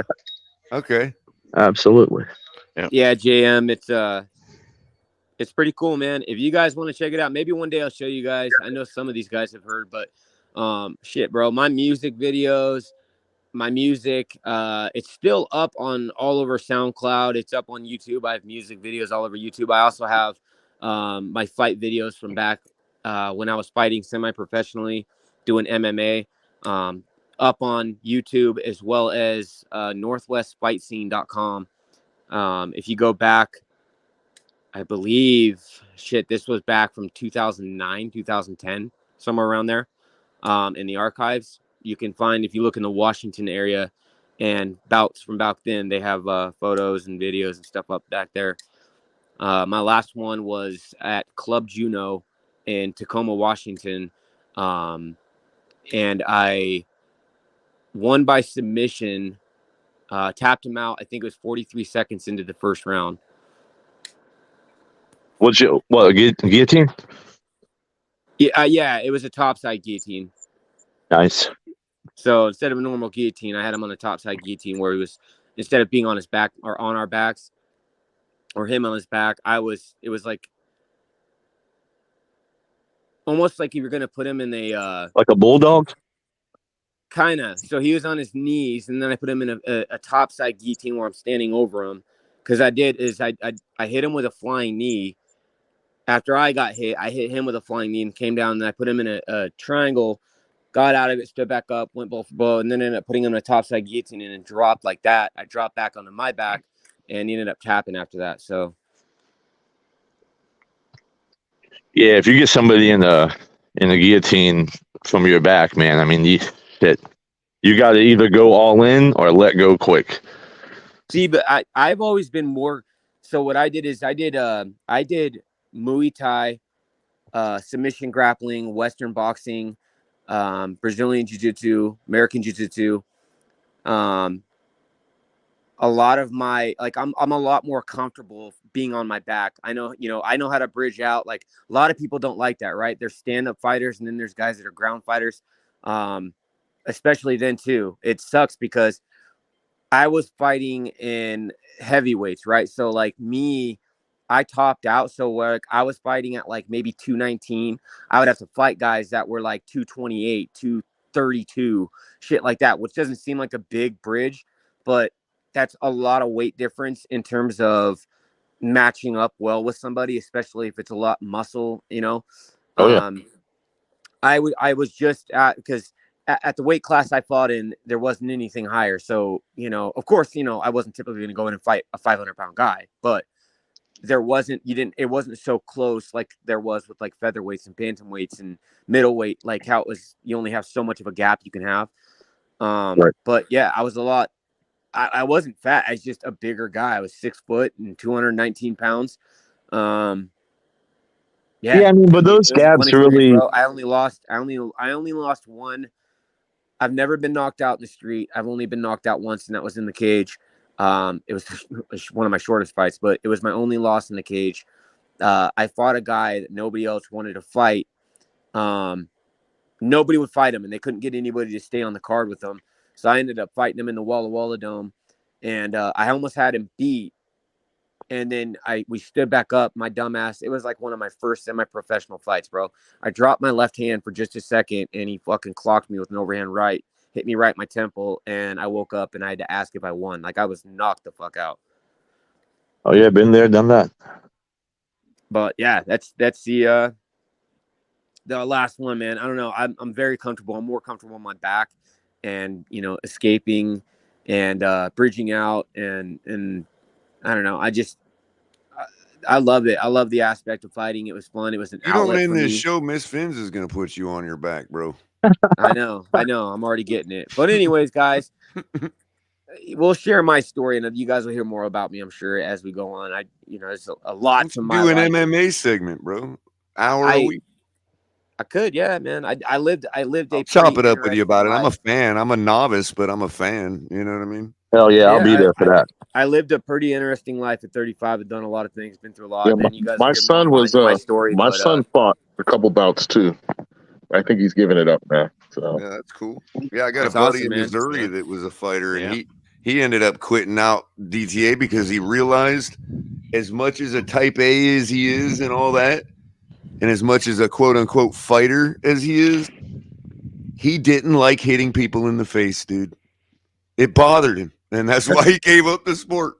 I had a friend like that. I never fought professionally or semi-professionally, but Yeah, he admitted it to himself. It it's like- really bothered him to punch people in the face. yeah, I had a friend just like that. He fought professionally, but he did jiu-jitsu, and he wouldn't take it to that next level that he could have because he didn't want to hit people in the face. Yeah, there's people like that a lot, that it bothers them to fight. They don't like it. I had to step away and stop. My whole thing is like, again, and I don't want to get into, I know we're trying to end the show. I had a lot, right? I obviously I have a past. For those that don't know, it is what it is. I own my shit, own my past.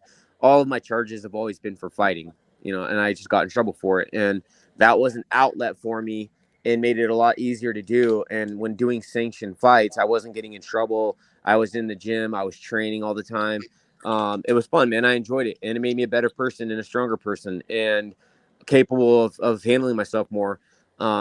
It came down to several years back. The last time I've broken my bones so many times from fighting, especially my nose, to the point where I had to have reconstructive surgery because it was touching the side of my face.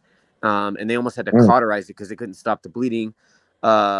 My hand, if you guys check out my Instagram under the same name, it's just King_DTA or King DTA, forget. But there's photos of two of when I last broke my hand. I broke my metacarpal 4 and 5.